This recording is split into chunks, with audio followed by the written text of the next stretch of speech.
So I just ask that as a community and as a governing body, we take a moment to think about her and her family. Thank you. Thank you. Are there others? Yeah, Counselor? Muchas gracias.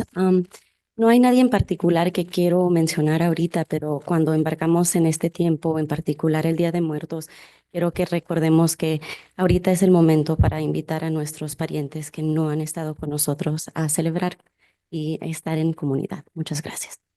Thank you. I'd like to call to mind the memory of Mrs. Bracha Levertov, mother of Rabbi Beryl Levertov, who is a very important part of our community here with his wife and family. I had an opportunity to meet his mother several months ago here at a celebration, and she was a warm and delightful woman, full of positive energy and light and life. You could see where the rabbi got his inspiration from. We learned last week that she passed away.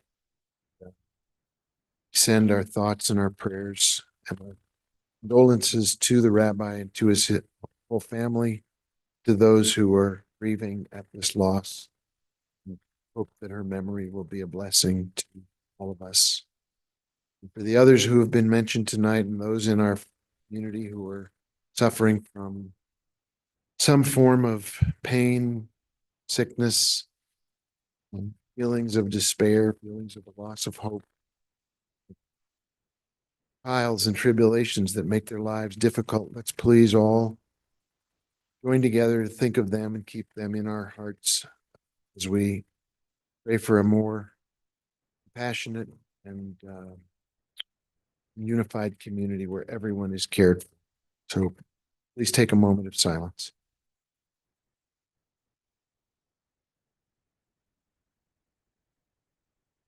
Very good. Thank you, everybody.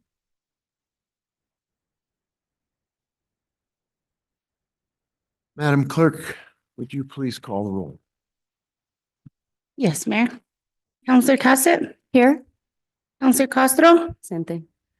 Counselor Chavez, Counselor Chavez was having some technical difficulties, but she is en route. Counselor Lee Garcia, I'm here. Counselor Michael Garcia, Present. Counselor Lindell, Counselor Romero Worth, Here. Mayor Weber. Present. Mayor, you have a quorum. Thank you. Madam Clerk, are there changes to the agenda as it has been published? No, Mayor, no changes. Mayor Weber, I have one change and one request. Yes. City- Under executive session, staff is going to present later about the two potential dispositions of property. So I'd like to remove those. We're doing a little bit more research on that. And then I have a request. Our governing body rules require or provide that the executive session goes under city attorney. However, I do not want to make a recommendation that relates to myself. And Mr. Blair is willing to do it under his section if the governing body would take a vote to deviate from your standards for that purpose. So I think that could be for both myself. So I'm doing this on my personal behalf right now, is to ask to not make a recommendation on myself and Assistant City Attorney Marcos Martinez. Okay. So we would need a motion to amend the agenda so that the executive session item would come under matters from the city manager. Mr. Mayor, I have another recommended amendment for 19A. I know that we are going to be having some of the business owners from Parting Stone Inc. as well as representatives from the state. Given that we may be having a very robust conversation in executive session, to move that up so that they are not waiting for us all evening. So to move it to, I don't know, right after 10B. And B is going to be pretty late too. Would you Probably. prefer to see it happen? I mean, I imagine that executive session is going to take quite a bit. So just moving, I mean, I'm open to suggestions, but I think waiting till after executive will be a lot. Do you want to see if we could adjust it and put it right after 10A? Oh, yes, very valid point. Absolutely. Yep. Thank you. like, And Mayor, I have another. If you're finished with that one. Ready with that one? Councilor Merrill. Thank you, Mayor. I'd like to also ask that 10B move to after petitions from the floor. Do all of those things if somebody cares to make a motion. So moved. Second.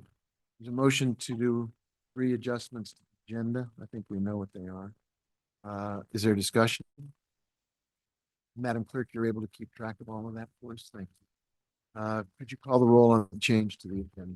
Certainly, Mayor. Counselor Cassett, Yes. Counselor Castro, Counselor Lee Garcia, Yes. Counselor Michael Garcia, Yes. Counselor Lindell, Counselor Romero Worth, Yes.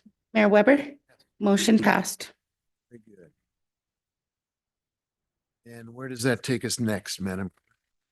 Next, we are on item 7, approval of consent agenda. I don't believe that I believe the email we saw removed nothing from consent. So can we get a motion to approve consent unless there are changes right now? So moved. Can you call the clerk, can you please call the roll on the motion to approve consent? Certainly, Mayor. Counselor Castro, Yes. Counselor Lee Garcia, Yes. Counselor Michael Garcia, Yes. Counselor Lindell, Counselor Romero Worth, Yes. Counselor Cassett, Mayor Weber. Yes. Motion passed. Thank you very much. So Madam Clerk, we have 2 presentations back to back. They are thematically linked and we have some visitors from south of us. Could you please tee that up for us? Let everybody who's watching, listening, and those in the auditorium here know what 8A is. Certainly, Mayor. 8A is a presentation. It's the New Mexico Voices for Children report. And we have Gabriel Ubayas, Executive Director of New Mexico Voices for Children, and Emily Wildow, MMP Senior Policy Analyst and Kids Count Coordinator, here to present. First, thank you both for coming to our meeting tonight. We're very grateful to you. I know you have busy lives and this is a little north of your home stomping grounds, but we're looking forward to your presentation on how Santa Fe County and the state are doing as it relates to well-being of our children.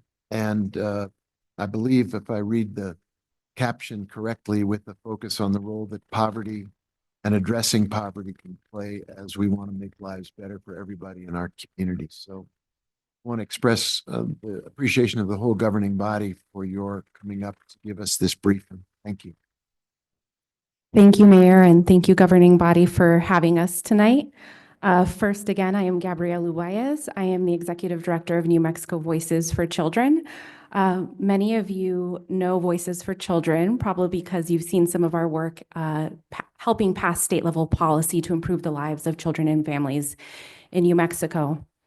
One of our most recent wins on behalf of kids and their families in New Mexico was the constitutional amendment to be able to have childcare for every kid and family who needs it in New Mexico. We are also pretty famous or infamous for our Kids Count report that we put out every year with the Annie Casey Foundation.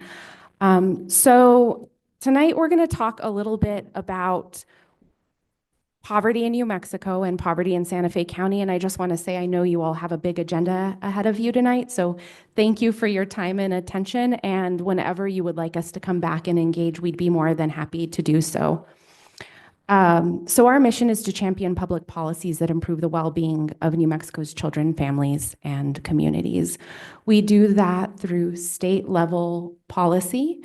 It's a broad scope of work that we cover in our policy agenda. Everything from climate and environmental health to healthcare, which includes things like Medicaid access, housing, hunger, budget and tax policy, because we need to get the money to get these policies funded and passed. So that's been our work for nearly 40 years. We're based in Albuquerque. We spend a lot of time in Santa Fe during the legislative session, and we also have a statewide reach. I'm going to pass it to Emily, our Senior Policy Analyst and Kids Count Coordinator, who's going to talk about the Kids Count report. Thank you, Gabrielle, and thank you, everybody, for having us tonight. Try to keep my notes while I manage the slides. So a little bit more about the Kids Count Framework. It's a national program of the Annie E. Casey Foundation, and we at New Mexico Voices oversee that data for our state. Kids Count tracks 16 data indicators nationally and by state to provide just one measure of how our kids and families are faring. And there are 4 broad categories or domains, which you can see on the slide here. The domains are economic well-being, education, health, and family and community. And the data that are included in Kids Count lag behind by about 2 years. But they are really helpful in giving us a snapshot of how our kids and families are doing according to this limited but really important set of indicators. So the Kids Count data becomes especially helpful when we compare New Mexico to itself over time, as opposed to becoming so fixated on the rankings. It can be distracting when we're in a very different context year to year than most other states. But looking at ourselves over time can be really productive way to use the Kids Count data in the program. So I want to take a moment to just drill down into the 4 indicators that Kids Count tracks related to economic well-being specifically. And based on these indicators, we see that kids in New Mexico are facing challenging economic realities. The 4 nationally tracked indicators for this domain are children living in poverty, children whose parents lack secure employment, children living in households with a high housing cost burden, and teens who are not in school and who are not working. You can see that 23% of our kids in the state live in poverty, and that's according to something called the official poverty measure, which just measures income. We'll be kind of circling back to this throughout the presentation. 32% have parents who lack full-time year-round employment. 28% live in households spending at least 30% of their income on housing, and 9% of New Mexico teens are not in school and not working, which you may have heard referred to as disconnected youth. When you compare New Mexico to itself in 2012, this data is all from 2022, we've seen a 21% decrease in the rate of child poverty. And while poverty still remains unacceptably high for our kids, this does show that we've seen some progress. And we'll also take a look at a different poverty measure later in the presentation that provides us a little more of a nuanced and detailed understanding of the lived experience of poverty in New Mexico. And similarly, we've seen an 11% decrease in the rate of children whose parents lack secure employment, a 15% decrease in the rate of kids and families with high housing cost burdens, and a 25% decrease in teens not in school and not working. There are many, many indicators that are related to poverty and economic well-being, and I want to quickly highlight a few at the state level and for Santa Fe County. City level data are typically unavailable, so that's why we're focused on the county level here. There's a clear connection between poverty and food insecurity, and the rates of child food insecurity are high in the state at 22%, and Santa Fe County does slightly better at a rate of 18.6%. Chronic absenteeism has many complex causes, and it's also really influenced by the economic challenges that families are facing.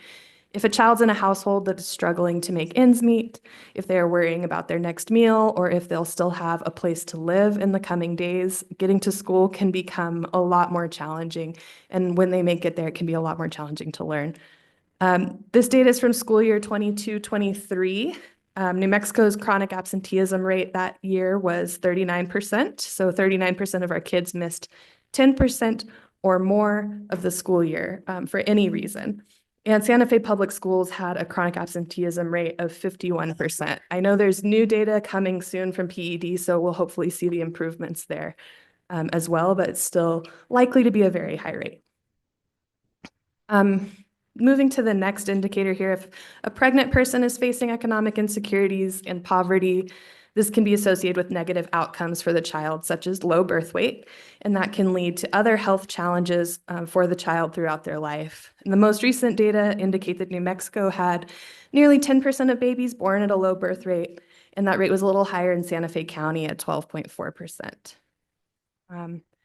The next indicator here is about adverse childhood experiences. If a family faces economic uncertainty, that can lead to higher rates of adverse childhood experiences, or ACEs.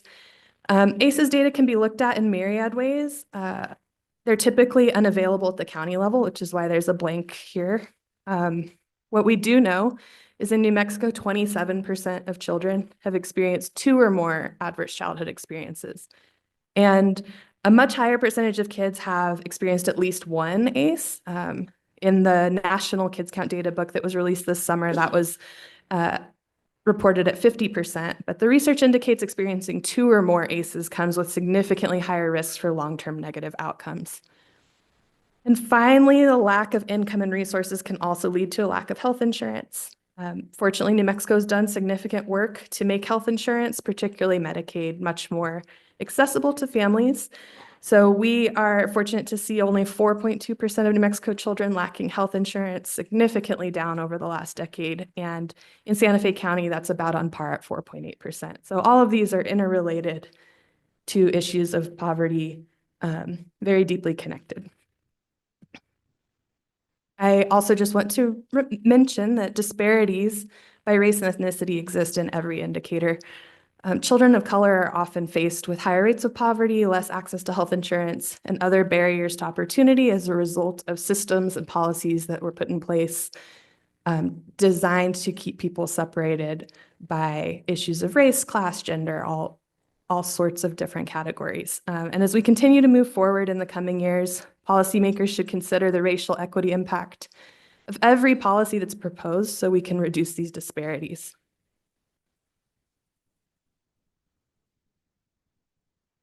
And the data don't tell us the whole story. I think it's really important to remember that they don't tell us or show us the many strengths of our communities, our resilience, or many successes in the face of systemic challenges.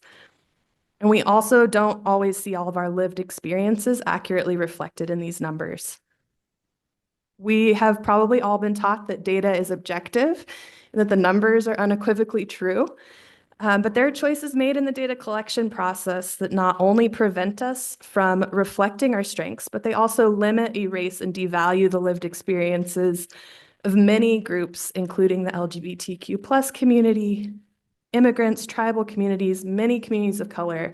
In New Mexico, it's particularly true for Black and Asian communities whose data is often suppressed at a national level.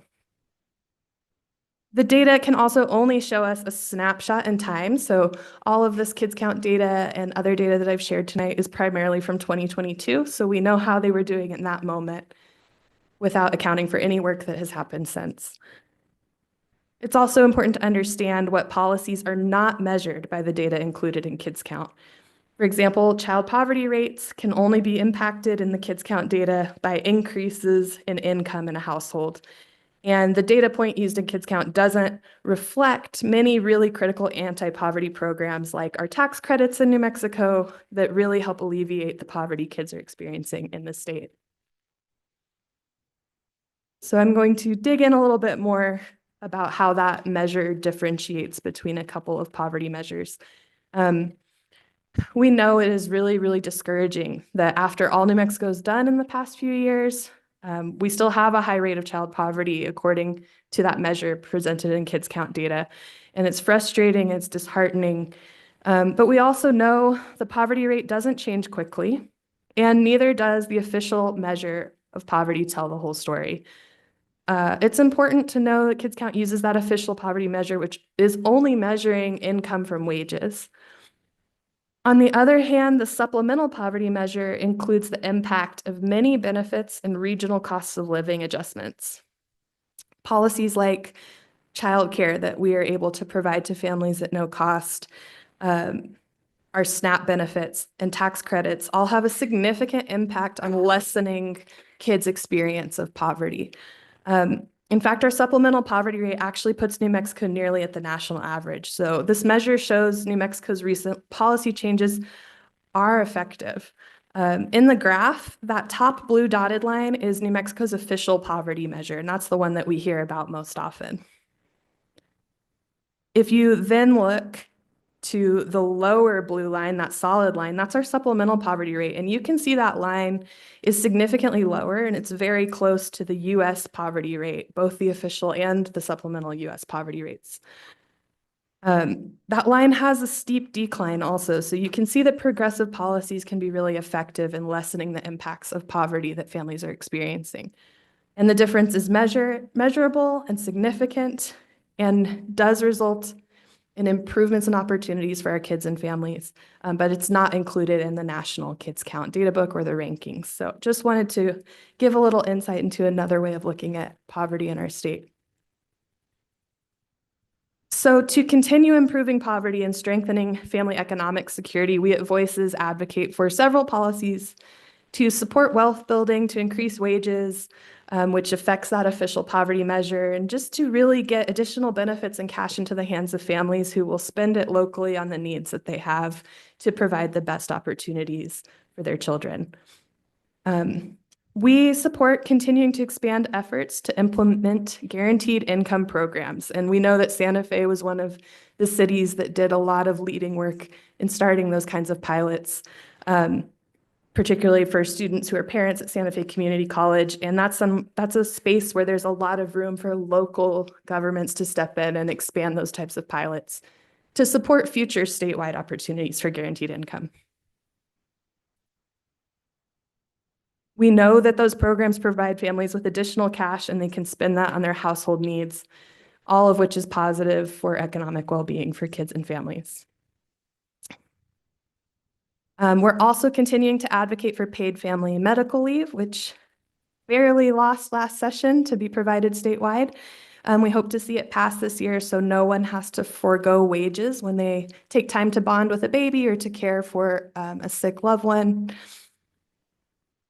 We are also really excited to be supporting baby bonds, and this would allow the state to help families build wealth, creating bonds for children so when they turn 18, they can use that money for educational expenses, to start a business, or to put a down payment on a home. So providing some flexibility for different pathways and opportunities to success that can help break out of some of those cycles of generational poverty that we have in the state. And as you probably know, Voices is very known for our work on tax policy. We've got 2 specific state tax credits that help lift families out of poverty. When you look at that supplemental poverty measure, our new state child tax credit and our state earned income tax credit, which is called the Working Families Tax Credit. And this year we are advocating for an increase to our state child tax credit for families with children under 6. Kids under 6 typically have a higher rate of poverty than all children, so we'd like to see an increase that's targeted specifically to provide additional support to this age group and their families. And we're advocating to see an increase to our working family tax credits matching percentage. It currently is set at 25% of the rate of the federal credit. Several other states have been increasing this to higher levels, and that would provide, again, just more cash into the pockets of our working families to support their basic needs. Increased wages are really critical to seeing improvement in poverty rates. And that's according to the official poverty measure, but it affects the other measure as well. The state minimum wage being $12 an hour is not a living wage or an income that can support a family. I know in Santa Fe, you all have a little bit of a higher minimum wage, but there's always room to really improve that. You know, the thing that gets people out of poverty is having the cash that they need to meet their family's needs. Finally, as we mentioned, the supplemental poverty measure counts non-cash government income support. So it accounts for SNAP, TANF, WIC, and several others, including free school lunches. So these programs are critical supports that allow families to use wages for more household expenses and basic needs, while specific income supports provide that supplemental assistance. So it's critical to do a both and with these, to continue funding and supporting the expansion as we can of these programs. Providing those benefits by non-cash is still providing a family with resources that can meet their basic needs while we work on solving the problem of getting people the cash they actually need to survive on the other end of it. And really working to improve implementation and uptake by working with administrations to alleviate barriers for these programs so they can continue to have this large impact on our kids and families. So those are the supports that we have in place. I will let Gabrielle close us out.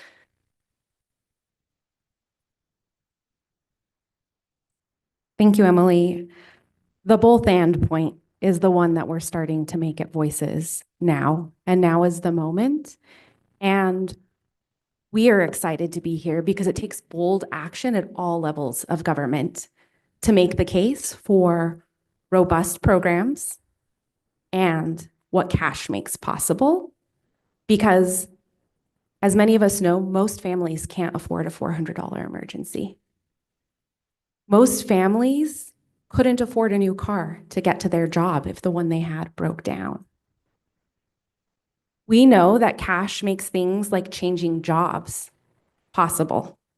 A colleague of mine told me a story that there's this misconception that people are underemployed. There are a lot of families who are chronically overemployed, and because they have 2 or 3 jobs, can't shift into another higher wage career. And so at Voices, we're inviting our lawmakers, our allies, our friends into figuring out what is the next step to take all this progress we've made on the supplemental poverty measure and move into a place where families have more access to capital, income, and cash to make decisions about their lives that will improve them in amazing ways and will set the next generation up for success. And so it's a comprehensive approach. So thank you for having us tonight, and thank you, Mayor Weber, for the invitation. We'd be happy to talk to you throughout the year as you're doing your work in Santa Fe. Thank you. I wonder if we could ask Director Sanchez to give her presentation, and then we could have questions that go to both parties after we learn more about the work that Julie wants to highlight for us. It'll, I think, dovetail nicely, and we can do Q&A so that everybody has a chance to address the different pieces.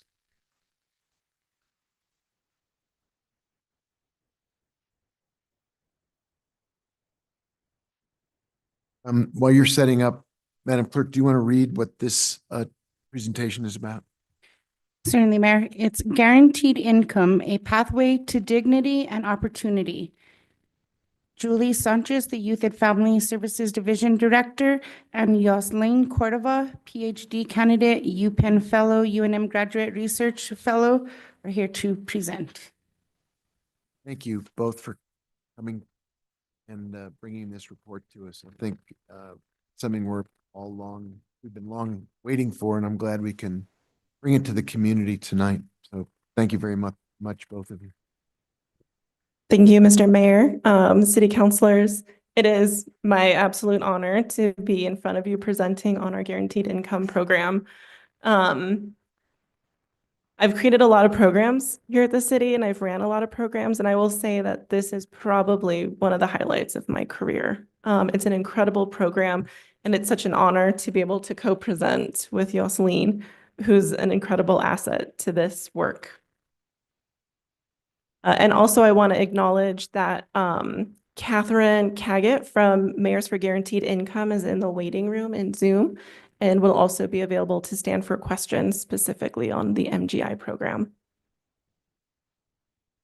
And so with that, I just want to set the stage a little bit about what is a guaranteed income. We get this asked quite a lot here in the city. And so I want to define it for you all now. So a guaranteed income is a monthly cash payment given directly to individuals. It's unconditional with no strings attached and no work requirements. A guaranteed income is really meant to supplement rather than to replace the existing social safety net, and can be a tool for both racial and gender equity. So then what is cash assistance? So cash assistance is direct cash to individuals. These programs already exist at a federal level. TANF, unemployment insurance, SSDI. And then just to highlight, because it's just entered into its 88th year, the federal unemployment insurance program started in 1935, and now we're at 88 years of doing direct cash assistance on the federal level. So direct cash assistance programs isn't anything new in the city. We actually have 3 case studies that we're going to go through right now. We started off in 2020 with CARES Act funding. And this funding was actually one-time funding that we put through the community we had 22 community agencies participating all through our Connect network.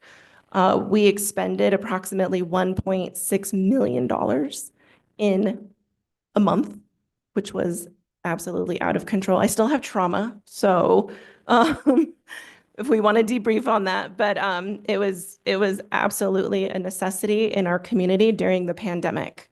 Housing assistance was our most leveraged allowable expense in terms of dollars spent. So a majority of our community members were paying rent, paying mortgages, and paying utilities with this funding. We also did 3 cash assistance funds at this time, in which we expended approximately $3.5 million in that same time period, and that was focused on eviction prevention, economic relief, as well as additional emergency COVID pandemic relief. And then just to highlight some of the impact of that CARES Act funding, and we have an evaluation that we've shared with previous governing body members, and I would love to share it with you after this meeting.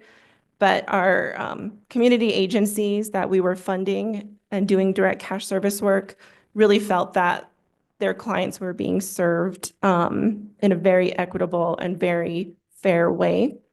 And they also believed that the funding made a difference in the clients that they served. So 100% and 94% of that. And then just some brief testimony from our residents. It made a huge impact. People were especially thankful because we did this cash disbursement over the Thanksgiving and Christmas holiday.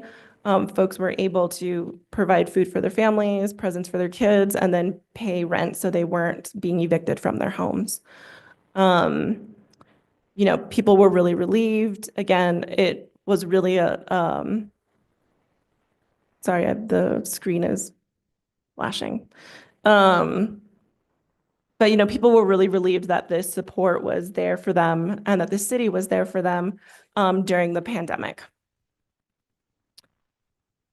And so our pilot program, so the Santa Fe Learn, Earn, and Achieve program in 2021, the city applied for and received approximately $500,000 from the Mayors for Guaranteed Income to support a GI pilot project in our community.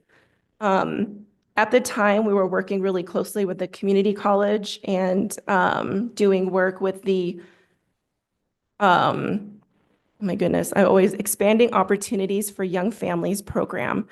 And we decided to partner with them because we had seen data that young families in the community college setting had the highest dropout rates. And speaking with Mayor and talking about how impactful and economic opportunity could be like this for single mothers and just families raising young children, it was something that we absolutely wanted to dedicate this funding towards. And so our cash assistance program distributed $400 a month of guaranteed income from October to September to 100 student parents. The Santa Fe Learn, Earn, and Achieve program nationally was the first pilot program targeting low-income community college students who had caregiving responsibilities. And I really want to talk about that community because it's incredibly important. And so I'll give it over to Yasleen to talk a little bit more about the data and outcomes from that project. Hi, good evening. So in the slide, you can see, if it stops flickering, a few demographics of the students that participated in the Mayors for Guaranteed Income. So as you can see, the majority of them, their home language was English, with almost a quarter of them speaking Spanish, and 2% speaking another language. The vast majority of the participants were white Hispanics. There was also a majority female, so 90% of the participants were women and 10% male. There's also a big discrepancy in income versus of LEAP participants versus Santa Fe residents. So on average, LEAP participants made an annual household income of $17,664, whereas the average Santa Fe resident makes around $68,793. So really helping this community thrive and catch up to the rest of the community while doing a really important job of caregiving while also trying to study and have a better future for themselves and their family. And so that brings us on to 2023 and the amazing dedication of funding by the governing body for a continuation of these programs. So we have 3 cash disbursement programs that are currently operating in the city of Santa Fe. So we have our second round of guaranteed income through the Santa Fe LEAP program, which once again gives $400 a month to student parents. Right now, we have 98 students who are enrolled in that program. We also have a 9-month guaranteed income program, and that's approximately $500 a month for 9 months. And again, these households are referred through the Connect network, and currently we're serving 209 individuals and families or households with that income. And our third one is we do one-time payment through the Connect network. And this is a one-time cash transfer of $1,250. And right now we're serving 706 households. And I will also add that Santa Fe County, who's also interested and invested in this work, has contributed approximately $1 million to match the city's $1.5 million.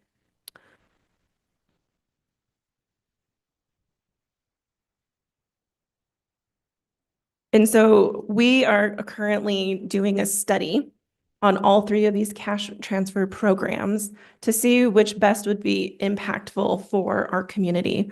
And so Yaslin who not only was our UPenn fellow during our first MGI program, is also now working with UNM and helping us with the evaluation on our second round of direct cash transfer programs. Thank you. Yeah, so for this second round of LEAP, we will be doing 4 surveys. The first survey was taken right when the guaranteed income started.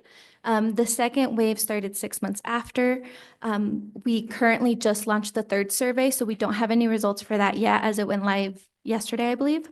And that's going to be taking place now that their guaranteed income has ended. The last survey will be taking place 6 months after that to see what the differences are, if they're better off now 6 months after not receiving the guaranteed income compared to when they started. So just for context, there was 98 participants. The graphs that you'll see are not representative of all 98. We did not have the contact information of all participants, only those that opted to be included in the study. So about 36 participants decided to participate, and of those, 22 responded to the second wave of the survey. Out of those 22 participants, 100% of them were women. A majority of them were Latino. You can see that a little less than a quarter of them are employed full-time. A little less than a third are employed part-time, and a little less than a third are full-time students. 14% are homemakers, and 4% are currently unemployed. As far as education goes, most participants have their high school diploma and or GED. 18% attended trade school and 5% have an associate's degree. It's important to keep in mind as far as the education aspect goes, all of these students are enrolled in Santa Fe Community College, so they are working towards a higher degree. And as you can see, most participants are earning between $20,000 to $29,000 a year, or less than $20,000 a year, with very few earning $30,000 or more. The participants also shared how many children they have. So the majority of them have one child, with 23% having 2 children and 18% having 3 children. Out of those, 23% are 10 years old or younger, and 77% of them are 11 years or older. Keeping in mind that we are supporting families with young children. And our next pilot program is our 9-month guaranteed income program. And really, Yasmin will go over the data, but it's quite alarming. You know, thinking about the Voices for Children presentation that we just had and the disparities that are in our community, just this information shows how much our community is struggling.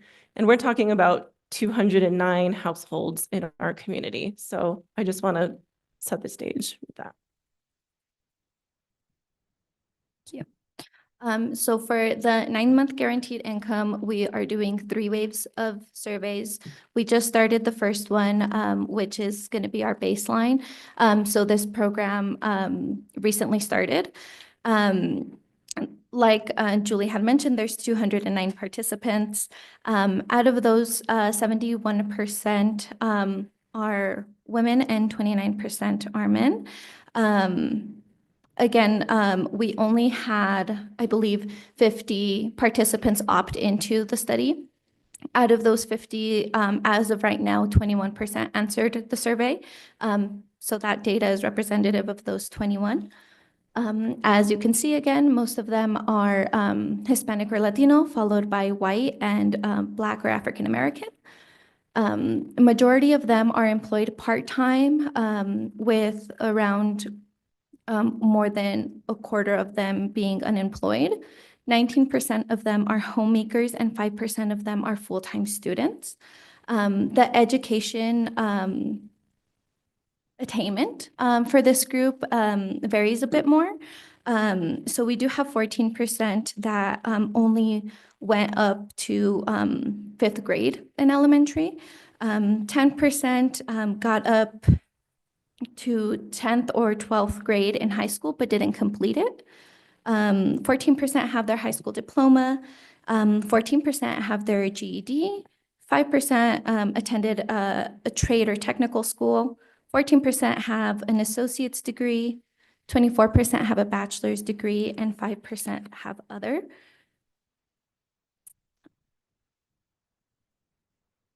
And then income, the vast majority of these participants earn less than $20,000 a year. And most of them do not have children. 43% do not have children, followed by 1 child at 33%, 2 children at 19%, and 4 or more children at 5%. Out of these children, 55% of them are 10 years or younger, and 45% are 11 years or older. So the majority of them are under 10.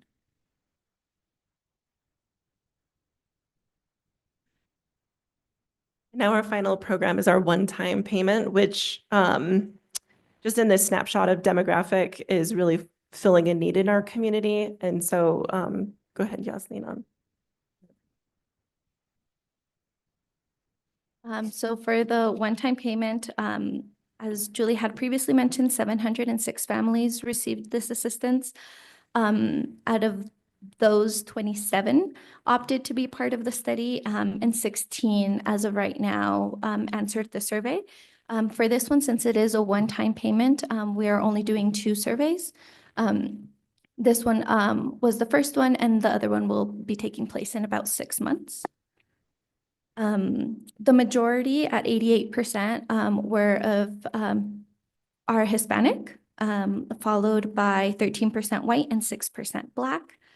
44% of them are employed part-time. 31% are currently unemployed. There's 13% that are retired, and 6% are homemakers and or a full-time student. The educational attainment varies a bit more. So 19% of them only got up to grade 5 in elementary school. 13% got up to high school but didn't complete it. 6% have their high school diploma. 31% have their GED. 13% have their associate's degree as well as their bachelor's degree. And 6% have other educational attainments not captured in that.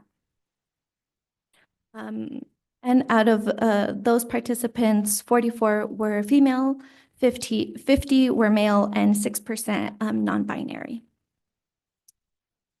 Moving on, you can see again, it's a theme. Most of the participants earn less than $20,000 a year, followed by 33% at $20,000 to $29,000 a year. 50% of these participants do not have children. 31% have one child and 19% have two children. Out of these participants, 9% of those children are 10 or younger, and 91% are 11 years or older, so anywhere from 11 to 18 years old.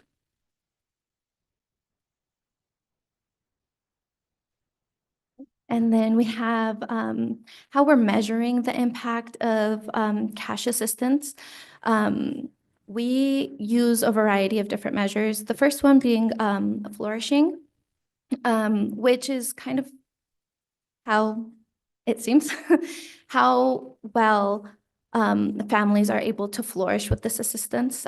So that's captured with 5 central domains. The first one is happiness and life satisfaction. Are they happy with their life? Are they content? Their physical and mental well-being. Meaning and purpose. Do they have a meaning, or do they feel like their life has purpose? Character and virtue.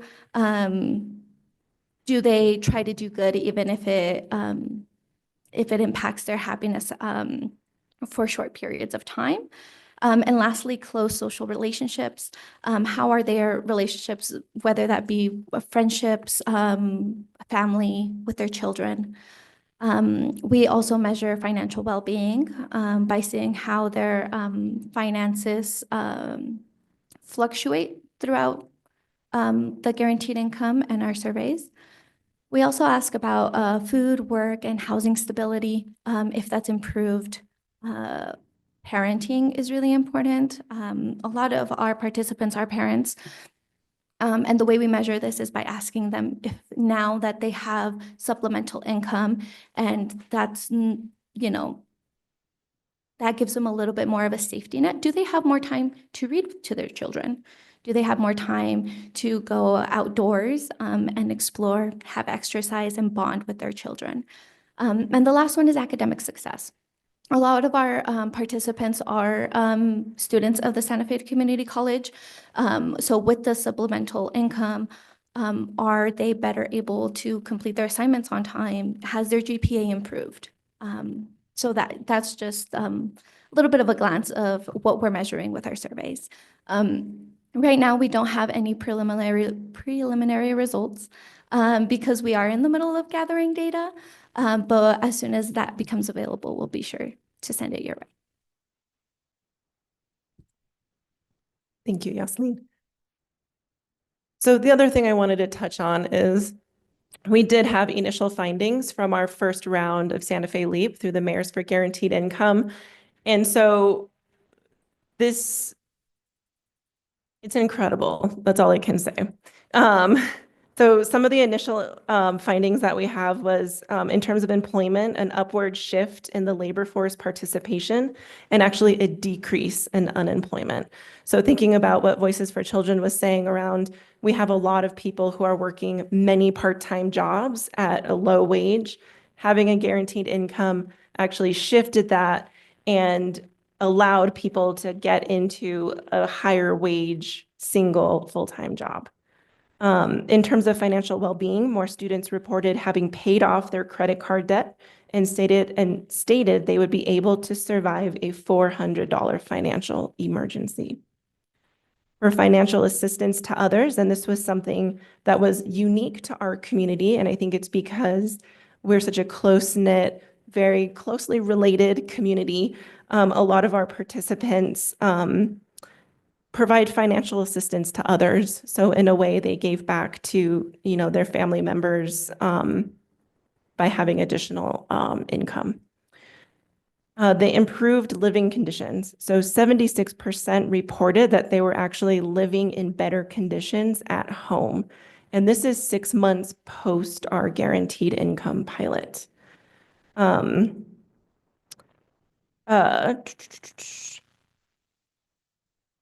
see. So other students, in terms of housing and housing stability, finished paying off, for example, mobile homes. They upgraded their heating and sewage systems. They were able to help families or themselves fix leaky roofs, which I don't know if you all have lived. I mean, everybody's had a leaky roof problem at some point, but these students were able to contribute to the household by fixing up and improving their living conditions. Some made small additions to their Adobe homes, which included DIY labor. They also purchased homes from their families using this guaranteed income. And they also were able to start or complete unfinished projects on their family land that was owned or part of their family networks. And so those are all really important pieces that came out of this initial study. And so, of course, I want to thank our research partners. So the University of Pennsylvania did our first round of data. The Centers for Guaranteed Income Research helped conduct research, and we are waiting for their final report to be published. But right now, they do have a really great snapshot available on their website. That's all Santa Fe data. And then, of course, for our current funding through ARPA, the University of New Mexico Center for Social Policy in their investigation and evaluation on our 12-month, 9-month, and one-time direct cash payments. So what can you do to help us? So please support a statewide or federal guaranteed income program. Our ARPA funding right now is running out. And so in order to continue creating these kinds of programs and to continue what we are doing, it's going to take a larger ask from the state, as well as looking at other funding sources. Of course, our other call to action is to continue funding for our local guaranteed income pilot for young parents seeking higher education, expanding this program to support young parents in both apprenticeship and pre-apprenticeship programs, which does not currently exist. And then move this from a pilot to a practice and look at creating a permanent fund to support these kind of programs. And then the other piece, of course, is looking at research and looking at other populations that could benefit from this type of program. One of the things that we've learned in our guaranteed income community, which is made up of pilots from across the United States, is when you look at vulnerable populations and you look at people who could really use this funding, some of those pilots are funding everything from youth transitioning out of foster care to folks who are currently elderly, who are just barely making it in their communities, grandparents raising grandchildren, which is a huge population in our community, folks who are living unhoused, and those living the prison system. And in each one of those studies, there's been a positive impact because they are receiving a guaranteed income. And so with that, I'll go ahead and stand for questions along with our fellow partners over at Voices for Children. Thank you both. Appreciate presentation and the way that the two presentations actually do complement each other and give us both data and direction. So let me just turn to the members of the governing body and see if there are comments, questions. Councilor Casson? Thank you so much, Mr. Mayor. And thank you, all of you, for being here and for presenting on this work. Julie, I have gotten to see you really forming this program. And so it is really wonderful to see this come to fruition because I do know how hard you've worked on this one. So very happy to have you presenting. I did have a couple questions, and I think it starts to speak to a little bit what Gabrielle and Emily were discussing with the yes and. And we frequently talk about this concern of the benefits cliff. And I know that this can be a really big challenge because it's this chicken and egg scenario. Do you expand benefits? And if you can't do both at the same time, increasing the wage. And I would just love to hear, as you guys are looking at some of the statewide programs, what are some of those issues that you've seen, the approaches? I know you alluded to it, but I'd love a little bit more detail. And then following up with our own program, Julie, I'm curious, if anyone did not accept the program because it would have popped them over that benefits cliff, and therefore extra money every single month was actually going to make them worse off because we did not have that robust safety net system. So I will turn it over to you all. So I'm going to hand it to Emily after I say this one thing so she could get real wonky with you. Thank you for that question. It's an excellent question. The first is New Mexico Voices for Children is part of national network of other state advocacy organizations doing this work. We're paying attention to what's happening everywhere else in the US. Many states have started to take on, or cities or municipalities, guaranteed income programs. What they've done to prevent benefit cliffs for some of the people who are part of pilots is just putting things into statute saying, if you're part of this guaranteed income, we are not going to make you ineligible for the benefits that are helping you get by. There was another thing I was going to say, but I'm going to pass it to Emily. But it's about putting into statute what you want before you get there. And it's a federal point. Oh, other states have this problem also with tax credits. So instead of one-time child tax credits, if you go into monthly payments, it starts to count as income. And so if we can fix things in statute, even for things like monthly payments that are child tax credits that aren't guaranteed income, but put cash in people's hands, you have to solve for those problems of not counting towards that benefits cliff. Yes, and all that I'll add to that is New Mexico has done a lot of good things to try to make those slopes less steep. So they are more of off ramps than cliffs for many programs. And they're also designed to have folks exit those programs at different levels. So ideally you would be being to taper off one benefit while you're still receiving higher levels of another benefit so that those off ramps stay nice and long. So a really good example of something we've done in the state is making that child care assistance eligibility 400% of the federal poverty level. So by the time you get there, that is a cliff because it cuts right off, but it's for higher income earners. And so it's a little bit easier to absorb than if it was still at a really low position. We also expanded SNAP benefits recently to 200% of the federal poverty level. And SNAP is really designed to very incrementally roll off for folks to alleviate some cliff effect. I could get numbers to you specifically about some of that, but I don't know them off the top of my head. And then just the last thing that I will say, if I can remember it, I just lost it.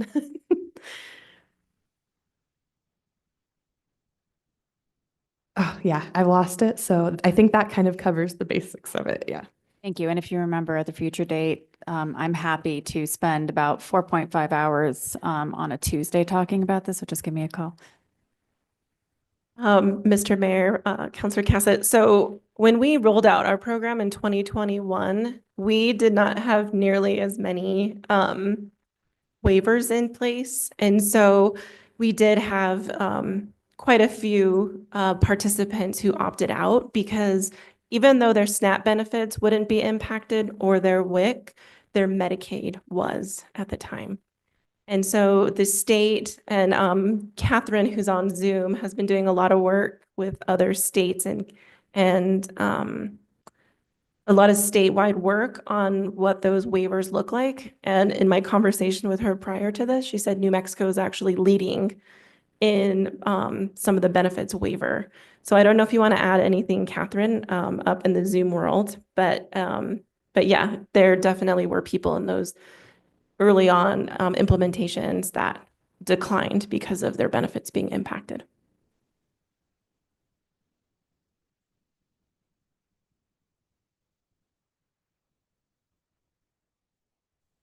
There you are. Yes, you have something to add to the answer. Please go ahead and welcome to our City Council governing body meeting. Thank you so much for inviting me to this conversation. I did just want to add, it's true, Santa Fe was kind of, leading the way when the federal, and actually maybe pushed the federal government to release guidelines on this. The federal government has established that if you are doing a guaranteed income pilot, and it is unconditional, I think the key point being unconditional, somebody brought up the concern that it could be counted as taxable income, but the whole point of a guaranteed income is because it's unconditional and there's no requirement to it, it's unrestricted, then it cannot be counted as taxable income. It's counted as a gift. And when that happened, USDA FNS, which is in charge of TANF and SNAP, basically said if you're part of something like that, then the state can decide to waive any kind of guaranteed income payments for benefit eligibility. And Santa Fe was one of those states that said that's something that we'd like to do. There are other states that went their legislative route. So they actually established bills to make sure that guaranteed income payments are not counted towards benefits eligibility. But because now there is this USDA and FNS guidelines, you don't necessarily have to go that route. You can just basically have it as an internal policy in the agencies that administer either SNAP and TANF. I think it starts to get really tricky when we start speaking about benefits that are federally administered, like SSA, or benefits like Section 8 and housing vouchers, which is administered by HUD. Those can get a little bit tricky, but I think if we continue to work on advocacy and pressuring the federal government to have more clearly defined guidelines on those things, that we can then make waivers not kind of to the discretion of the state, because at the moment it is to the discretion of the state. If you're lucky enough to be in New Mexico, then that's fantastic, but some other states are not as friendly to the idea of benefit waivers. And what we're also seeing is that the principles that guide guaranteed income, which is direct cash to people, unrestricted and unconditional, is somehow now bleeding into other types of social safety net programs. I know HUD is currently experimenting with direct rental assistance, which is a kind of Section 8 that goes to the tenant rather than to the landlord. So we are seeing advancements in the movement between the kind of complementary ways that guaranteed income and or social safety net can work together to provide even more support to families. Thank you. Thank you. Wonderful. Thank you so much. Really, really appreciate it. And it's really wonderful to see New Mexico actually leading the way and make sense given the data that was presented early on. I have a number of questions. I could really get into the weeds. I won't. I will be reaching out to you all. But I did want to ask a little bit more about the results from our own guaranteed income projects. And looking at how we are conducting our evaluations, do we have a control group for all of the subsections of the program, for any of the subsections of the program? And looking at the differences between, comparable students or other individuals who did not receive these dollars and what that would have looked like anyway, especially considering the time and history that we are in and the impact of the pandemic and coming out of the pandemic and what that did to employment rates. So I'm curious about how we are accounting for that and measuring. Yeah. So for these pilots, we did not have a control group. So the way we're evaluating it is how the participants' lives have what's the word? Have bettered in Improved. a sense, improved from their starting point to 6 months post not receiving it anymore. Other pilots have done control groups, which I think does provide richer data. There is the issue of, having people agree to be part of a control group. You do have to tell them that there's this other section of people that are getting money. You're not one of those, but will you please fill out the survey every 6 months? You know, so that's really hard and it's really challenging. And participants often, get, upset at the thought of like, being in a control group, and it's totally justifiable. Because yeah, essentially you're telling them like you're the worse off group and we want to compare you. But yeah, that's how we're evaluating them, is just through the participants' individual experience and the outcome 6 months post not receiving any assistance. Yeah, that does make sense in terms of the ethics of a study. So really doing that time lapse. If we are continuing to design future evaluations, what might be really interesting is identifying individuals before they get the dollars and looking at, that time lapse, 6 months before, during, after, to, really be able to utilize them as their own control. So thank you for that answer. And that does make sense. I will go ahead and yield the floor for now. Thank you, Thanks so much, Councilor. Mayor. Thank you. And I agree with you. We could have a whole session just on this, not only the programs, but the overarching issue that we're trying to address here. Counselor, you have the floor. Thank you all for the presentation. I will also try to be brief. I did have a little bit of concern with the long-term strategy around funding. Since we are using emergency services, how do we plan to fund this long-term? How far can we expand this program? And you mentioned a little bit as we're preparing for our legislative sort of docket, paid family medical sick leave. Can you also tell me a little bit about how that plays into this? Thank you.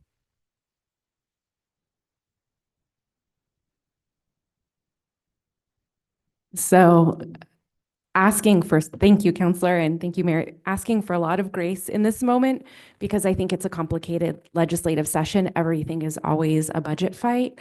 There have been some guaranteed income-esque programs happening through the Grow Fund at the legislature. They're actually couched in the frame of workforce development. And so I don't know how many of you know about the Grow Fund, but it's a pilot program and it's funded for 3 years. I am not the person who knows the budget way deep down, but what my team has told me, and maybe Emily could speak a little bit more to this, is it was funded in the first year for the full 3 years, and then the pilot's going to be evaluated. Also, paid family medical leave, my understanding of how that's set up is it's going to self-sustain, but it's always what do we do first?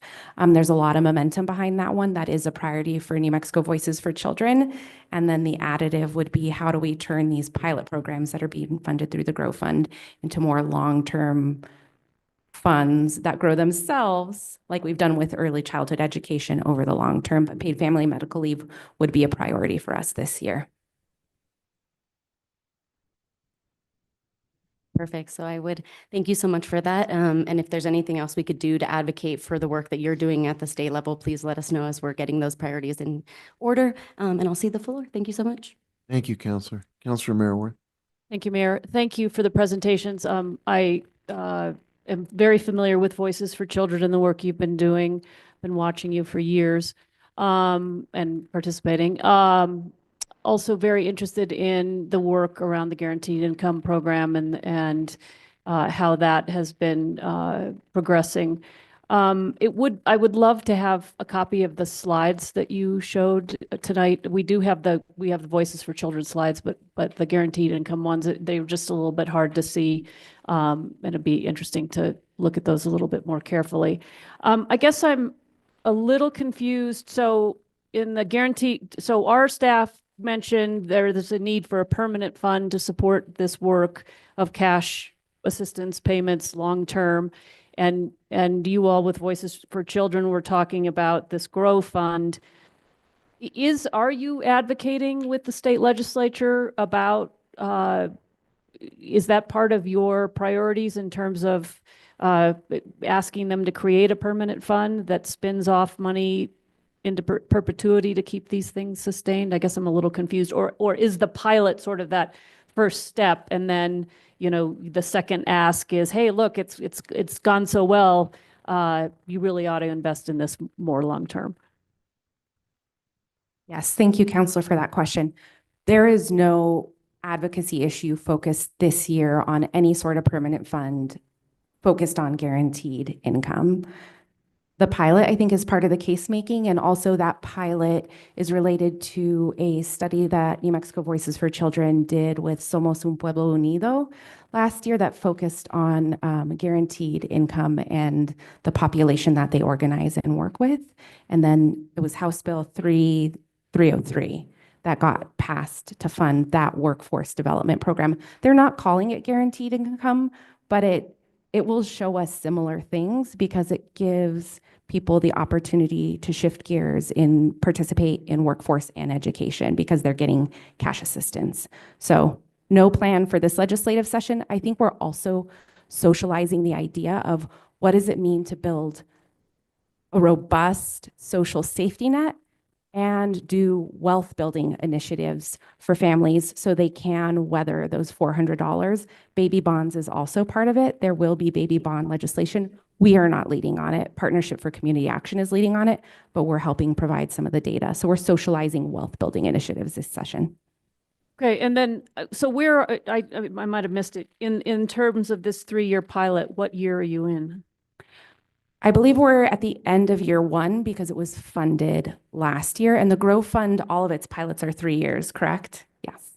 Okay, and you won't have any preliminary data after year 1. You probably need, I know that the more time you have under your belt, probably the better the data is, but just curious what your plans are. Yeah, that's a great question. I think one that we're all wondering about. The Grow Fund is still brand new at the state. This was the first year they passed any pilots to be funded in that way. So it's a little unclear if they'll be releasing preliminary data, reporting during interim sessions, or if they're waiting for 3 years of data to be available. So we're not 100% sure at this time. Okay, and I guess I'm sure you have a lot on your plate. We all do. It just seems as you're socializing some of these ideas, it might not hurt to have some sort of flyer of the successes that we've seen with the stuff, with the work being done by Director Sanchez and her group. Just as, again, introductory. I hate to see you miss a 60-day session and a funding opportunity for these kinds of things. So, but maybe there's just a way to kind of slide it in to just keep it front of mind as things are developed. So anyway, thank you for the work. Really important, and I appreciate it. Thank you, Mayor. Thank you. Councilor Faulkner. I just want to echo Councilor Romero Worth's comments. This 60-day session is a great opportunity, and the state has a lot of money right now, and it's not going to have that money forever. And so if there's some initiatives you can think of that you would like to try take a run at legislatively, I'm more than willing to support it. I know that the baby bond issue is really a priority for the state out of the treasurer's office. So I'm hoping we will support that legislatively as well. Thank you. Other comments or questions? Thank you. Thank you. Thank you. It's really powerful material, and it's a very important subject for Santa Fe County, and the whole state. And for you to be able to bring that to us tonight and encapsulate it in such a way that we can get a very clear picture of both the need and some of the work that's already being done to address that need, I think brings us an important message of what we can do, what you're already doing, and how we can partner to support the fundamental issue, which I believe is how do we eliminate poverty in New Mexico? So thank you very much for your super work and for the great presentations. Very grateful to you, and hopefully we can have you back at another time. Thank you. Madam Clerk, take us to the next item, please. Certainly, Mayor. According to the amended order of the agenda, we'll move to 19A.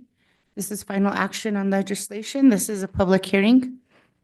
It's consideration of Bill 2024-10 and adoption of an ordinance sponsored by Mayor Alan Weber. It's a bill relating to the City of Santa Fe's Office of Economic Development Plan Ordinance Section 11-11-5 SFCC 1987, repealing and replacing Ordinance 2023-15, including approving a local economic development project participation agreement between the city and Parting Stone Inc. for design, development, and construction of tenant improvements, lease payments, and expansion of a corporate headquarters, a local economic development project. Very good. This is a public hearing, but let's start with whatever presentation our team has brought forward for us to get a better understanding of what we're being asked to vote on tonight. Sure, Mr. Mayor, Council. So this has actually been in front of you already. So do you want me to kind of give you the backstory, or would you like to just ask me some questions? Well, why don't you do an overview for people who are not familiar with it and who are tuning in for the first time, who are either in the chamber or listening, watching on the internet. Fantastic. All right. Well, my name is Casey Delbor. I am the Business Growth Manager for the City of Santa Fe. Online with us, we do have Director Nelson, who is the Director of the Department of Economic Development. We also have Justin Crow, who is the owner and founder of Parting Stone. He's also a local celebrity because he did win Shark Tank. And we also have Paige Ryan from State Economic Development as well. So this is what are we doing here? So this is an amendment to a LEDA that we did last year. The governing body passed this LEDA for Parting Stone last year. And this year we are doing an amendment to bring the jobs into an alignment. For those of you unfamiliar, LEDA is the Local Economic Development Act.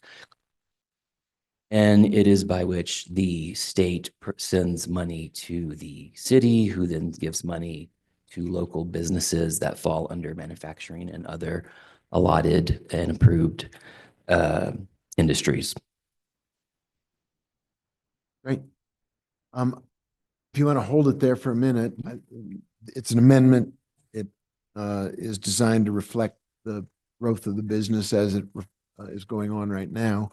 Let me open the floor to anyone who, it's a public hearing, so if there's anyone in the room or Madam Clerk, someone who is in the Zoom room who wishes to testify or speak on this proposed bill, this would be a time to come forward and do that.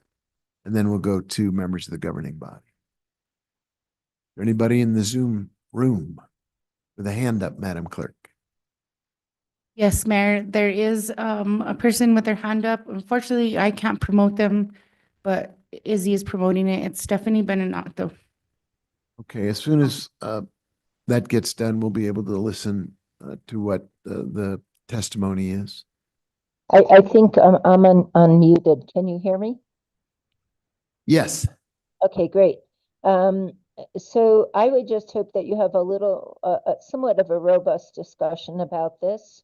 I would like to know more about how it has contributed to our economy, and how this will help it. And I do hope that whatever you've been doing, it sounds like the business is doing well, and that's great. But I do hope you have provision in case there needs to be where you have to take back the money because it fails to perform under this agreement. Thank you. Thank you for your comments. Anyone else here in the room or on Zoom who wants to speak regarding this bill? Madam Clerk, anyone? There are no other attendees in the Zoom room with their hand up, Mayor. Let me turn to the governing body. Are there, before we get a motion on the, well, let's get a motion on the floor and then we'll have questions. Second. The motion to approve and there's a second. And now I think it's time for anyone who wants to ask a question or dig a little bit deeper to just indicate, and you have the floor. Councilor Casson? Thanks so much, Mr. Mayor. Casey, I do think it'd be helpful to talk about the amendment. I know that during EDAC, there was a lot of interest in what this looked like, and they did approve this, by the way, but it was a fruitful conversation. So if anyone's able to just recap exactly what this amendment looks like and why we're moving forward with it, I would appreciate that. Councilor Cassett, Mr. Mayor, Council. My pleasure. So last year, as I said, we did approve the ordinance. It was for Parting Stones Lita. This year, we are doing an amendment. We are basically reducing the job creation schedule over the 10-year or the 8-year term to bring it into more of a realistic alignment with the current trajectory and to make it a profitable company.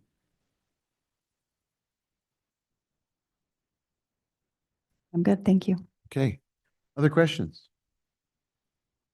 Very good. We have a motion. We have a second. We've gotten a briefing on the matter. Madam Clerk, would you call the roll, please? Certainly, Mayor. Counselor Chavez? Yes. Counselor Faulkner? Yes. Counselor Lee Garcia? Yes. Counselor Michael Garcia? Yes. Counselor Lindell? Counselor Romero Worth? Yes. Counselor Cassett? Yes. Counselor Costello? Mayor Weber? Yes. Motion passed. Thank you. Thank you for being here. We're glad we could move you forward on the agenda. I think that was a very astute observation. And Thank you all. Have a good night. You both. And continued good luck and success with the venture. Madam Clerk, where do we go now? Mayor, we're moving on to item 10A. This is under action items in the discussion agenda. It's a request for approval of general services contract with Ardham Technologies for Broadcom VMware subscription licenses and support in the total amount of $499,986.20 through June 30th, 2027. And here we have Eric Candelaria, ITT Department Director, and Larry Worstel, Infrastructure Services Manager. Evening. Good evening. Thank you for having us, Mr. Mayor, City Council. The reason we're here this evening is more of a timing issue on the side of IT. Earlier in the last year, we began planning for our disaster recovery implementation. That will take us from a active passive disaster recovery site to an active site. Which means that if one thing goes down, we don't lose any services. They stay up continually running. In the planning for that came up the renewal for our virtual machine, what they call it VMware licensing for our infrastructure. Part of that renewal, there was a merger between two companies, which then began to increase our cost pretty significantly. So we had not planned for that in our budget, thought about ways that we can kind of remedy the situation as we were going through it. We had the opportunity to use one-time capital spending funding to leverage a 3-year contract with Ardham Technologies that will maintain the software price for the 3 years while we continue planning our disaster recovery. Part of that, when the money was allocated to us, as it goes through contract, procurement, the company that we originally were working with said they could probably not guarantee that price in the next month. So that's the reason we expedited the passing of quality of life to get it on the agenda for this month, because next month that cost increase could exponentially go above about $176,000 for renewing licensing every year. Previously to that, we were only paying $97,000 a year for licensing.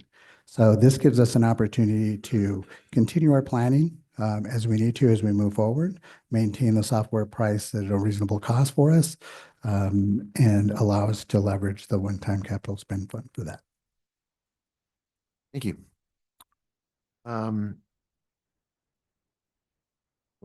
what is the pleasure of the governing body at this point? Move to approve.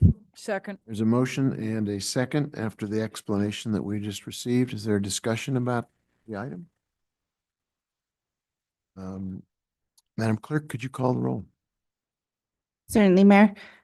Counselor Faulkner? Yes. Counselor Lee Garcia?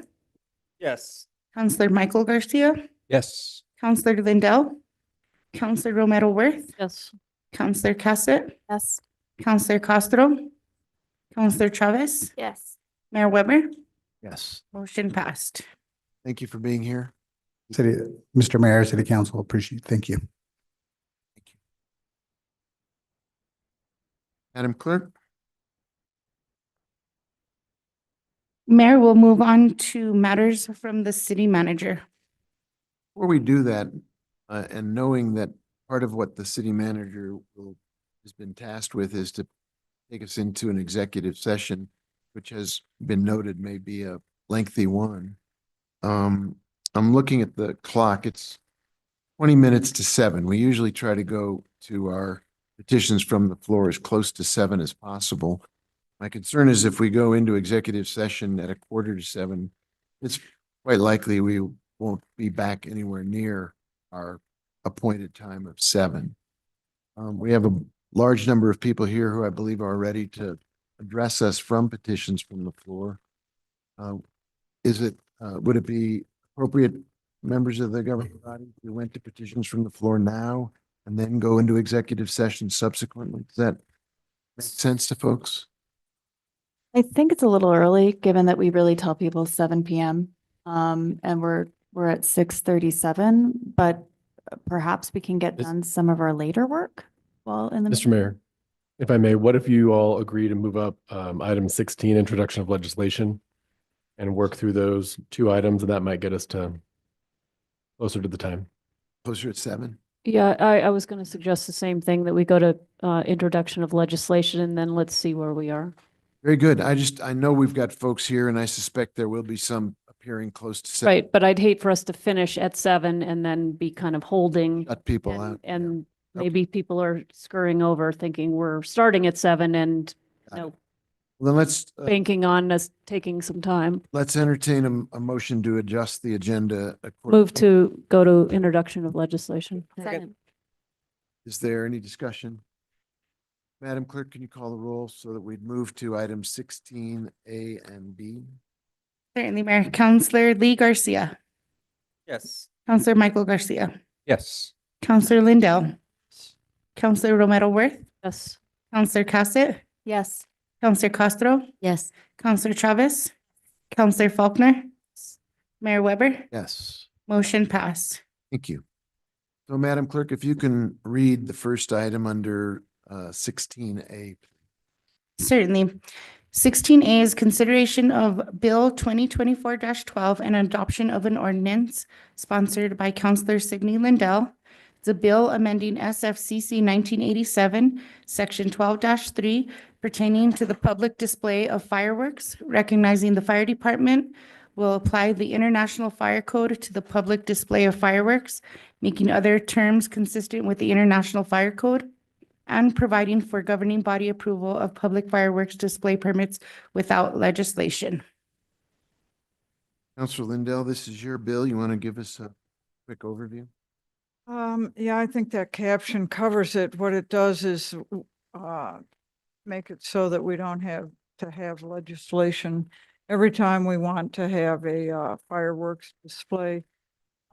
It does require approval. This was brought, the fire department came to me and conferred, as we seem to get pretty hurried and pushed on legislation for activities, be it 4th of July or Zozobra, any of those activities. So that's what this covers.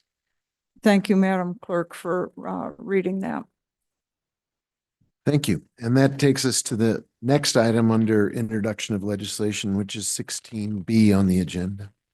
16B is consideration of Bill 2024-19 and adoption of an ordinance sponsored by Mayor Alan Weber. It's a bill approving the sale of city-owned buildings, improvements, and 6 parcels located at 1600 St. Michael's Drive within the county of Santa Fe, New Mexico. Aspect QOZB LLC in 3 phases for a total of $5 million. And this measure brings to the governing body process, the first of what I hope will be many additional transactions of all kinds, including affordable housing at the Midtown campus. It's been a process that began with requests for proposals, led to a exclusive negotiating agreement, and now we're moving to the next phase where we consider fundamentally completing a deal with a developer who wishes to invest in the buildings and land that comprise the Garson Studios, more familiarly known. So this will be making its way through all the committees before it comes back to the governing body. Mayor, Counselor Romero Worth. I'd move that we go to items 21A, B, C, and D. Second. E. Second. Okay, we're going to try to move to some of the appointments at the back of the agenda. Madam Clerk, do you want to, well, first, there's a motion, there's a second. Can you call the roll on that? Yes, Mayor. Counselor Michael Garcia. Yes. Counselor Lindell. Counselor Romero Worth. Yes. Counselor Cassett. Yes. Counselor Castro. Yes. Counselor Chavez. Yes. Counselor Faulkner. She stepped out from. Counselor Lee Garcia. Yes. Mayor Weber. Yes. Motion passed. Very good. So Madam Clerk, let's just have you take us through these one at a time, please. 21A is appointment to the Planning Commission. Piper Capon to appointment as an at-large member, term ending June 2026. There a motion? Second. For those of you who don't know, Ms. Capon, she is previously on the Planning Commission. She had to step away for a while to do other activities, and there's an appointment for an at-large member. I think her experience and background will serve us well as we go through the revision to the land use code and the general plan. So that's the basis for that appointment. Madam Clerk, I don't see any hands. Could you call the roll? Counselor Lindell. Counselor Romero Worth. Yes. Counselor Cassett. Yes. Counselor Castro. Yes. Counselor Chavez. Yes. Counselor Faulkner. Oh, I'm sorry. Counselor Lee Garcia. Yes. Counselor Michael Garcia. Yes. Mayor Weber. I vote yes, and Counselor Faulkner is returned. We're voting on the appointment to the Planning Commission of Pipe. Yes. Motion passed. Thank you. Could you then take us to 21B, please? 21B is an appointment to the Archaeological Review Committee. Derek Pierce, reappointment with a term ending June 2026. Is there a motion? To approve. There's a motion and a second. Is there discussion of this appointment? I would just say we're very grateful that Derek will take this on again. It's a very specialized capability and very important as we look at development where there are archaeological implications. Madam Clerk, with that, could you please call the roll? Counselor Romero Worth. Yes. Counselor Cassett. Yes. Counselor Castro. Counselor Chavez. Yes. Counselor Faulkner. Yes. Counselor Lee Garcia. Yes. Counselor Michael Garcia. Yes. Counselor Lindell. Mayor Weber. Yes. Motion passed. And the next item, please. 21C is appointments to the Water Conservation Committee. Bill Roth, reappointment with term ending July 2026. Autumn Leaker, reappointment, term ending July 2026. Evan Ripley, reappointment, term ending July 2026. Move to approve. Is there any discussion on these appointments? Councilor Mayorworth, did you want to have anything to say on this? No? No, just these are two very active members of the Water Conservation Committee and active and contributing, and I'm delighted to see they're willing to continue. Great. No other hands up. Madam Clerk, can you call the roll? Counselor Cassett. Yes. Counselor Castro, Yes. Counselor Chavez, Yes. Counselor Faulkner, Yes. Counselor Lee Garcia, Yes. Counselor Michael Garcia, Yes. Counselor Lindell, Counselor Romero Worth, Yes. Mayor Weber, Yes, motion passed. very good. And then we come to the next one, item D, Madam Clerk. Appointment to the Economic Development Advisory Committee. George Gamble, appointment with a term ending June 2026. Move to approve. Counselor Cassett, did you want to say a few words about Mr. Gamble's appointment? Absolutely. I'm very excited for Mr. Gamble to come and join us. I think he takes a really interesting perspective to economic development. He's a cultural anthropologist by trade. So really looking at a lot of the holistic issues in our community, I think actually relates very well to the presentations that we had earlier on the guaranteed income programs and Voices for Children. So very excited for him to get started and very excited to have a fully appointed committee at this point. Thank you. Thank you. Other questions about this appointment? Madam Clerk, could you please call the roll? Certainly, Mayor. Counselor Castro, Yes. Counselor Chavez, Yes. Counselor Faulkner, Counselor Lee Garcia, Yes. Counselor Michael Garcia, Yes. Counselor Lindell, Counselor Romero Worth, Yes. Counselor Cassett, Yes. Mayor Weber, Yes, motion passed. very good. Next item is appointments to the Arts Commission. Carl Duncan, appointment to chair with a term ending October 2026. Antoinette Villamil, appointment, term ending October 2026. Marcia McCulloch, reappointment, term ending October 2025.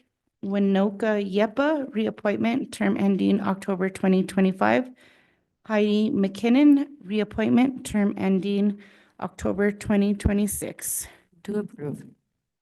There's a motion Second. and a second. Is there any discussion about these Arts Commission appointments? I would just say, I do have a quick comment. go ahead. You, just- as a veteran of this particular entity, you are, you're more than equipped to address it. Go ahead, Counselor. No, I'm very excited to see a lot of my colleagues on this list, and yet many of these are reappointments. So I would encourage community members who are interested in the Arts Commission to please reach out to us. Thank you.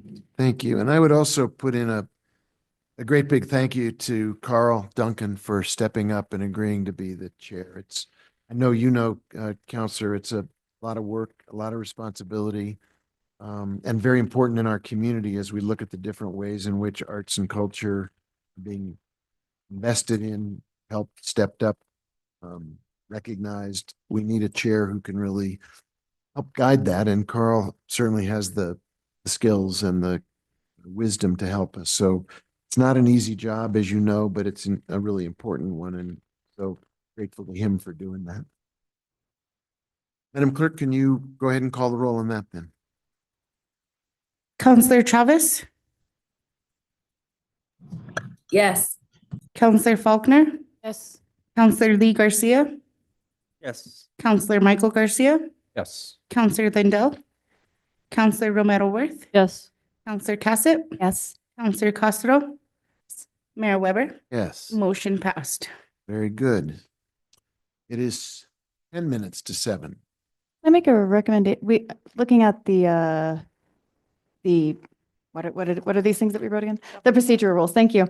It does say at 7 p.m. or thereafter, and maybe we can take a nice 10-minute break real fast and stretch our legs. Oh, I think we'll reconvene at 7 and at that time entertain a move to get to petitions from the floor. But right now, let's take a 10-minute recess and come back. Thank you.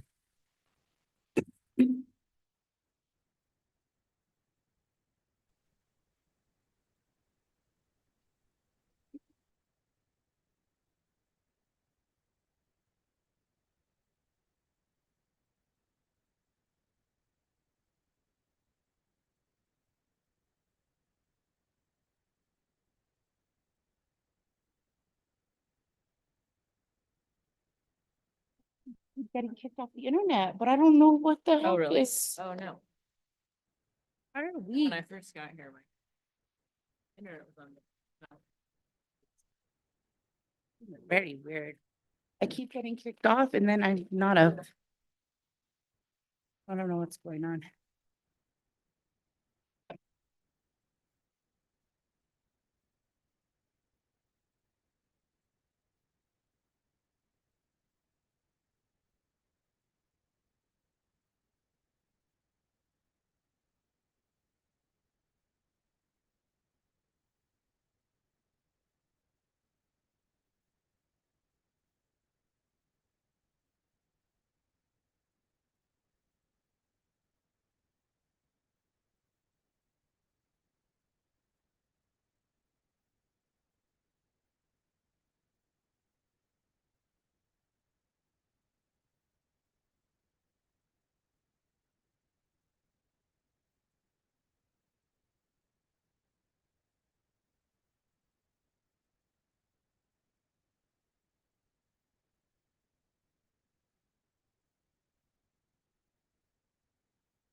Madam Clerk, you ready?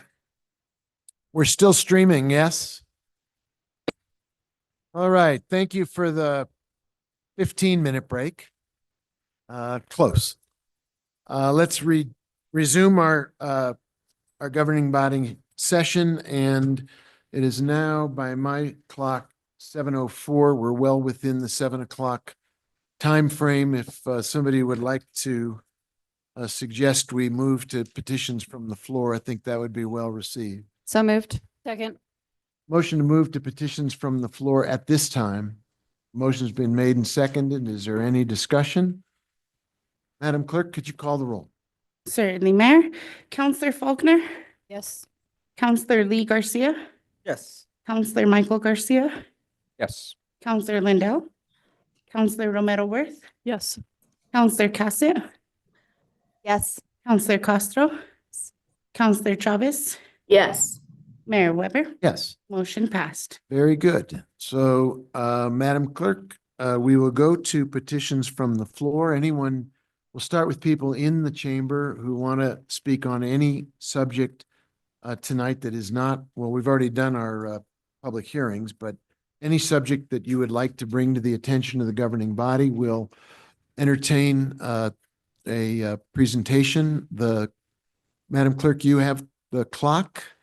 And when we go to the Zoom room, I think you let me know that it may have to be someone other than you controlling entry because of your internet connection being slightly unreliable.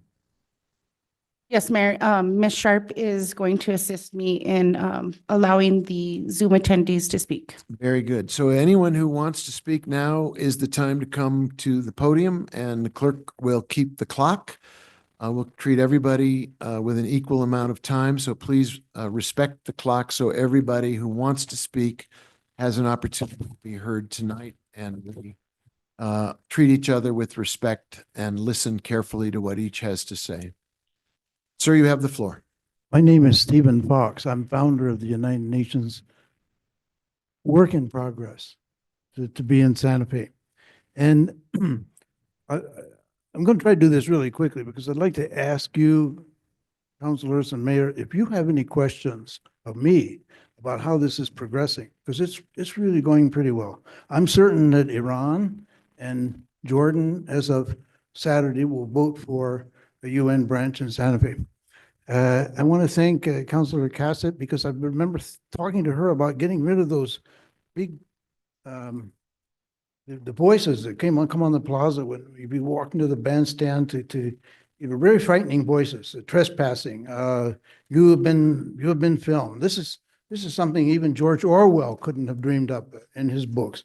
So thank you. If you started that, also whoever got rid of 2 out of the 3 huge cameras with the intimidating thing, that was good. Also, we need to get rid of this margarita passport stuff. This is insulting to what Santa Fe is all about. I mean, you get international business, they don't want they don't want a margarita passport. That's just barely stupid. Let's see. You got to face facts that art tourism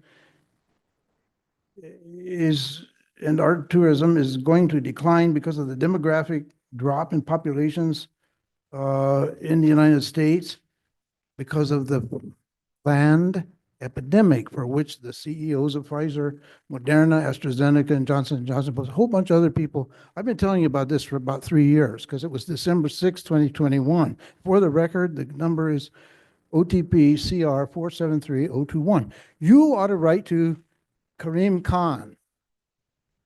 Is that it? He's the prosecutor. Ask him for an update on the status of that case. Thank you very much. Thank you.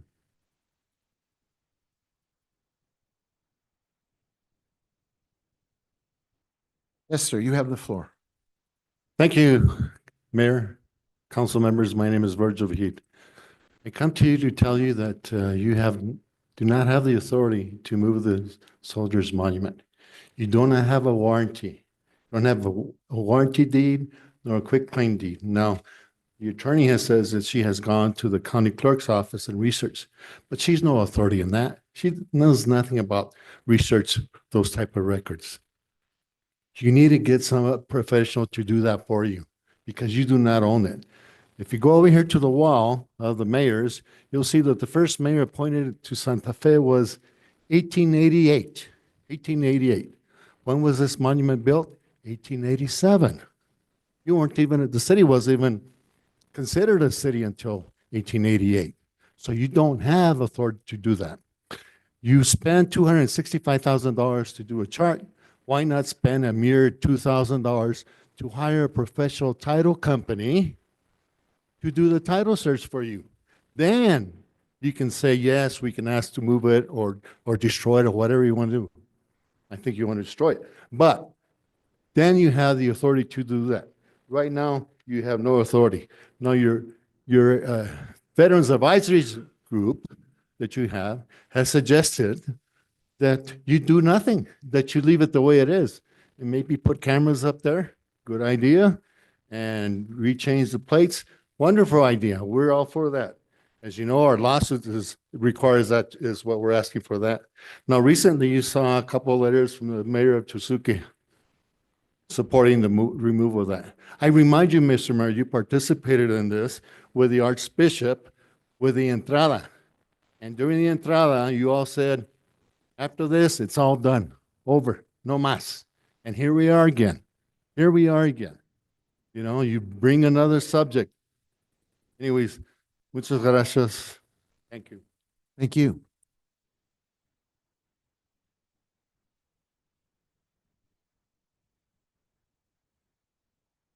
Mayor Weber, members of the City Council, my name is Daniel Ortiz, District 1, 14th generation Santa Fe and Hispano, and the founder of the newly formed Hispanic Anti-Defamation Association. Diversity, equity, and inclusion. Sounds really nice. The problem with diversity, equity, and inclusion is when it's selectively applied. If you truly believe, Mayor Weber, member councils, in diversity, there should be diversity of thought, of history, of culture on that plaza. If you truly believe in inclusion, why are you excluding the Soldiers Monument? Why are you excluding the Vargas statue? That is inconsistent with diversity, equity, and inclusion. If you want to know why people are so angry in this city, particularly at this body and particularly at this mayor, is because you selectively pick and choose, cherry pick what you want to include in diversity and exclude. So I'm speaking against this latest motion to study removing the Soldiers Monument. Simply, well, there's many reasons, but the main reason is it is inconsistent with your stated belief in the city's new Department of Diversity, Equity, and Inclusion. Inclusion adds, exclusion takes away, and that's what you're doing. That is one of the reasons people are so angry, is the hypocrisy. So I encourage you to look in the mirror tonight and ask yourself, do I really believe in equity and inclusion, or am I just cherry picking that to promote a woke agenda? Thank you. Thank you.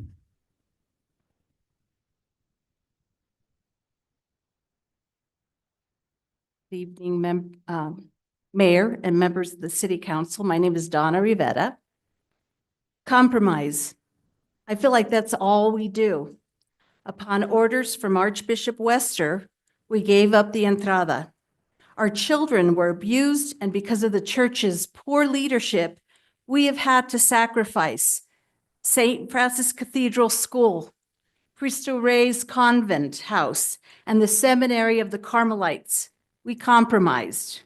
A small, loud group of outsiders demanded the Soldiers Monument removal.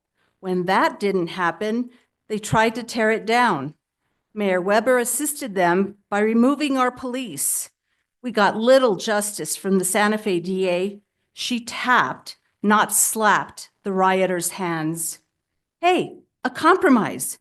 Using the Santa Fe tax dollars, CHART was supposed to resolve the community's issues with the Soldiers Monument, along with other problems. We participated in this process fully.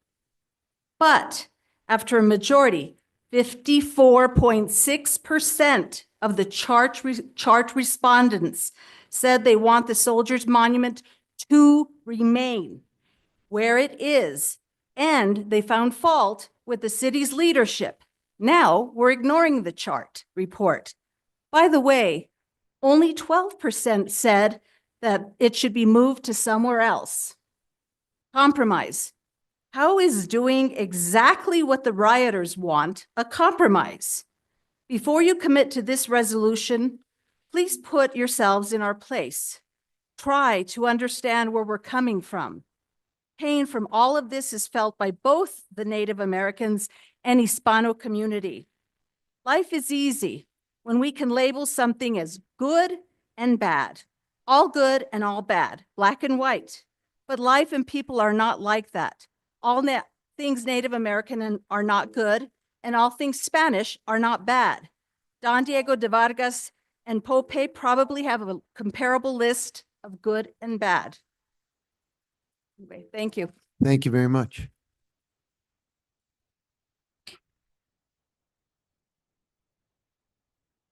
Good evening. Most of you know me by now. I come before you all the time.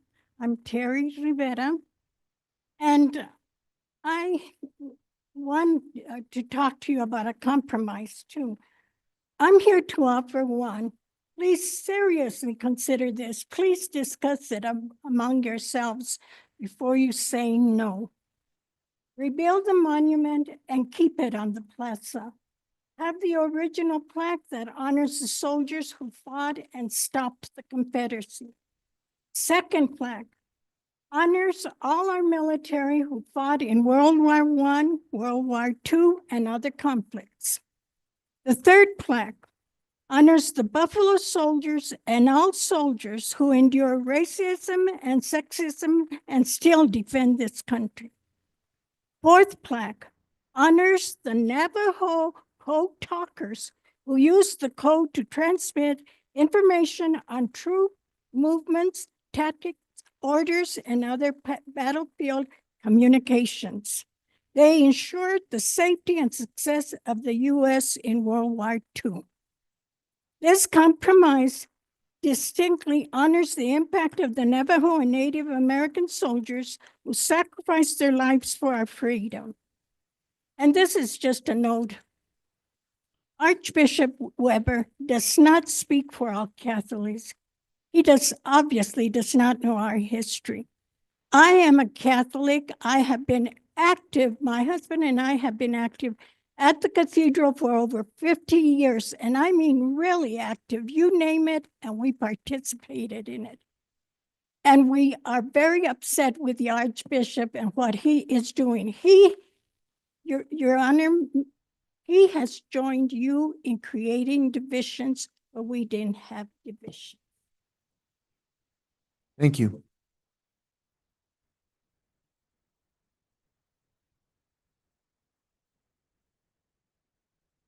Mayor Weber. I live down on Zia across from Regal Park. I thought that the topic tonight was the desire to determine the feasibility of moving the obelisk, not shall we move the obelisk. So I'm only going to talk to feasibility.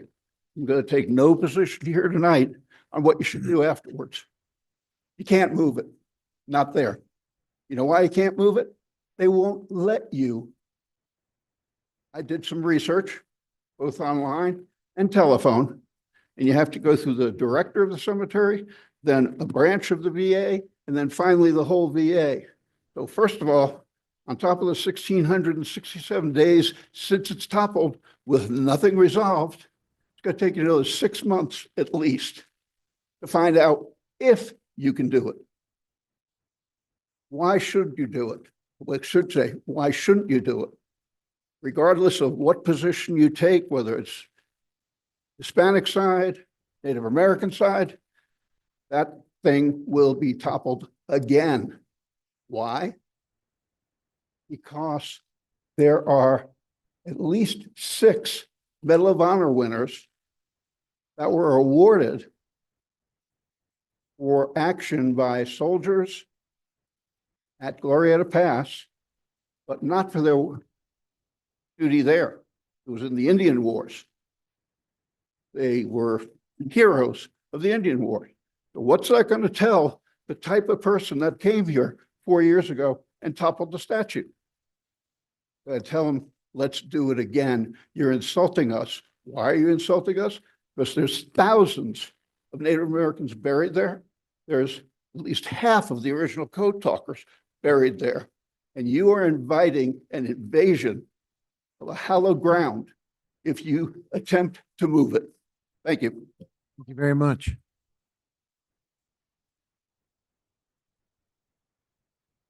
Mayor and honorable city councilors, my name is Jerry Richardson. I live at 703 Don Felix Street in the historic Guadalupe neighborhood, and I was president of that association for many years. I am here to urge that the Soldiers Monument be restored on the plaza without the panel, which I believe we all understand to be offensive, but with appropriate signage of some sort to explain the controversy around that offensive language and why that language is no longer appropriate and why the language was not restored. I'm a lifelong lover of history. I have served for many years on the support committee for the New Mexico History Museum and Palace of the Governors. I love history, not for its glimpse into some sort of glorious past, but for the lessons we can all learn from history. History is often not pretty. It contains large measures of the good, the bad, and the ugly. I would argue that if we try to hide or cover up the ugly parts, we lose the context for appreciating the good parts, and we lose the benefit of learning from the mistakes of the past. I respectfully urge this council to not be intimidated by those very loud voices that surround us, but to find a way to allow the monument to tell the full story of those times. That full story notably also includes honoring those Union soldiers who gave their lives to protect New Mexico from the scourge of slavery and who fought in the 3 Civil War battles that occurred in New Mexico. After all, the real purpose of the monument, when it was conceived and funded by the territorial legislature, was to honor those deceased Union soldiers. How many people in this country even know that there were 3 Civil War battles fought in New Mexico? Removing that monument conceals the important information, and ensures that it won't be learned by many future generations of New Mexicans and others. Thank you. Thank you very much.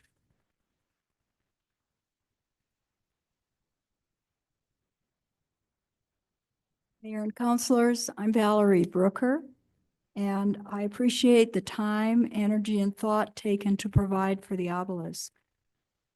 However, I stand in support of maintaining and protecting the monument without its offensive language on the plaza where it has always stood. I also support Councilor Garcia's amendments providing for an analysis of the condition of the monument. To preserve both the monument and the plaza, there is a process which has not been followed. The process could place the plaza on the Municipal Register of Historic Sites. The Historic Districts Review Board of the city could and should call for a historic status review of the Santa Fe Plaza and the Soldiers Monument. A public hearing would follow, if approved, and the recommendation would go to the State Historic Preservation Office and then the Advisory Council of the National Park Service.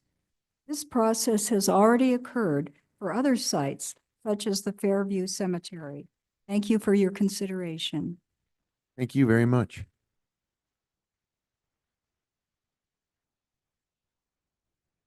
Mr. Mayor, councilors, my name is Paul Holton. I live in District 2.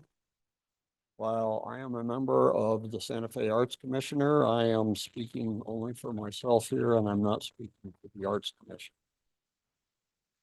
More than 4 years have passed since the destruction of the Soldiers Monument. Um, I've been to a number of these meetings. The ultimate fate of the obelisk is contentious, complex, and difficult. Regardless, it's time for each member of the governing body to step up and vote on the resolution that's before you tonight.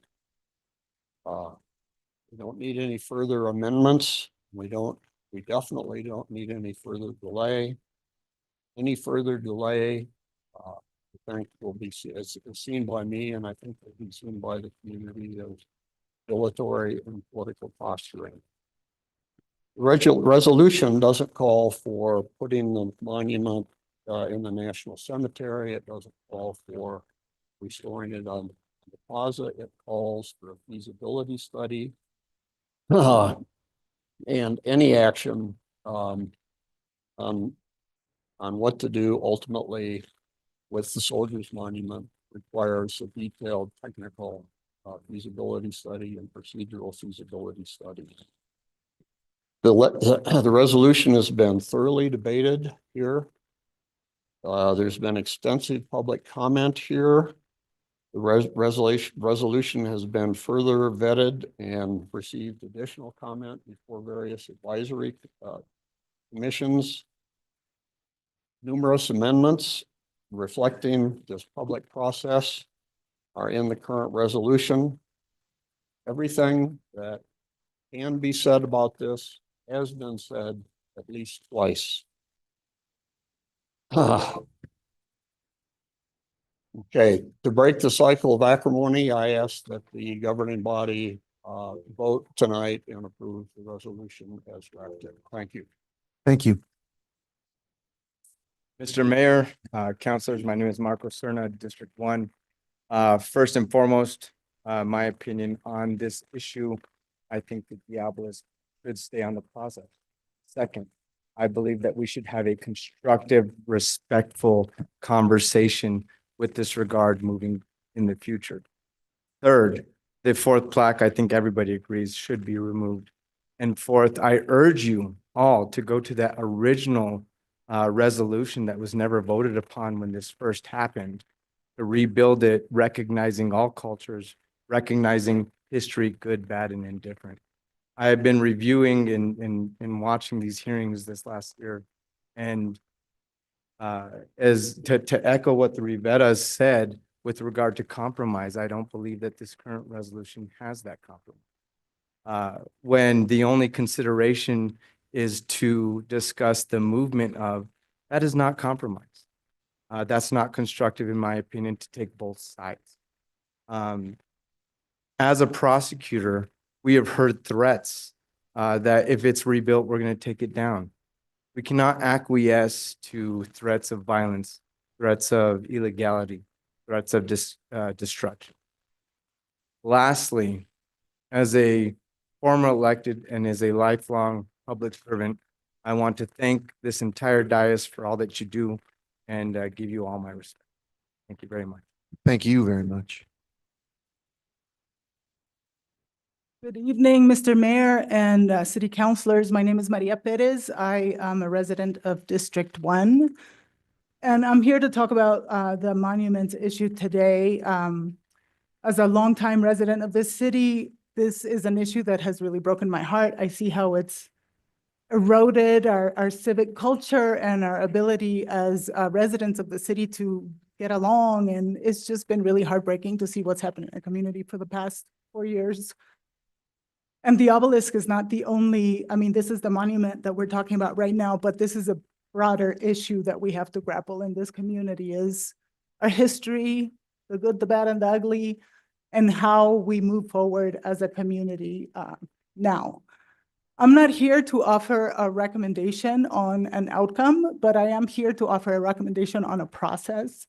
I've had a conversation with a couple of the counselors on this days about the tool of a civic assembly, which is a way for a jurisdiction, a governing body, a decision-making body to get significant and meaningful community input that allows for people to have a real deliberation, a real conversation, to learn what needs to be learned about the issue, to bring together a representative sampling of our city, representative of every district, people who may not be following what's happening with this issue right now, bring them together and really create a space for civic deliberation, for building civic culture. And this is not the only issue that we could use a process like that in. There's a lot of issues going on in this beautiful city that are really kind of ripping us apart. So I would just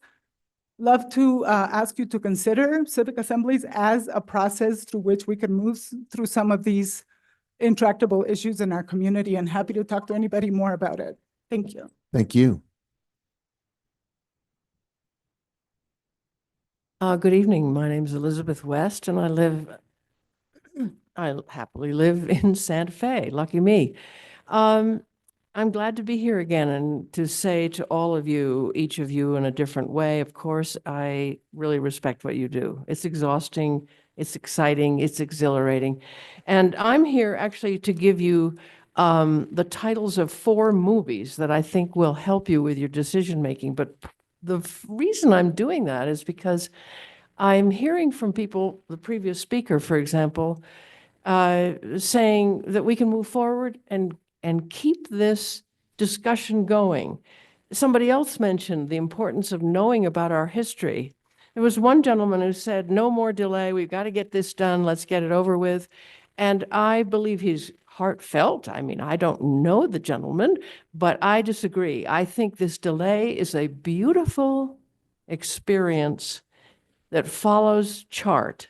CHART wasn't as successful as everybody dreamed about it, but it's a little bit like our dreams. You know, we think, oh my gosh, I look like Marilyn Monroe, and you wake up and you look in the mirror and yike. So I think it was successful. Of course, I participated, and I actually had an epiphany or two, and if you know me well enough, stop me on the street and I can tell you. So I support what many people have said, Mr. Richardson, Ms. Brooker, Mr. Serna, a lot of people here this evening. And I can hear over the weeks and months that we've been engaged in this great experience, I can hear improvement being made. So what about those 4 movies? Okay, they have to do with process and difficult decisions. The first one is Belle. Check it out. Actually, the woman at the video library has all these movies, and she's away on a vacation. Oh, can I quickly just mention the titles? One is Origin, about the caste system. See that? One is Memory. I keep forgetting which one it is. Oh, it's the one with Peter Skarsgård. And the last one is Fancy Dance, an important movie that takes place in Cherokee country. Very important. You think it would have nothing to do with us, and it does. How to make a decision to do the right thing. Thank you. You know, after shoplifting. Thank you. Eli Bransford, District 3, governing body, Mayor Weber. There's no question in my mind that a vote to move the Soldiers Monument is a vote to destroy the Soldiers Monument. I don't think it takes a study. I just don't see how it's even questionable that thing will not survive a move. There's been some talk in my community, in my circles that I run with, where I continue to hear the accusation that some of you are Marxists. Now, whether that's true or untrue, I think the reason for that is because there's a feeling that from some of you are trying to delete our culture and the symbols of that culture, which some of you, I think, have attempted to. I think that the answer to removing any historic thing from our community should always be no. And I think that the answer to adding historical things in our community should almost always be yes. Don't take away from who we are, as a Marxist would, but rather add to who we are as a healthy, free, and tolerant society would. You understand what I'm saying? It's easy to take away, but when you have to add something, you have to have an idea. You have to have some principle, something that means something other than just, that's bad, take that down. Thank you. Thank you.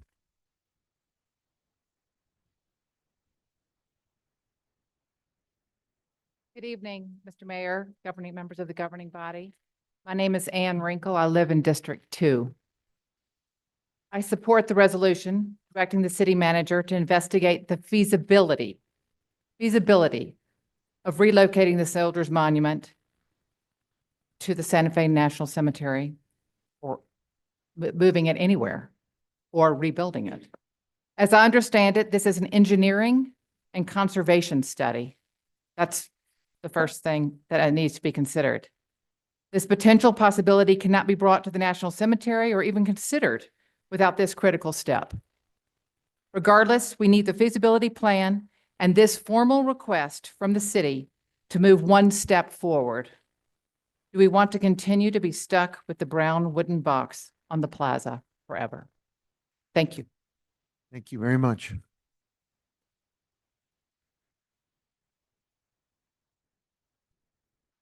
Ronald Trujillo, Santa Fe. You know, I'd much rather be at home watching my Dodgers win the World Series, but because of actions that happened 4 years ago, I'm here tonight again. Mayor, councilors, 4 years. 4 years have passed since the destruction of the Soldiers Monument, and nothing's been done. Yet, every week, every 3 months, 4 months, resolution after resolution. This is getting ridiculous. Mayor, Chart was supposed to fix everything. You told me when I was president of the Caballeros, Ron, I want you guys in the Caballeros part of this discussion because Chart's going to fix everything. Chart's going to tell us where we're going to put the Vargas. Chart's going to tell us where we're going to put the obelisk. Chart's going to fix everything. Sure as hell didn't fix nothing. Even all the recommendations by the people that did Chart, nothing. Why was that, Mayor? You promised. You told me face to face. Remember, you even told me that the Vargas statue was in a safe place. You lied to me. Me and Amber found it off of Highway 14. You know, stop trying to erase our history. Good or bad. History isn't there for you to like. It's there for you to learn from. That's what Santa Fe is about. People come to Santa Fe, Hawaii because they want to see the history. They want to experience, they want to go back in time. That's the wonderful thing about this city, about Santa Fe, not Santa Fe, okay? Remember, fe is faith. Fe, I have no idea what the heck that is. But remember, when you talk about Santa Fe, say it right. Santa Fe, holy faith. I'm disgusted. I really am. Spent 12 years on that up there making decisions. Never, ever did I think that my city would go to hell, which it has. It's embarrassing when I hear people born and raised here now saying, you know, Ron, I'm leaving Santa Fe because this city isn't the city I grew up in, and it's not the city I want to live in anymore. It saddens me. Thank you. Before we go to the Zoom room, let me invite anyone else who is here in the chamber tonight who wants to come up to the podium. You have an opportunity to be heard on any subject, as everyone has already been heard. Good evening, Mayor and councilors. My name is Terry Rodriguez. I'm born and raised in Santa Fe here. But I read something in the New Mexican this morning that really kind of blew me away. It was a letter by a woman, I think she's a woman, she's Japanese, and she was talking about repairing it. It's after a Japanese tradition, it's called katsugi, where they take a broken bowl, an item that has been shattered or broken, and they repair it with gold. And they make those lines a part of the bowl, the item. And it is a exercise in accepting the history, the past, and moving forward with that broken item, but repaired in a beautiful, amazing way. If you haven't read the letter to the editor in the New Mexican, take the time to do it. It's absolutely beautiful. When I read it this morning, that's why I'm here tonight, because it's been such a battle. We've had the discussions in our family and with other people.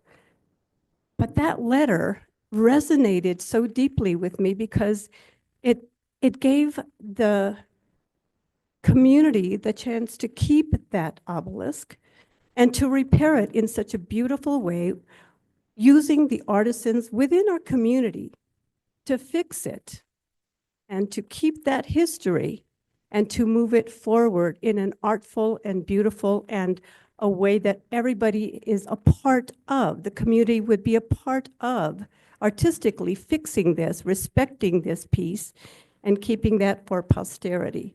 I think it was just a great letter and a great idea, and I really think that's what you should do. Thank you very much. Anyone else here in the room? Yes. Why don't you wait till you get to the microphone so we can all hear you correctly? Thank you. Okay, because I figure you could hear me anyway. My name's Ronnie. You have the floor. Go. I am from here. I could claim generations, but it goes deeper. You've heard me before. You've heard me talk about the dangers because I've seen them firsthand. My friends almost murdered, only saved because of paramedics. And I don't think you called the cops off that day the obelisk went down. I think they realized it wasn't their place because so many of them weren't from here. Because they were told to go home. Because it wasn't their business, it wasn't their problem.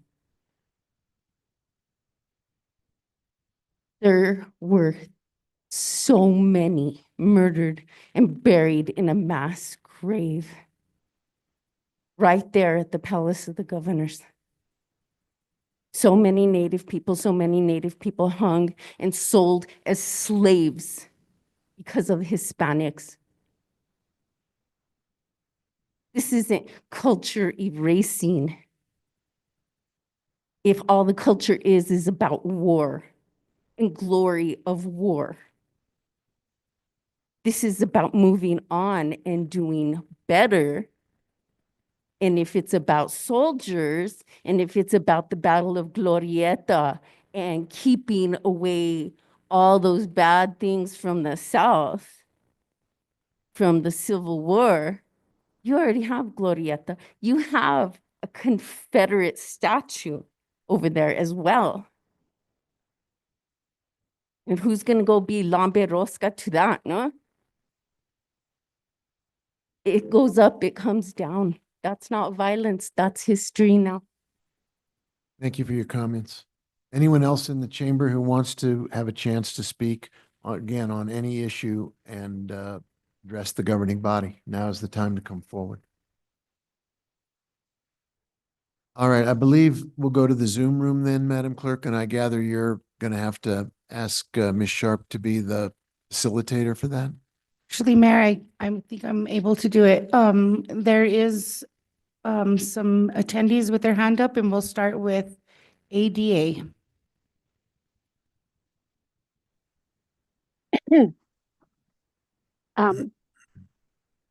Can someone indicate that they can hear me? Yes, we can hear you. Please go ahead. Thank you. Thank you, Mr. Mayor, members of the council, citizens in attendance.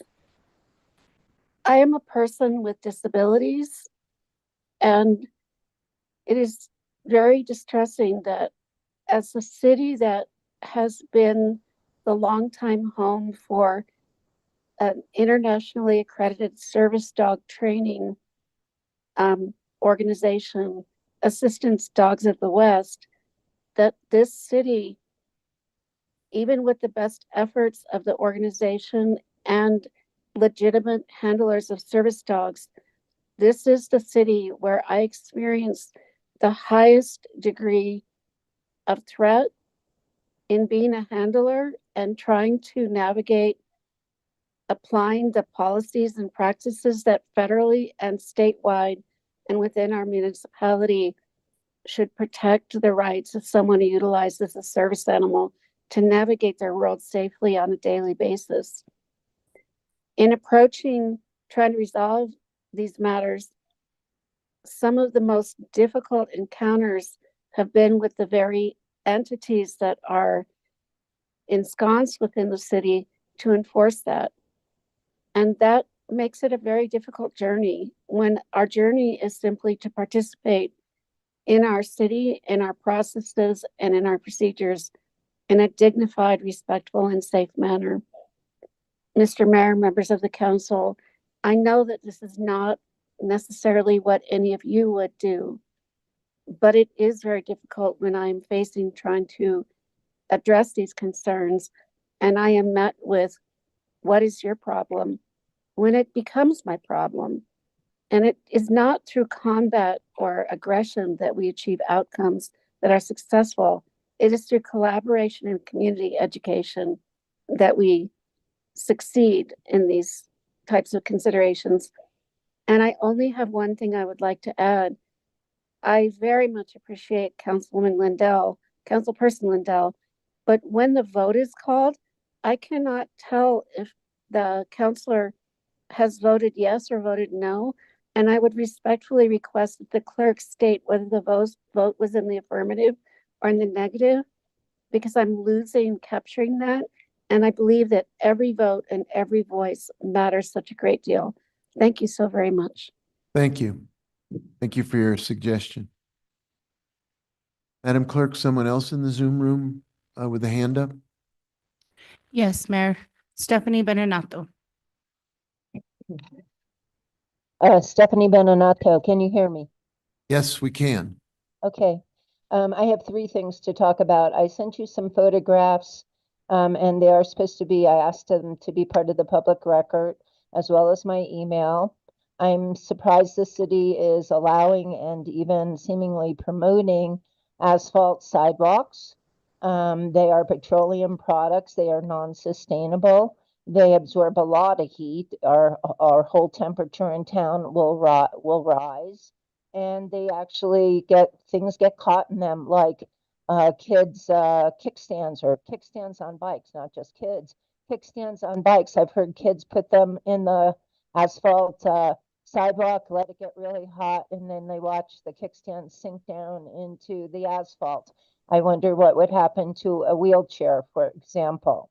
And then I showed you several pictures of the sidewalks in the 1100 block of Don Cubero and also in the 500 block of Galisteo Street, both commercial places. That is Santa Fe Brewing Company and also a bed and breakfast.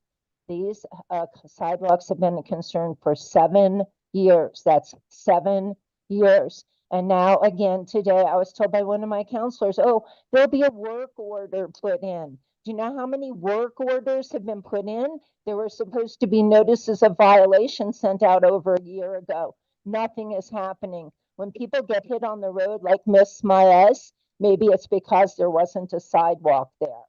Now, as far as the obelisk, I think you've heard from me in writing about the facts and the factlessness of many of the supporters of keeping the obelisk on site.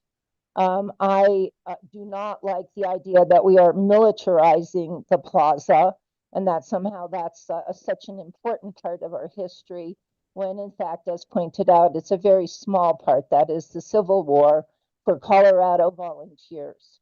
And people in New Mexico, Hispanics, were enslaving Native Americans.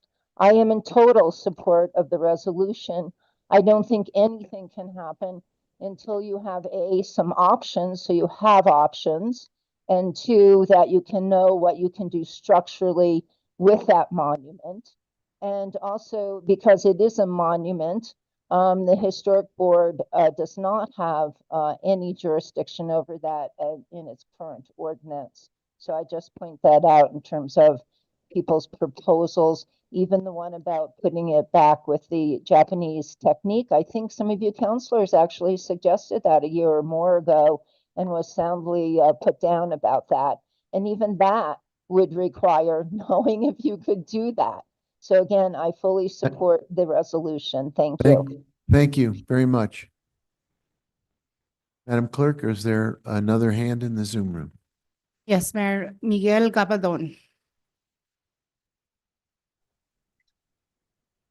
Good evening, Mayor and councilors. Just calling, well, first to confirm that you can hear me okay? Yes, sir. All right. Well, thank you all. I think I've spoken as well as Ms. Previous caller said that I've said what I've had to say about the obelisk, and you as our leaders will make your choices and we'll move on from there. And as the Archbishop said recently, we'll come to a place that we will compromise, and as is always the case in the city of Santa Fe, we'll come together and get along as we have for 400 years. I wanted to call tonight to just express a thank you from the Las Casitas neighborhood to Councilor Cassett and Councilor Chavez, and also Captain Barnett for participating in a meeting with our neighbors regarding the safety of Herb Martinez Park. In recent months, there's been issues with gun violence and other activities that have not been safe for our neighborhood. And they took some time on an evening to meet with us, and we appreciate that time. We look forward to continued dialogue in addressing our concerns in regards to nighttime activities, and we'll work together for the process to install lighting in our park to bring safety back, the feeling of safety back to our neighborhood. So that was my call for tonight. Thank you very much to Councilor Cassett, Councilor Chavez, and Captain Barnett for your time that evening. Thank you all and have a great night. Thank you very much. Madam Clerk, is there another hand up? No, Mayor, there are no other attendees with their hand up. Okay, let me go back to the members of the audience here tonight. Is there anyone who waited until after the Zoom room to have a chance to come forward and speak on any subject? If so, please do it now.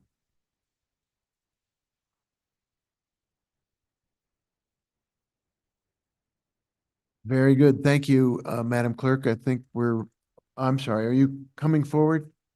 You are. Okay. I didn't know if you were waving goodbye or waving that you want to be heard.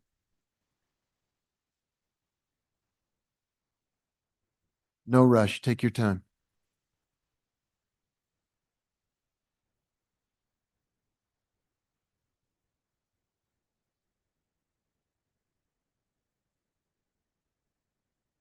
Nani, it's Karen Buller, District 1. Na, Mamakata. Na, Mamakata, Santa Fe. Na, Mamakata, the Plaza. Geta, Aita, Equa. Geta, Natalie.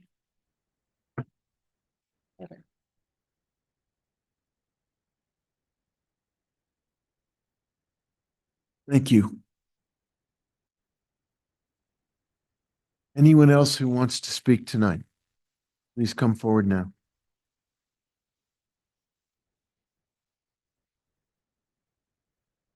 Thank you, Mr. Mayor and Council. Thank you for considering these issues.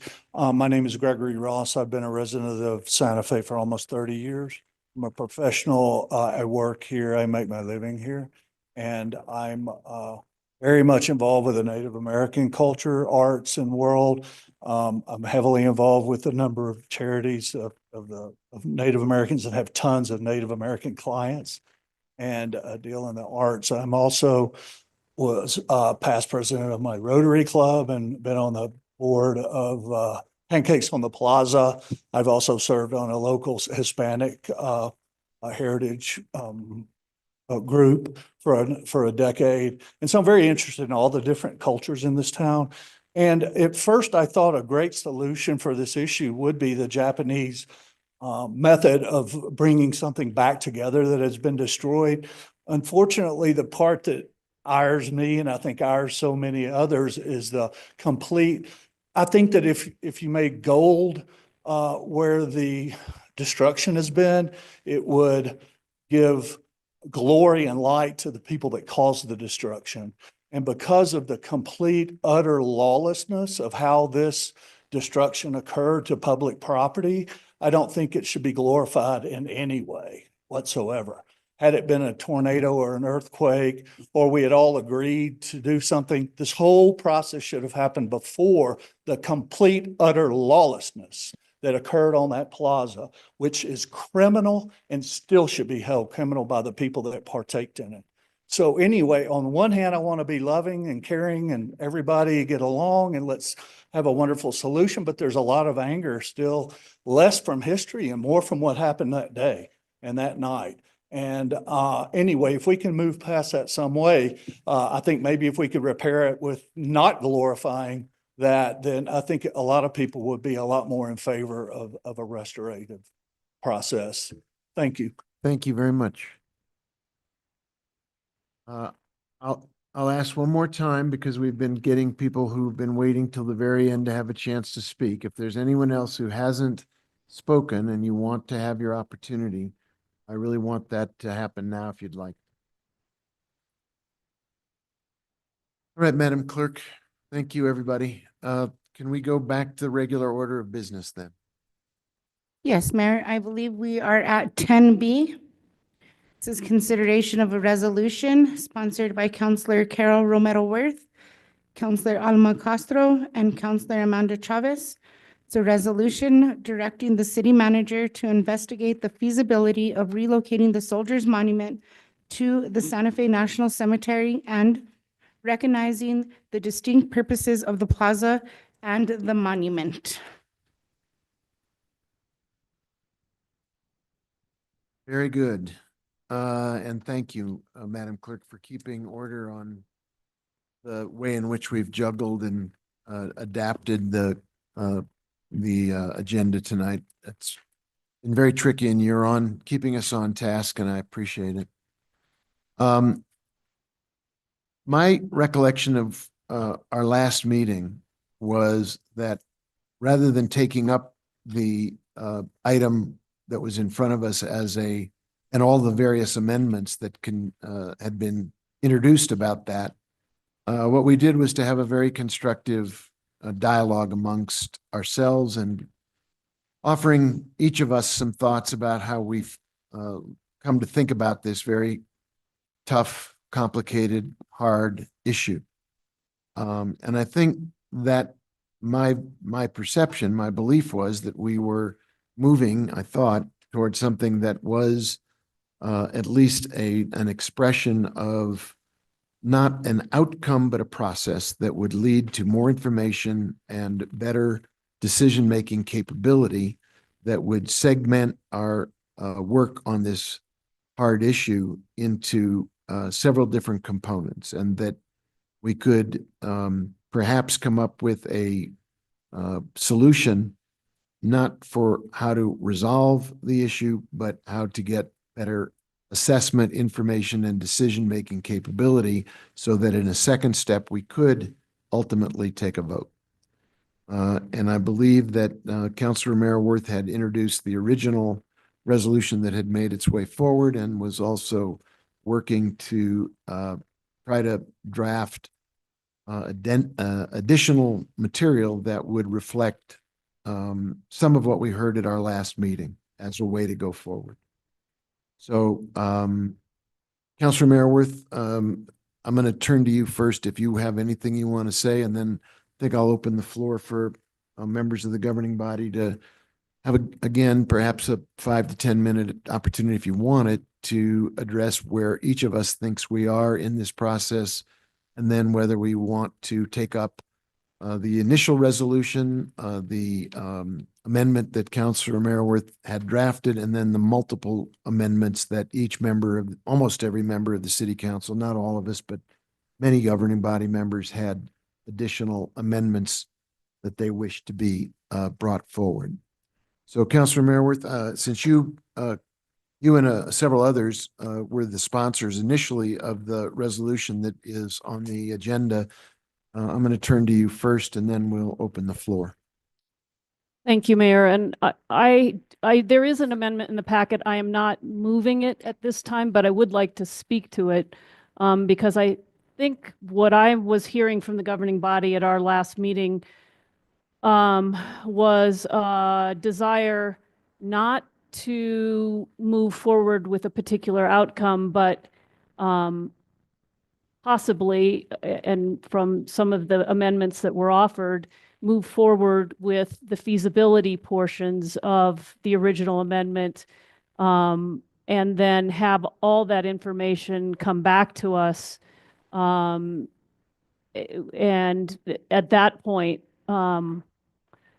decide whether moving it to the National Cemetery is something that needed to happen, or whether other ideas could be considered. And so the amendment, it's Amendment J in the packet, incorporates some of the other changes that were in other amendments as a way to try to get to some amendment that might capture the different ideas that were offered, and some of the changes that there was, for instance, on one page and one amendment talking about the name of the territorial New Mexico governor as being misspelled. The Amendment J makes that correction. It also it does a number of things. We heard from the Arts Commission, or an Arts Commissioner, that it would be nice if we acknowledge that there were cultures here prior to the establishment of the monument. It adds language from the preamble of the city's municipal charter, recognizing the city as a city that has for centuries been a community with rich and lasting multicultural traditions and a history of tolerance toward all peoples and cultures, traditions, and lifestyles. And the charter goes on to state in Article 2, Section 2.02, that no action shall be condoned which discriminates on the basis of ethnicity, race, age, religion, creed, color, national origin, ancestry, sex, gender, sexual orientation, physical or mental disability, medical condition, or citizenship status, and that the governing body shall preserve, protect, and promote human rights and human dignity, and shall through all of its activities prohibit and discourage discrimination. That is a whereas clause that's been added. Also added language from a 2005 cultural landscape report referring to a bandstand being located in the center of the plaza prior to the monument, to the list of other things that have been in the center of the plaza over time. In the 1820s, of course, a rock sundial and then a pyramid replaced the sundial, and it was 50 feet high. It was a memento of Mexican independence, and it came down in 1845, and then also a bull ring that briefly replaced the pyramid. So that, anyway, there's a list of things now, also includes the bandstand that was acknowledged in the 2005 Cultural Landscapes Report. Other changes in this amendment, it does suggest that conservationists, conversations and consultation with state experts, such as the State Historic Preservation Officer, also known as the SHPO, could benefit the city's next steps involving the Soldiers Monument, even though it's even without required involvement. And then I think most importantly, the be it further resolved clauses suggest that we should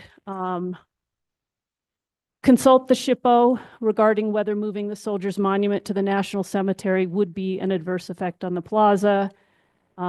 It provides that if the SHPO opines that the relocation of the Soldiers Monument to the National Cemetery would be an adverse effect on the plaza, then a public hearing shall be held and accept written comments regarding the proposed relocation feasibility and notably prudent alternatives to the relocation and steps to mitigate adverse effects caused by the relocation. I think that prudent alternatives to the relocation speaks to the fact that that there may be other ideas for what could happen here, and this process would allow for that.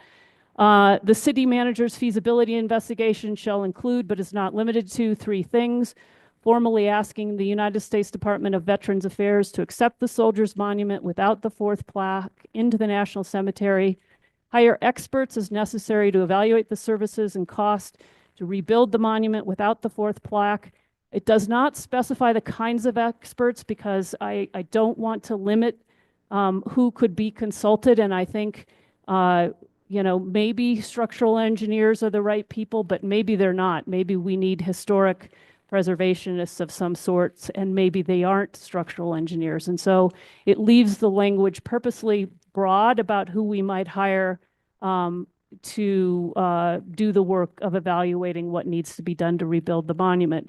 And then again, hire qualified experts to evaluate the steps and costs to move the Soldiers Monument. So essentially, the feasibility investigation would have 3 parts. And then, as I think I heard the governing body wanting, the city manager shall report to the governing body the results of the consultation with the SHPO, the public hearing and comments regarding alternatives and mitigation, if applicable, the feasibility investigation components, and that the city manager would report regularly regarding the status of the consultation, feedback, and feasibility investigation, including any reports or expert analysis that are produced as part of the feasibility investigation.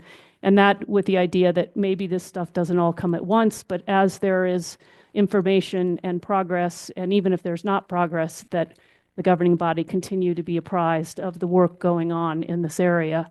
And then I think, again, finally, the last one is what keeps it open, be it further resolved that after receiving the city manager's reports, the governing body will determine next steps regarding the Soldiers Monument. So the idea being that at that point, and we don't know when that'll be, could be a couple months, could be more time, could be less time.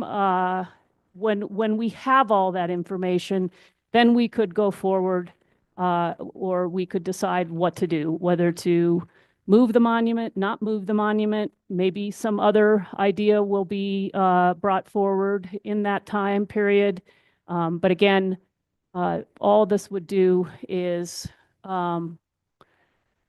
investigate some of these things, provide us with more information, go through the state process to provide more consultation and conversation, and then go from there and see where we are and see what the wishes and the will of the governing body are at that point. So this resolution, if passed with this amendment tonight, would not automatically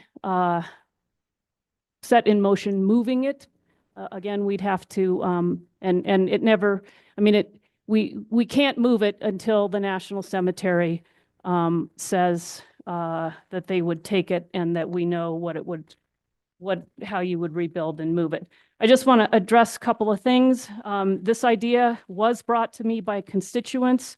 I think it was, I initially said, we can't do anything. We're too polarized. I think we've also heard that the community is tired of the status quo.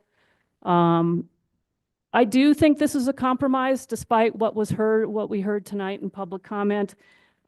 It does preserve the monument, and I think it does move it to a place.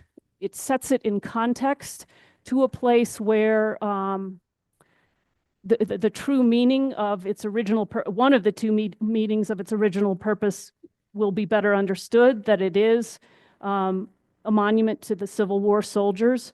And I think that'll be better understood if it's placed differently.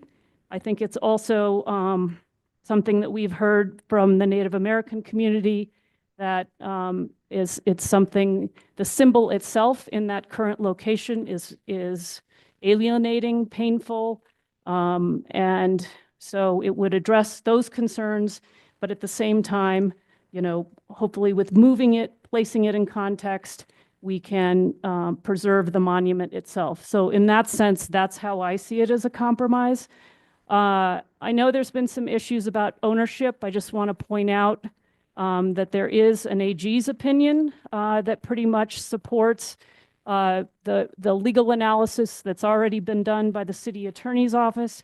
And I would also just note that counselors tonight, actually in like the last 15 minutes perhaps, have received a letter from the All Pueblo Council of Governors And the opening sentence says, "To all, Pueblo Council of Governors fully supports the relocation of the Soldiers Monument obelisk to be erected at the Santa Fe National Cemetery, and that truthful narrative replace and reflect the collective sentiments of our leadership."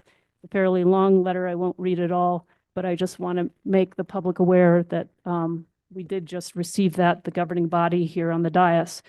I know we'll have more comments. I see Councilor Amanda Chavez's hand is up, and I look forward to hearing from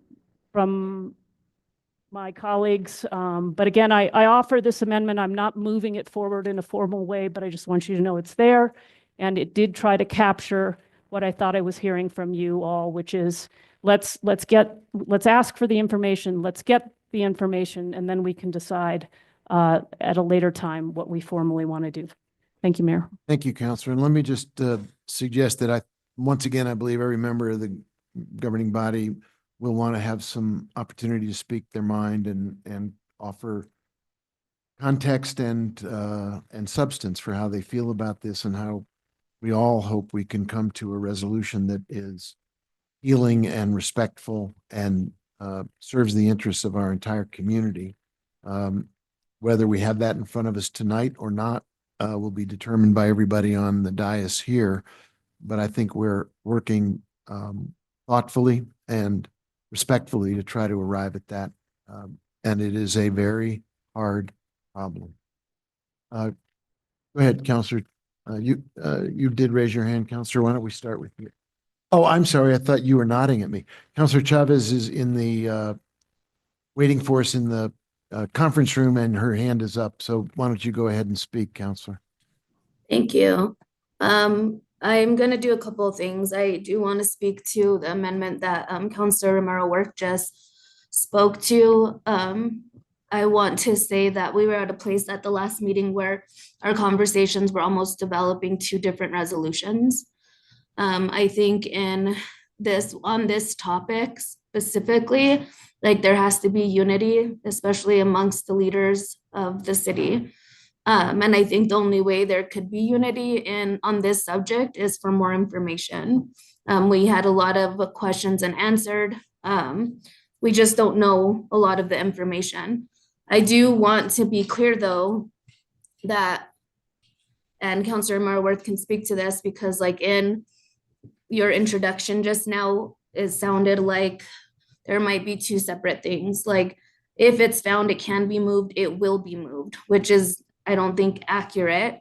What it is providing information, whether it can be moved or not. Ultimately, that information is shared with governing body, and governing body makes that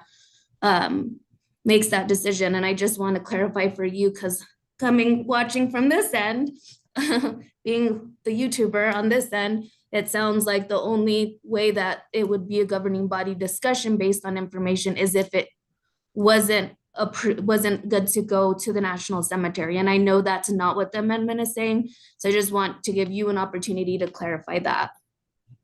Thank you, Counselor. I appreciate your flagging that, particularly and I know you're not feeling great, so thanks for hanging in there. If Counselor Marworth wants to take the opportunity to add some more clarification to what she said previously, I think you've flagged an important point. Yeah, sorry about that. The original resolution said that if it could be moved, then we would move forward with moving it. That it has since been amended at the committee level, and this amendment would further make it clear that we are asking for the three components of the feasibility, what I'm calling the feasibility investigation, asking the National Cemetery, hiring experts to see what it takes to rebuild and move. And then all of that information would come back to the governing body, and the governing body at that point could decide whether to move it to the National Cemetery, or maybe by that time there'll be another option that the governing body wants to pursue. And so definitely this leaves it open. And so I thank you for flagging that, because I don't want any confusion.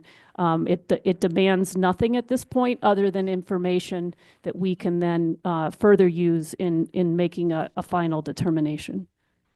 Thank you so much. And I know we're not moving the amendment forward, but I do think that final amendment really captures is a summary of the discussions we've had. And it leaves it so that we all are in agreement that an outcome is inappropriate at this point, right? We don't have a solid outcome where any of us could stand up and say, this is what exactly has to happen. And the reason why we can't say that is because there's a absence of information that would make it very inappropriate for any of us to do so. And so I think this resolution puts us in a place where we're gathering information so we can be more confident in the decision we make. I just had a conversation with a constituent, I believe, of District, I want to say 1, that stopped to talk to me a little bit when they were leaving the building. And they had a great point. They said it's about education and youth, right? It's wouldn't this be amazing if we're adding a key component to how we're rewriting the history that's caused so much pain, and that has caused so much tearing of our community apart, because it has, where we can say we're going to gather information, we're going to do this in a constructive way of gathering information, of having respectful discussions, of being educated and admitting when we're wrong, when that education is provided to us, and us making sound decisions and what is the most appropriate way so that all history is respected, and having our youth kind of witness this and witness finally a solution to something that has been very, very difficult. So that hopefully we're slowly healing those wounds that have been present for a very long time. And I would say they've been present before the obelisk was torn down. It's been ongoing. I've seen beautiful cultures as a child being in such deep conflict with one another for no reason, because in the present, they've done nothing wrong to one another. But we're living in this past where we're not allowing ourselves to rewrite the story, and our stories and how we rewrite it is what's going to become the new history that we're setting for generations to come. And so I think that us as city officials admitting as a whole, hopefully we get there, that we don't have enough information to make the appropriate decisions, and working to get that information could be writing a piece of the history that has caused conflict for so long. So I would say that I want to thank Councilor Mara Worth for working with a lot of her colleagues, because I know a lot of individuals contributed to a lot of the discussions and how this has kind of transformed. But I think that starting with saying we don't know it all and let's figure it out and get more information and make an educated and well-informed proposal is probably the best thing that we could do right now. So that's all I had to say, Mayor. Thank you. Thank you, Counselor, and I appreciate your hanging in there with us despite your having not a great health night. So thank you. I think we'll just take an opportunity here for what we have done in the past and offer everybody. I'm all over it. Have an opportunity for everybody to simply take a turn to offer some thoughts and some context, and then we'll see if there's a path forward. So, Councilor Castro, why don't you take it? Yes, thank you so much. I just want to echo the sentiments of my colleagues in saying that this is a really important topic in terms of how we get our input. One of the amendments that I presented was sort of leading towards the idea of what and how we can represent history in a different way. I know we're not moving our amendments forward today, but I think that the words of Councilor Chavez really represent how important how we portray history and how we talk about our community is. So I've been in communication with some of my colleagues. I also think that the youth in our community have a vested interest in how this conversation moves forward. So I just want to thank everyone for all the hard work, and I will cede the floor. Thank you. Thank you, Counselor. Counselor Michael Garcia, sir, you have the floor. Thank you, Mr. Mayor. I guess first I just want to apologize and say sorry to the residents of Santa Fe for the lack of action and having that box on the plaza for so long. You know, I'm in the position right now where, and I've said this to some of my colleagues, that we just take the box off right now. That'll get some action going. Folks want to move forward and try to destroy it again, then there should be accountability at bay. But what happened to that monument by covering it up with the box, it almost makes me feel that some sense we're ashamed as a community of what happened. And I think we really need to understand how we move forward. And in my opinion, there's two foundational elements in how we really move forward with this very complicated matter. One is looking at the feasibility, the structural integrity of the monument. And the other is really having a thorough investigation of the ownership of the monument. And I know my colleague had mentioned that the AG gave their opinion, but for the public that doesn't have access to the letter, I'll cite the letter. It says, "We are not in any judicial determination of ownership of the obelisk, and we are not in a position to adjudicate the issue." I want that made clear to the public because it almost made it seem like the AG's office was in agreement with the city, which is completely opposite of what they wrote to us. When we look at the history of the monument, and this is where I really encourage us as a body to have that thorough investigation done, because there's documentation, there's evidence that cites otherwise than the current opinion made by the city attorney. I've done this before. I'm going to do it again because I'm somebody that relies on the facts. And so I'm going to cite from the September 26, 1973 City Council minutes. And it states, Mr. Baca, and I'm going to add here, Mr. Baca, whom was the city manager at the time, Mr. Baca stated that he had received a letter from David King, copy on file in the city manager's office. So I'm going to pause right there. Big question, where's that letter? We should, as a city government, have a copy of that letter. I'm going to go back to citing. Regarding the Plaza Monument and requesting that the City Council rescind their action regarding same. He stated that since it didn't belong to the city, his recommendation would be to rescind the action and let the state solve their own problems. That's coming from City Council minutes. Now, we can refer to other documentation, such as the media, which covered this instance back in 1973. I'm going to cite from the article. The City Council, acting on a letter from Governor Bruce King, voted to remove the Soldiers Monument. The vote, according to Mayor Joseph E. Valdez, was an effort to clear up ownership of the obelisk. After the vote, Valdez noted, it became clear that the monument is owned by the state. Valdez said today that I feel strongly that nothing should be done to jeopardize the grant for restoration of the plaza that we're hoping to receive. Then it further states, City Manager Baca, however, disputed King's statement that federal funds would be jeopardized by any change in the monument.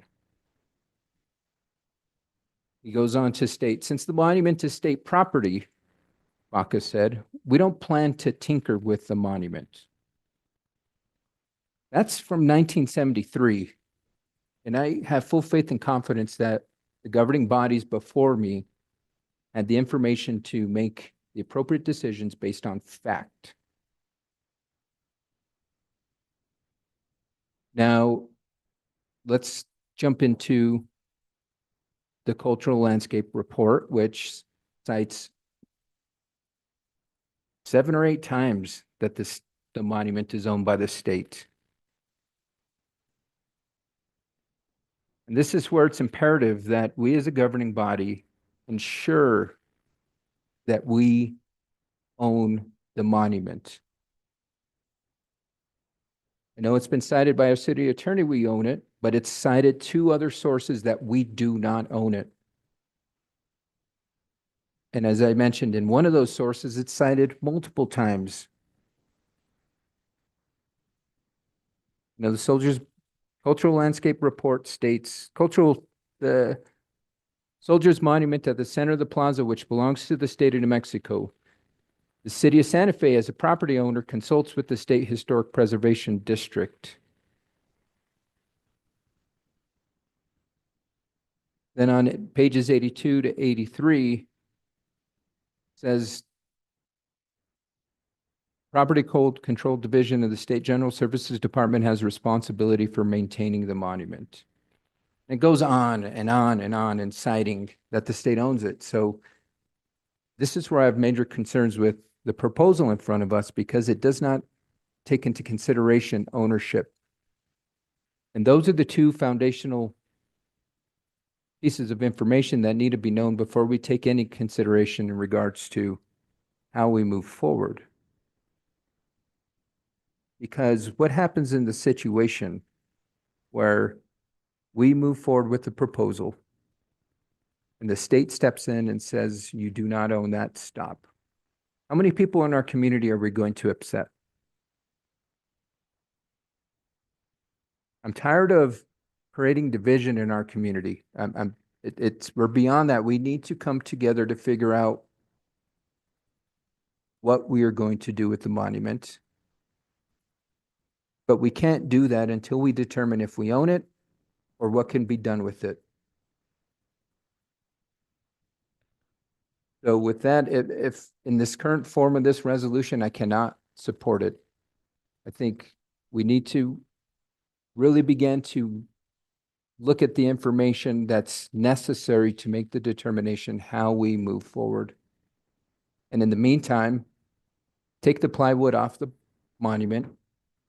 Let the public and our visitors see the monument as it is.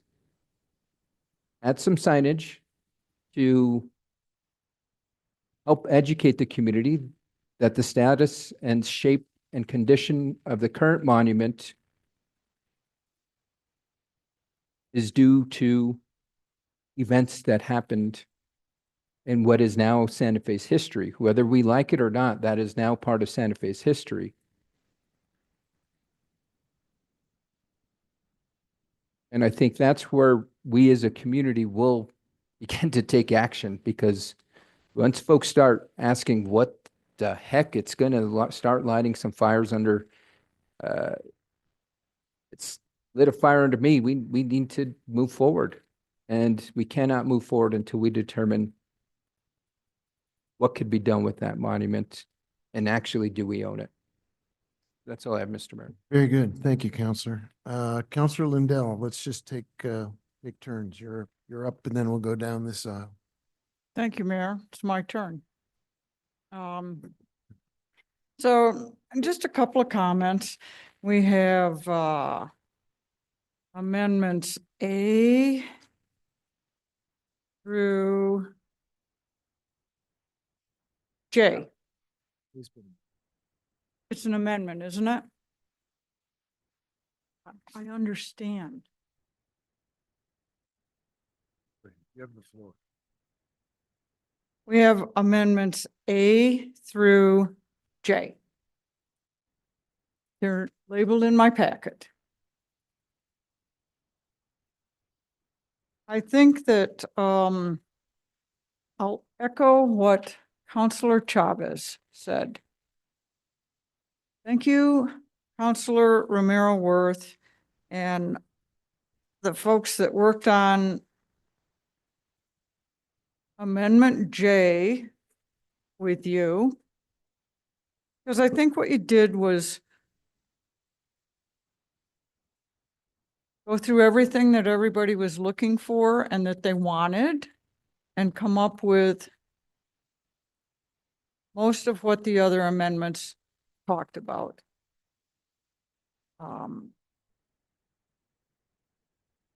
Doing feasibility, looking at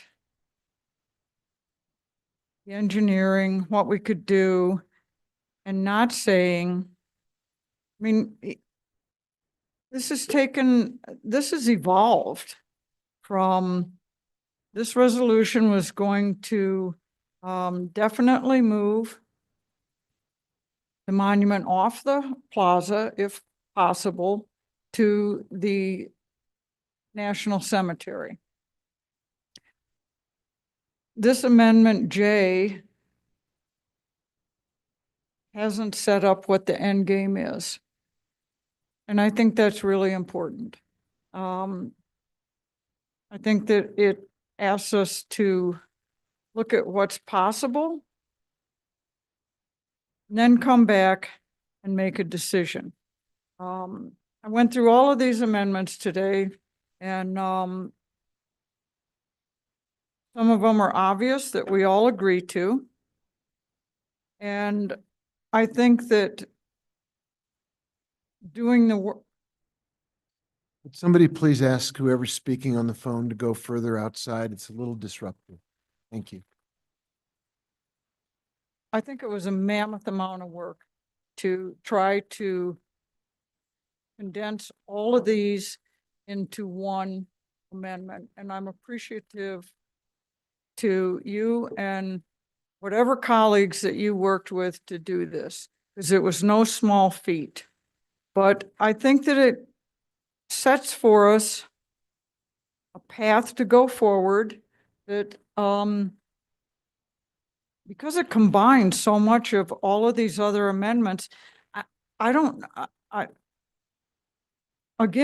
agree with Councilor Chavez. I don't think that this is divisive, and I think it's a condensation of what the other amendments are, and I think it's a good path forward.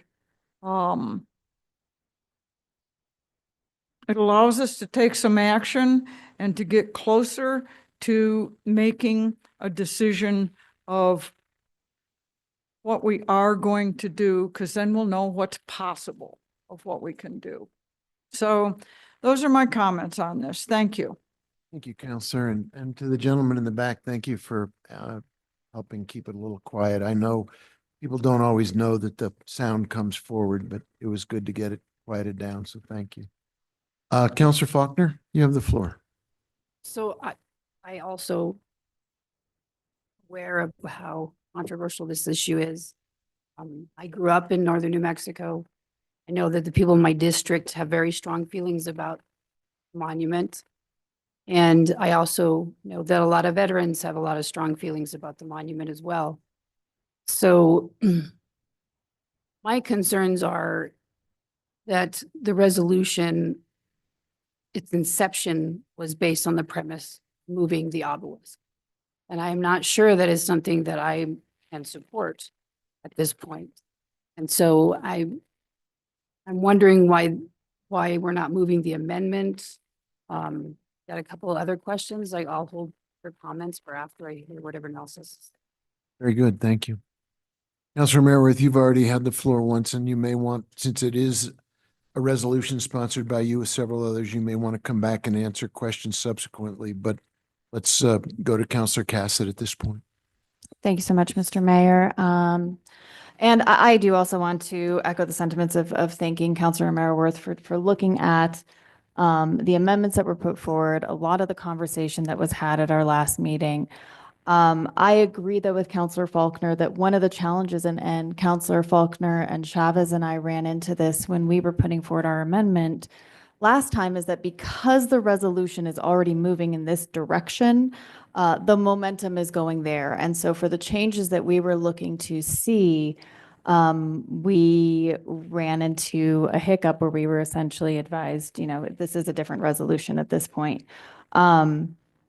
And so I think given that constraint, I think Councilor Merworth did a wonderful job really looking at these pieces, but it is not what I was hoping to see and what I was envisioning. I think we can all agree that understanding what's possible here is key. In truth, I feel a little silly we didn't think of this 3 years ago, that we probably should have figured this out, but it was a different time then. I have a couple of resolutions in the hopper right now that I'm hoping to introduce in November, kind of depending on the course of this conversation.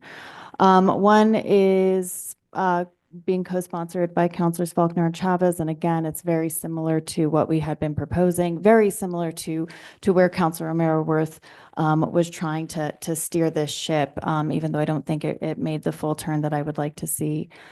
The other one, though, does have to do with the community engagement component. I know that we are split on this at the moment. I think one of the most interesting parts of serving during this time period, besides COVID, was the conversations around this issue. And I have the good fortune of speaking to, I could not even count how many members of the community around this topic. And they frequently ask me, what do you want to do? And I often turn it around to say, what are your thoughts? Because if I'm honest, I don't know. This is an intractable issue.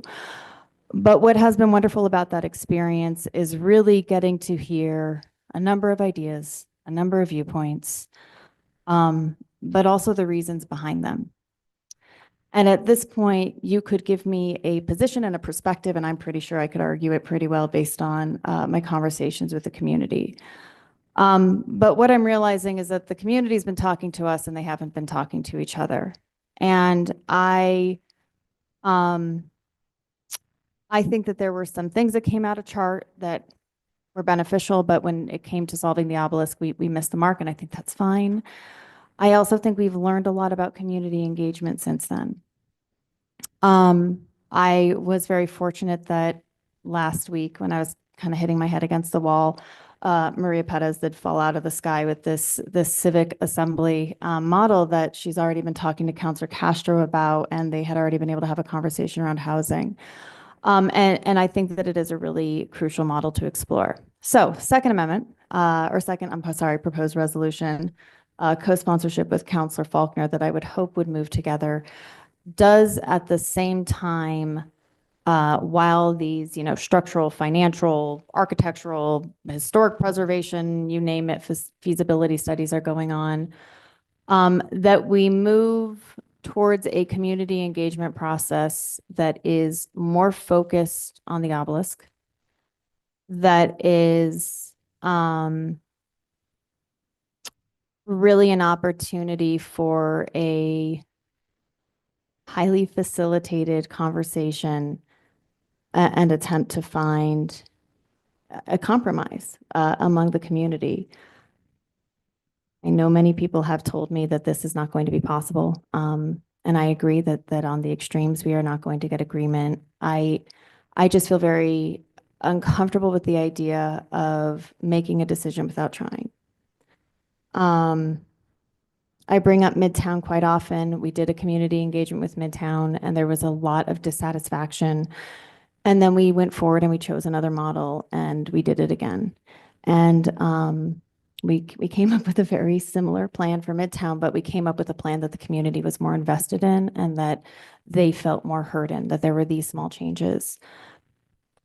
Our previous proposal to rebuild it could have been the right option. This could be the right option. In truth, I am not committed or attached to any resolution, but I really am attached to a process. And so I would hope that also may pass. It may not.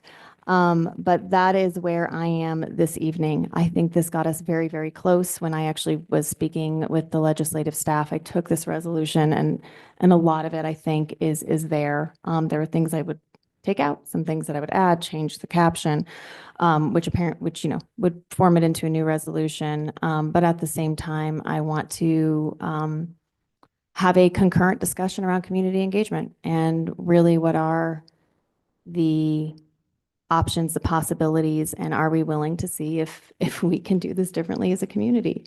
I know other communities have failed. We call ourselves a city different. I would like to think that we can somehow start to repair the tears in the social fabric, and I understand this is not going to be finished through this process. We frequently keep talking about, well, afterwards, whatever the solution is, whatever the resolution is, we are going to need to continue having these conversations. We are going to have to figure out how to get this together. But, as Maria said, what I have seen more than anything is just how devastating I have found this for our community. And there is a lot of anger and there is a lot of hurt. But Ms. West is right. The dialogue has shifted, and I am hoping that we can capture that. I do have questions about some of the more nitty gritty around SHPO. We will get there. I will yield the floor for now. Thank you.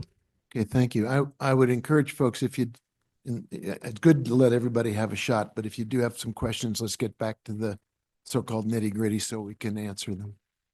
No, you were great. You were great. No criticism. Counselor Lee Garcia, sir, you have the floor. Thank you, Mr. Mayor. You know, when I take a look at the initial resolution, in which I was not in support of, and then I continue to take a look at the rest of the amendments, and, you know, to Councilor Lindell's point, A through J, it's, I think it can be very confusing, not just for us, but even the community who is here to, what are we going to get out of this? It's really challenging. And, you know, how do we put that in layman terms to the community, whether you support this or you don't support it? And, you know, I go back to continually, and most people do know where I stand on the monument, in regards to resurrecting it back in its place. I am a proponent of understanding that change is not an optional event in our society. Change happens. I have never been happy in the way that it was changed. And I don't think that is something that in any community we need to pay homage to. And so, you know, we're listening to the voices from our Native American brothers and sisters, who many of us, again, are a part of, because that's who we are as Hispanics. Native American, we may not have a number, but we actually did grow up. I grew up in Pojoaque. And you know, what that taught me is we don't disrespect others just because of the color of their skin. We never knew what racism was really. But you know, I go back to also listening to the community. And when we take a look at statistics, and I think somebody brought up percentages and numbers, and I think that was very important for me. It was a vote in the affirmation for it to remain. And that was a process that we as a government, I wasn't on the governing body at that point in time, but it was supported by the people up here on the dais at the time. And yes, it was costly, very costly. 54.6%. You were to put that in a vote now in election time, that would mean it goes back up, right? 12% said move, and so move it. And so, you know, a lot of times, how do we really know what we're not going to please everybody. Can't. Never is going to happen with the political football. But I think I've said this before, conversation amongst all of us, and that's what this is doing. This is having conversation with many different groups. We just got a letter from the All Pueblo Council of Governors, who chairman is a great friend of mine. I grew up with friends. The bracelet that I'm wearing tonight is from one of my best friends from San Ildefonso. And I have these conversations with him as often as I can. I speak Tewa language with him as much as I can to learn it. And so this is a very hard, difficult decision that we are up against, but I am a firm believer that we have to come to some resolution at some point. I still have concerns about starting off with the resolution, and it kind of really has changed from its inception. You can either vote it yes or no. And I think we really should be voting on the original resolution. The amendments are great, and I appreciate the work that my colleagues have done to work on this because of what has been brought forward. I still also have concerns of us being in litigation. There's a lot of things that are just cloudy for the purpose of this discussion. You know, I see the hurt in people, and I also see the passion in others. And I look at how we're not gonna solve it all. But I think we are at a crossroads where we have to make a decision, and we have to be strong enough to be able to make this decision. And with that, I'll cede the floor, and allow other counselors who have brought forth amendments to either move them or have discussion. Thank you. Thank you, Counselor. I think we're very close to, I hope tonight, making some decisions, taking some votes, recognizing that as has been said by Counselor Cass, that there are things that can be done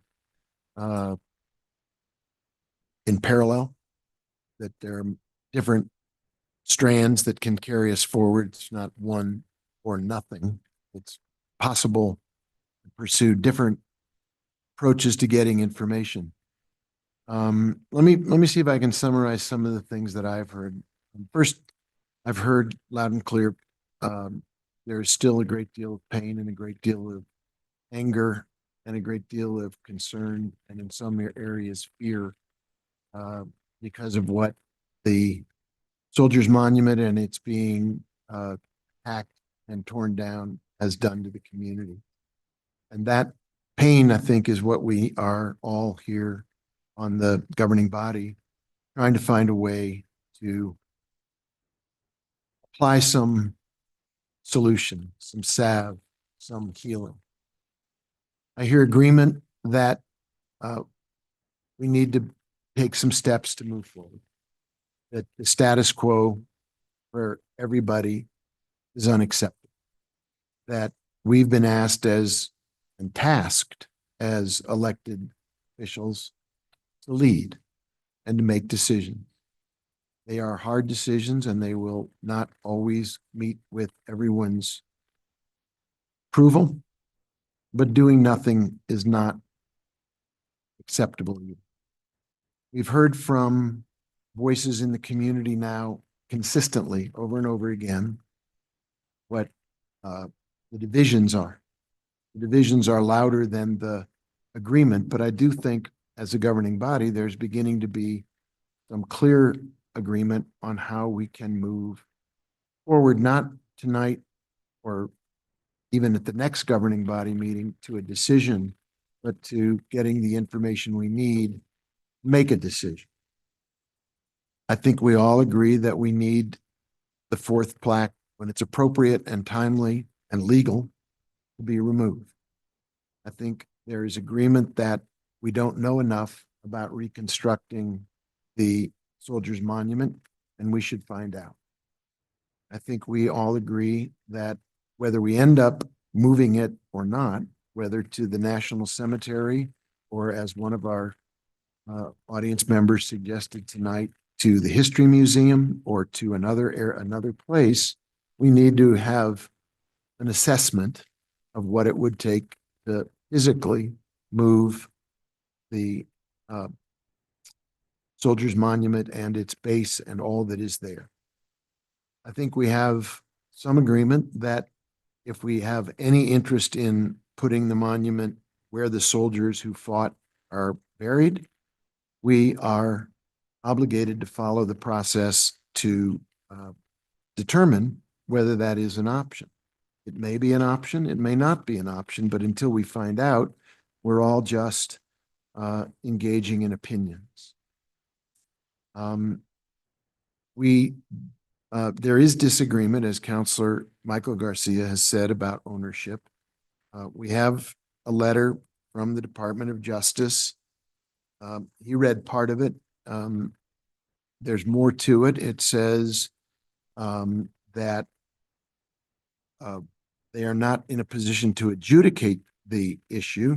However, they do point out that the obelisk is a subject of current litigation, And the complaint filed by the plaintiff in the matter asserts that the obelisk is subject to the provisions of the New Mexico Prehistoric and Historic Sites Preservation Act. The complaint does not explicitly allege that the city owns the obelisk. However, the original complaint alleged that the city, quote, must repair and restore the obelisk, and the city admitted in its answer to the first amended complaint that the obelisk was funded by the Legislative Assembly of the Territory of New Mexico in the 1860s and has stood within the plaza. That's the end of the quote. And then the Assistant Attorney General goes on to write, these allegations are consistent with city ownership under the federal land grant to the city. The letter goes on to say, we are not aware of any federal claim of ownership of the monument since the issuance of the patent in 1901. We are also not aware of any official claim of ownership of the state or any transfer of ownership from the city to the state. So this is not considered to be a legal finding from a court. It is a response to a request by an elected official to get more information. And it is, as far as I know, the most definitive answer from the Attorney General's office that we have in hand. Whether it's adequate for the concerns of members of the governing body is for each person to decide on their own. I think what I'm hearing is a desire on the part of everybody in the community and here on the governing body to move forward, not to make a decision, but to begin the process of getting information that we currently don't have. And to do it in a way that is non-adversarial and non-political, to do it in a way that is genuine and authentic and designed to be in the spirit of solving problems rather than winning arguments. We've had a lot of arguments. We continue to disagree about some issues, but we're finding a way to agree on the elements that are most important. And those are values. Those are the values of our community. We are finding a way to understand that the winning and losing in regard to the Soldiers Monument, as long as there is a fight over who wins and who loses, everyone loses. That the real solution will lie in going through a fact-finding and assessment process of what it would take to reassemble the monument and what it would take to attempt to physically move it, and whether it is possible to put it in the cemetery, the National Cemetery, where the soldiers it is designed to honor are buried. We've heard from the All Pueblo Council of Governors, as Councilor Lee Garcia mentioned. A letter arrived while we've been sitting here saying they support the relocation of the National Cemetery. We have a similar letter from the governor of the Pueblo of Tesuque. They are not opposing the reassembling and reconstruction of the monument. They are suggesting that they would find peaceful resolution if it were reassembled and moved to where the soldiers are buried. I come back to where I started. I don't think any of this is easy. I think it's hard. I don't think it's anything that brings us as elected officials a sense of joy or even engaging in something that is a joyful part of governing. It's a hard part of governing. I went back and found the speech that Mayor Mitch Landrieu gave when he was the mayor of New Orleans about their statutes, because we're not the only city to have these issues. And what Mayor Landrieu said, in some respects, is not relevant to us. It's slightly different, but there are sentiments that are similar. Mayor Landrieu said, You elected me to do the right thing, not the easy thing. And this is what that looks like. Relocating the monuments is not about taking something away from someone else, and it's not about politics, blame, or retaliation, and it's not a naive quest to solve all our problems at once. It's about showing the whole world what we as a city and as a people are able to acknowledge, understand, reconcile, and most importantly, choose a better future for ourselves. Otherwise, we will continue to pay a price with discord, with division, and yes, with violence. None of us want that. All of us want resolution and acceptable compromise that brings the community together.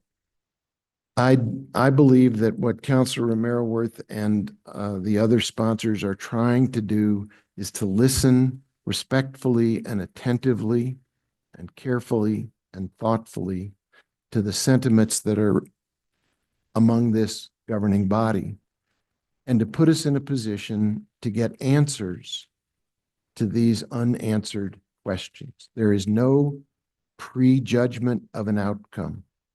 There is no prejudgment of a decision, but it does get us toward motion, get us into the process of developing answers that we do not have at the moment, and that if we even wanted to consider a different path to the Soldiers Monument, we will need these answers. So I think we are struggling. The public is watching us struggle.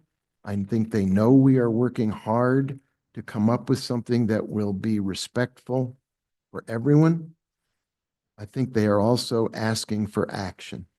I hear in my emails and from my constituents when I go across the city, we're ready for you all to do something. Please take some leadership and take steps toward better informed decisions that we can all then get behind.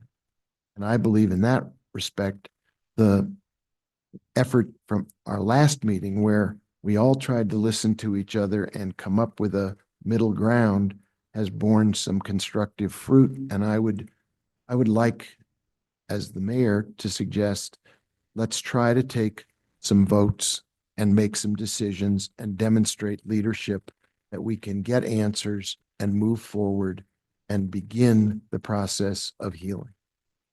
With that, I think there are people on the governing body who would like to direct some questions. I don't want to put Councilor Romero Worth in the hot seat, but it is you've been very clear that you're willing to assume a leadership role with this. And with that comes the questions, if you would be open to responding to some of the questions, the nitty gritty, as Councilor Cassett asked about. I'm sorry, absolutely. And I think in terms of the SHPO process that Councilor Cassett mentioned, I would also ask for help from the city attorney's office. So Councilor Cassett, I'm not going to shut anybody else out, but I did note that you said you had very specific questions. And since you referenced that, can we start with you? Absolutely. Thank you. I did actually want to hear a little or a lot more about the SHPO process. And then also looking at the current amendment in front of us, it mostly refers to SHPO only being involved in a scenario where we are looking at a movement. Whereas I think that it would be beneficial to, to have SHPO have conversations with us about the variety of options that we are looking at. And so I guess I'm curious if that is possible, or if the SHPO process is, similar to our land use cases, where it's like, this is the actual proposal, we need you to assess this.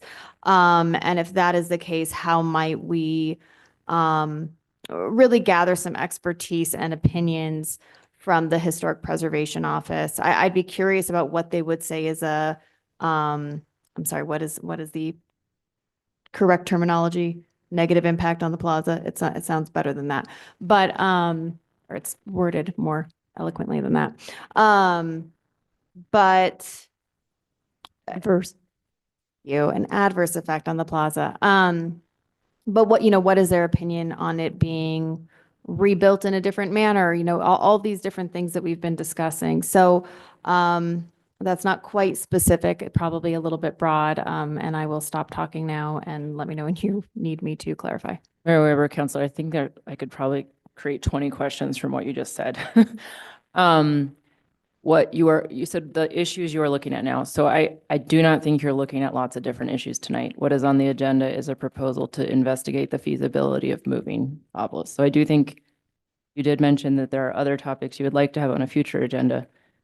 So right now, those are not in front of us. So that's definitely possible. It's just not what the topic is tonight. In relation to what this amendment would propose, which is what we can talk about tonight. So then maybe we just hear about the SHPO process as a broad overview in general? What does this look like and what would we have to bring to them for them to opine upon? Mayor, Councilors, have to, I think also is outside the context. So we're saying regardless if we have to, we would, and that's what the proposal is. So just to be really clear. And the process would be to ask if a particular proposal would be an adverse effect. And then that type of, in the conversation then would get more, depending on the answer to that question, or that, depending on the opinion provided there, then what the amendment proposes and what the process generally would include is a public hearing and a determination of mitigating steps that could be taken for an adverse effect. So adverse effects occur all the time to registered properties. That doesn't mean proposals for things that are considered adverse effects. That doesn't mean they can't happen. It just means that there's further consultation and determination of mitigation for those adverse effects. Sometimes you may just have many adverse effects that are options, perhaps. And you would look at one that's proposed and determine how to mitigate mitigate the impact it would have on that site. Okay, thank you. So what I am hearing is that it does involve bringing forward a specific proposal as opposed to a broad variety of proposals. Correct. Mayor or Councilor, that's right, because what you're looking for in that public hearing is if there are alternatives that make sense to the proposal. Okay. There's going to be a proposal, and then you're looking at during the hearing if there's alternatives. And I'll have to refresh my memory on the keywords to bring it back. Yeah, can I Yep, jump in sure. here? Is that all right? Absolutely. Yeah, please do. So on page 5 of Amendment J, line 24 and 25, I think this is the language you're looking for, City Attorney McSherry.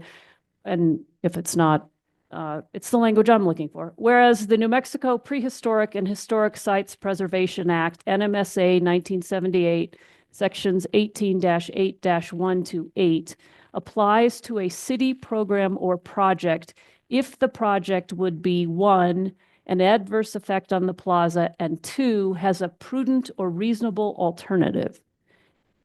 So that's Mayor or Councilor has no prudent or reasonable alternative. okay, wait. Okay, then we have a typo. Yeah, because as I read that, I'm like, Okay, so can you take it? So let's read it again, and can you take it from there? Because that's the starting point, right? Is we bring forward, and we don't have to do this. We are choosing to do that. We don't think we have to do this, but part of the lawsuit, I think, is saying you have to do this. So we may hear otherwise, but if we're already doing it, then it's not going to be that big a deal. So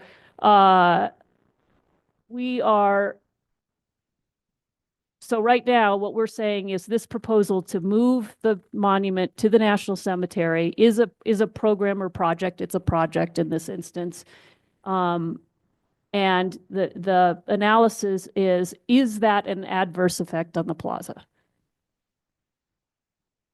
Correct? Are you pulling up the actual language?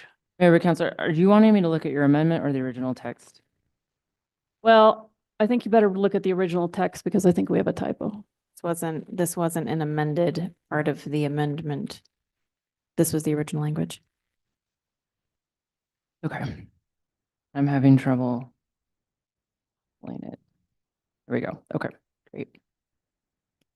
But I think it's important because this is the language that frames the SHPO process that we are choosing to participate in if we were to pass this resolution. I will say for my part, my question's been answered, but if we want to move. Well, we can keep going further. But I think it goes to a point that Councillor Cassett, you have suggested is that, I mean, if moving the monument was determined by the SHPO to be an adverse effect on the plaza, then the second step is there, what's the second step? Let me just not get ahead of myself. Mayor, councilors, it is determining whether there's a prudent or reasonable alternative. Okay. And I think, yeah, so there should be a no in this original one. Okay, so that would, if we need to, can we get that amended back there? Okay. All right, so you look confused. On page 6, line 1, instead of has a prudent, it should be has no prudent. Counselor Cassie, you were trying to get some clarity about. And I think I did get the clarity. And I think also, again, the city attorney's response to what really is on the agenda tonight, also kind of clarifies and more, specifies my concerns right now of how we have really attempted. And again, I thank Councilor Romero-Worth because I do believe this was a very genuine attempt to really listen to the different opinions of the council and what steps do we want to take. But this one is still moving in the direction of a, even if we do not make a decision, there's still a lean towards moving because there are these discussions of, if we can't have them that are not on the agenda tonight. So Counselor, can I interrupt for 1 sec? sure. Because I have a slightly different reading of it. As I understand the way the process works, in order to get any kind of opinion, you have to present a proposal. It's really not an open question for the SHPO process to tell us what we can or cannot do. It's them to tell us whether what could be we haven't decided to do it, but were we to decide to do it, would it cause an adverse effect? And Mayor, councilors, can I, this is not to say that people will not talk to people if you're not following this process that is described in laws, right? So I am not saying that no one would talk. excuse me, sir, pardon me. No interruption, but if you would mind not doing it right now. I am saying that this is the proposal, or this is the process that is described in the laws, right? That doesn't mean that there aren't additional conversations that often happen between entities that aren't required. Wonderful. And that actually, that was helpful. Thank you. I can go ahead and yield the floor. Thank you. Okay. Mayor, but I think what I want to focus on though, if we can get the framework right, is then part of the amendment is on page 8, lines 4 through 8. Be it further resolved that if the SHPO opines that the relocation of the Soldiers Monument to the National Cemetery would be an adverse effect on the plaza, then a public hearing shall be held and accept comments regarding the proposed relocation, feasible and prudent alternatives to relocation, and steps to mitigate adverse effects. So to me, that language suggests that that's where other ideas might come in to that process. And so it's not just, so I think this addresses your concern, Councillor Cassett, that this is just going to drive us down a kind of one lane towards moving it to the National Cemetery. This process, I think, allows us to get other ideas, alternatives to mitigate the adverse effects if an adverse effect is determined by moving it. I take back the floor. Yes, Thank you. of course. Yes, I agree. But however, I think that if there is an adverse effect is the key phrase there, because if they do not determine there's an adverse effect, then we are not having this conversation and exploring any what are the words? Alternative. Feasible and prudent alternatives. No, but actually, I thought that was what the city attorney was offering as another insight, which is there are other avenues for conversation. Correct. That And that was none of part of which are my initial question. So, Can I just jump back in here? And Counselor Chavez has her hand up, so I want to allow her, but just really quick. The other thing is all of this stuff is under this amended resolution, all of this would come back to the governing body and it would be all of this information that we would then take in. So the SHPO, everything that's developed from the SHPO process, all the, whatever we hear from the National Cemetery, whatever we hear from the structural folks who would be telling us about reconstructing and moving, all of that would come back to us and then we would decide. And so maybe there's an alternative that arises in this process that we like better and that is more politically palatable for the community. So I think it doesn't line us right into one thing. And thank you. I think we should open up. I think it's been a nice dialogue, but let's get more other voices in the room. And so, Counselor, your hand is up in the Zoom if you'd like to have the floor. Yeah, thank you. I do want to say that we probably need to decide like what this discussion is going to lead to, since we're having it so deeply. Like we need to probably get to votes at some point or something. But what I want to say is, I feel like I don't know. I feel like we often like don't read the resolution to understand it because we're so made up in our head about like why we're against an idea. And so I feel like the amendment is very clear. Be it further resolved that the city manager shall report to the governing body the results of the consultation, the SHPO public hearing and comments regarding alternatives and mitigation, if applicable, and the feasibility investigation. In addition, the city manager shall report to the governing body regularly, meaning more than once, regarding the status of the consultation, public feedback, and feasibility investigation, including any reports or expert analysis that are produced as part of the feasibility investigation. In the past, as city councilors, as a governing body, we've received regular reports from city staff where not only do we take in the information they provide us from those presentations, but we demand more information from them based on the presentation itself. So that statement, that clause tells me that that's how that's going to look like. So I too feel like the direction will be dictated by the governing body, how we perceive the presentations provided to us by the city manager and what we request further going forward. So I just want to I feel like it reads very much so like that very clearly, especially knowing how we operate as a governing body when information is shared to us, and how we often demand more information or a switch of direction based on that information. So taking into account how clearly that's stated and the power we have when provided information, I don't think it goes one direction at all. So I just want to emphasize that and clear that up. And I think it would be great if we could figure out what we're doing next. What are we voting on? Like what's happening? Thank you, Counselor. Mayor, yeah. Counselor Faulkner has a quick question, and the conversation is very constructive, but I agree with the sentiment that we have to come to a conclusion. But Counselor Faulkner, you've been very patient. You have the floor. So the resolution we're discussing now does not have that in it. It would be the amendment. Amendment has it. The amendment has it. So we're not discussing. Yes, Counselor Romero Worth began the conversation by saying she preferred a dialogue like we've been having before moving the amendment, but the language we are actually discussing is in the amendment. So I think at this point, I would move Amendment J. I would Motion second. and a second to vote on Amendment J. Counselor Michael Garcia's hand is up. Yes, sir.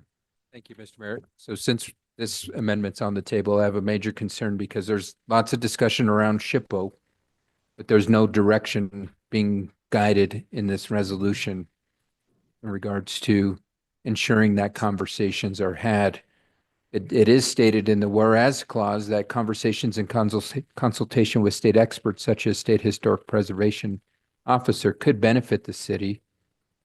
It's just saying, hey, that's a good thing, but we're not guiding anybody to ensure that that happens.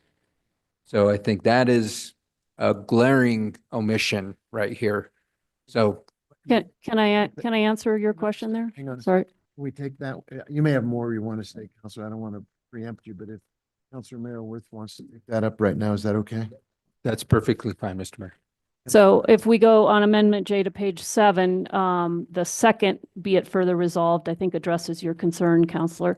Be it further resolved that the city manager shall investigate whether it is feasible to move the Soldiers Monument to the National Cemetery without the fourth plaque, preferably close to where the Civil War soldiers that the monument commemorates were laid to rest. And here's the amended part. And shall consult, the city manager shall consult with the SHPO regarding whether moving the Soldiers Monument to the National Cemetery would be an adverse effect on the plaza. That language is the language that begins the SHPO process. And that language also is the language that directs the city manager to start that process. Sir Garcia, you have the floor, sir. That amendment, Jane, I don't see that in here. It's page 7, lines 23 and 24. It's in the green. I'm not looking at the red line. I'm looking at the amendment sheet. Yeah, all right. I will go there. Mayor Weber, councilors, it's number 11 on the amendment sheet. Thank you. It's on page 2. Towards the top of the page, second to the top.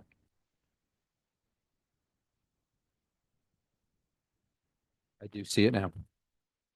Okay, Counselor? You got Yeah, it. at the- I don't at the mean moment. okay, but you found it. Yeah, at the moment, yes, I'm good. Okay. Any other comments at this time? We have a motion to adopt an amendment to the resolution. Is there further discussion? Madam Clerk, can you please call the roll on adopting the amendment? Amendment J. Yes, ma'am. Thank you, Mayor. Counselor Lee Garcia. No. Counselor Michael Garcia. No. Counselor Lindell. Yes. Counselor Romero Worth. Yes. Counselor Cassett. Yes, and I'd like to explain my vote. Counselor Castro. Yes. Counselor Travis. Yes. Counselor Faulkner. Mayor Weber. Yes, and I'd like to explain my vote. Motion passed. All right, we have a number of folks who have voted and would ask for the opportunity to have a chance to explain their vote. We'll take it in order. It is a 1-minute explanation. I'll be quick. Thanks so much.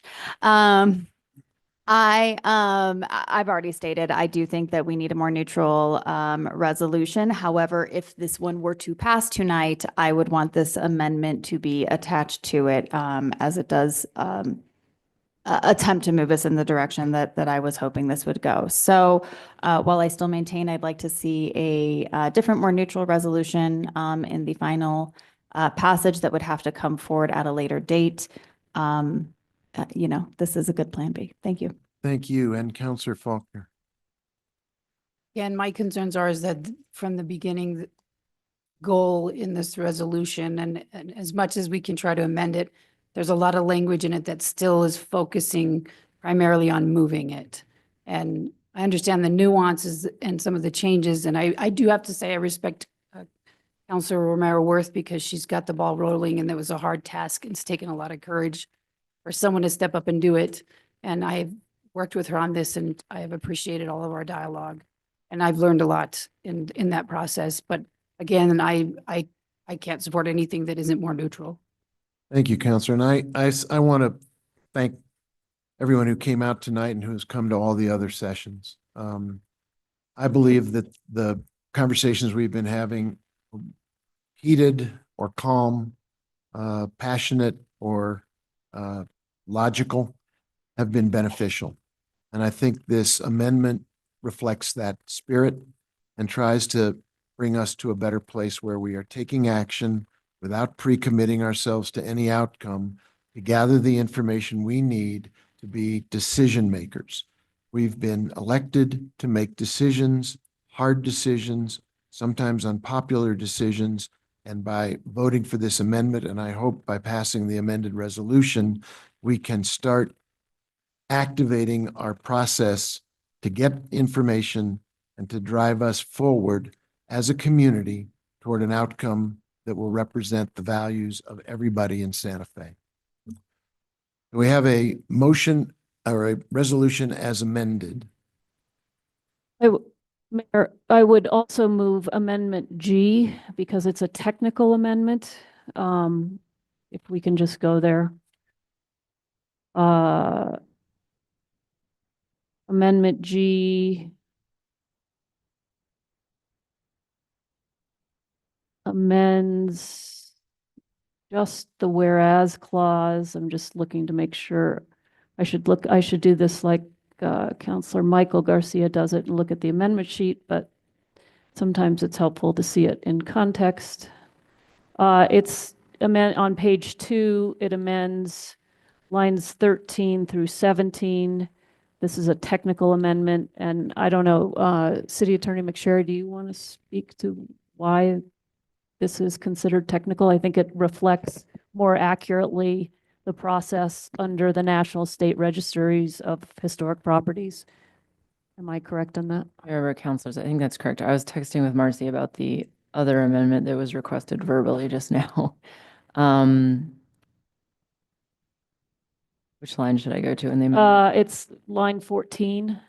So it's going to say, so right now it reads, whereas the plaza is listed on the National and State Registries of Historic Properties, then it adds prior to 1975, and whereas that it's amended to read as follows: the city park was described in a federal nomination form dated May 7th, 1975, which the keeper of the National Register certified on September 20th, 1983.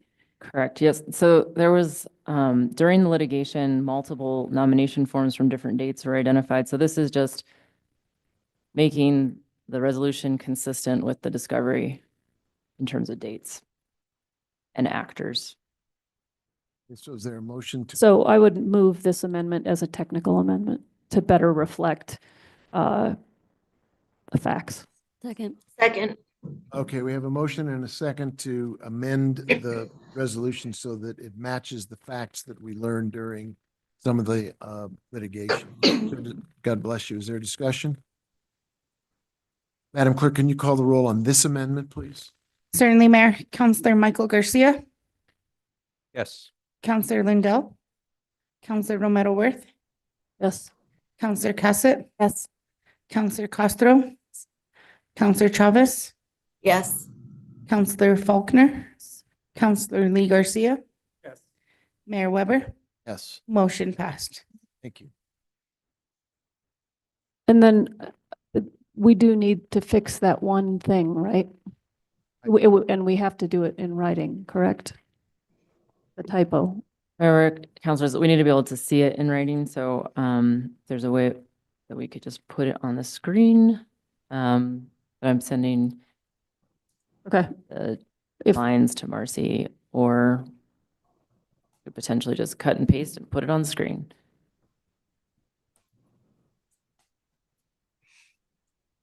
But I need a second. No worries. So if there's anything else anyone wants to talk about for a minute on this subject.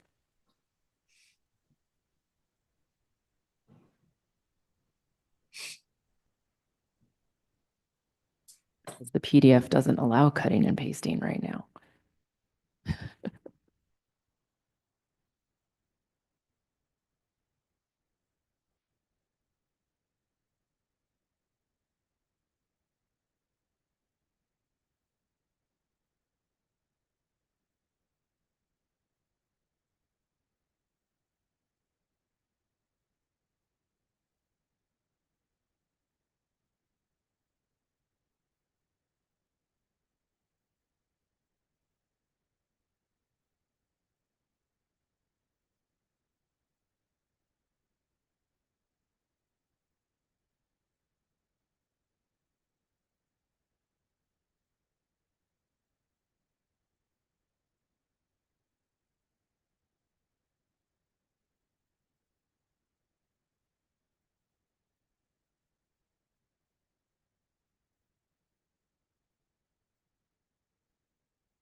We are waiting just a little bit. I wanted to mention that I'm not going to move my amendment because it was relating to history. And so that is part of some other resolutions that are coming down the pipeline. So I'm not going to move that tonight. Thank you. Thank you for noting that, and I appreciate, the concept that there's more than one resolution has been mentioned previously, and I think it needs to be reiterated and given its proper respect, because it is part of what we're deciding. And Mayor Weber, councilors, I think we have it here. So this would be to line 11 of page 5 of the original resolution. To the part of the line numbered 2. There would be 2 changes. We need no and an and instead of the or would be better as well. So the original resolution, page 5. Correct. Line 11. Line 11. Following the number 2, and the clerk Cardenas is pulling it up. Yeah, you blow it up a little bit. Rather than doing strike and underline here, we've got the original language, which is has a prudent or reasonable alternative. Change to has no prudent and reasonable alternative. I would move this amendment. There's a motion to correct the typo in the resolution. Well, and so. One second.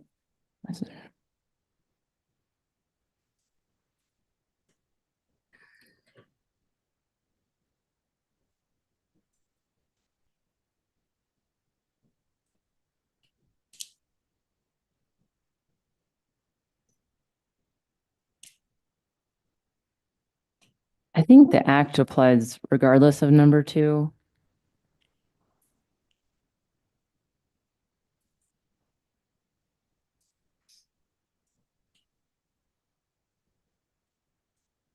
Can you elaborate?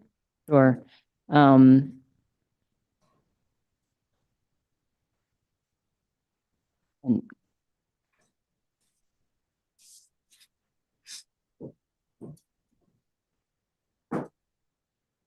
I think it just depends on which part of the act we're talking about. So,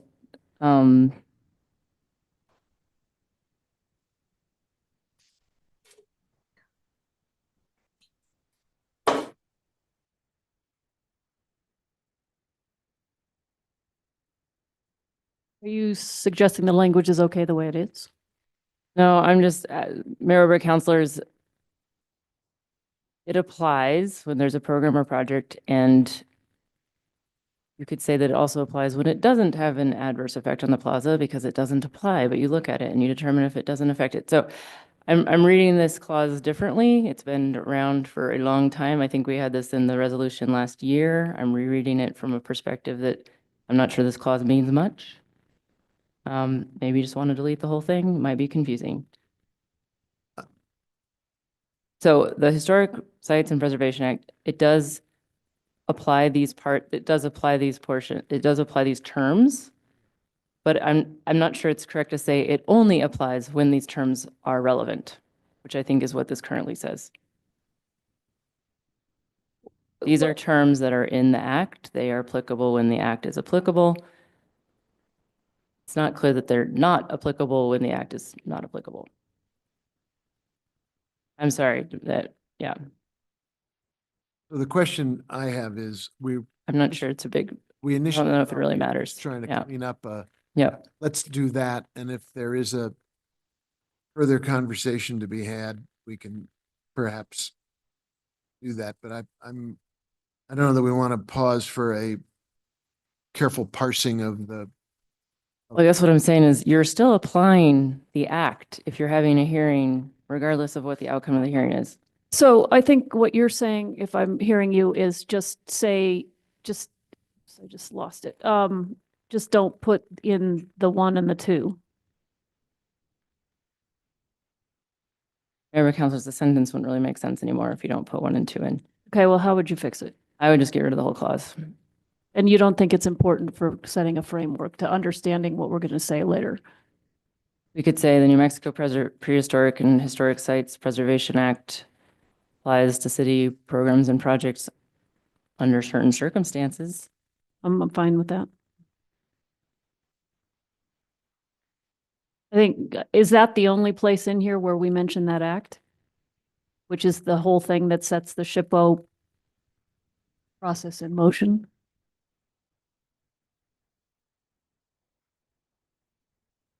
Sorry, this is painful. You're trying to make it apply regardless. Yeah. It is out there, it applies to the world. I guess that's what I'm saying, is that it's hard to say that it's only under those circumstances, but it just depends on what the circumstances are. When it applies, those are important terms. It doesn't only apply when those terms are there. But it's those things that it Those are criteria. evaluates. Yes, those are, Can we, I've lost the page now, sorry. What page is it on? page 5, line 11. So those are criteria that are applied to programs and projects. Did we say that? We just, if we say that the New Mexico Prehistoric and Historic Sites Preservation Act, Considers sections, whether, the little 1 and 2 applies to city programs and projects. Well, no, you can't say that either. Evaluates city programs or projects. Yeah. Mayor Weber, councilors, you could say something like, is used to consider or applies an analysis of adverse effect and proven. I mean, these are factors that come into effect at different points in the act. All right. One I'm starting follows to on think the that other. maybe you're right. We should just take it all out. Because we can't wordsmith it here and I don't want this delaying us. So Hang on one second. Counselor Michael Garcia, you have a suggestion, sir? Mr. Mayor, I guess my question is, what's the problem of keeping it? What challenges does it cause by just keeping it? Mayor Weber, councilors, it won't affect the outcome because it's not one of the therefore clauses, but it does just potentially misstate the law or provide a confusing version of the law. Well, I think it's become it's more, I kind of agree with Counselor Garcia. If the project, we should clean up so that it accurately says what the words are supposed to say, and then it doesn't particularly color the outcome of the resolution. Mayor Weber, councilor, I don't see the act mentioned in the amendment that was just adopted. I don't remember, Counselor Garcia, was it mentioned in your amendment earlier?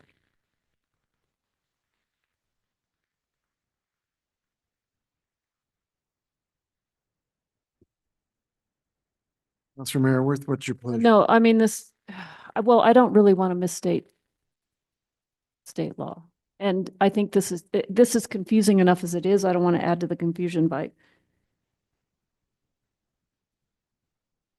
Mayor, councilors, I'd recommend just striking it because I I think it is think- a I think confusing that's- statement of it. I think that's the better thing to do. It'll be lines 9 through 12 on page. So do you have to write that in your thing? Or I think Or we can should we- just write it on the screen, page 5, lines 9 through 12, strike lines 9 through 12? as a proposal. All right, so we have appearing on the screen in front of us a proposed amendment that would simply remove that clause in its entirety. Correct.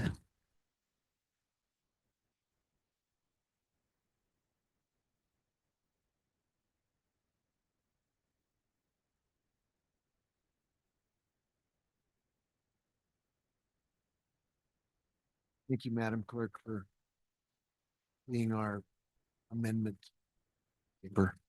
9 through 12, sorry. You almost got it.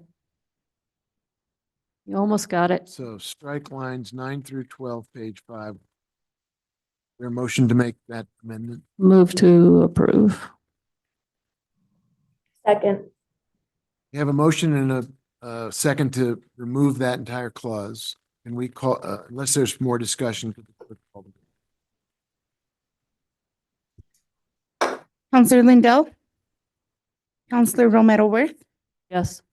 Counselor Cassett, Yes. Counselor Castro, Counselor Chavez, Yes. Counselor Faulkner, Counselor Lee Garcia, Yes. Counselor Michael Garcia, Yes. Mayor Weber. Motion passed. Counselor Romero Worth, I'd move the resolution as amended. Second. motion to approve the resolution as amended. Clerk, call the roll, please. Certainly, Mayor. Counselor Romero Worth, Yes. Counselor Cassett, No. Counselor Castro, Yes. Counselor Chavez, Yes. Counselor Faulkner. No. Counselor Lee Garcia, No. Counselor Michael Garcia, No. Counselor Lindell, Mayor Weber. Yes, Motion passed. thank you. Thank you, everybody. What's next on the agenda, Madam Clerk? Okay, let's go now to matters from the city manager. Mr. City Manager, you have the floor.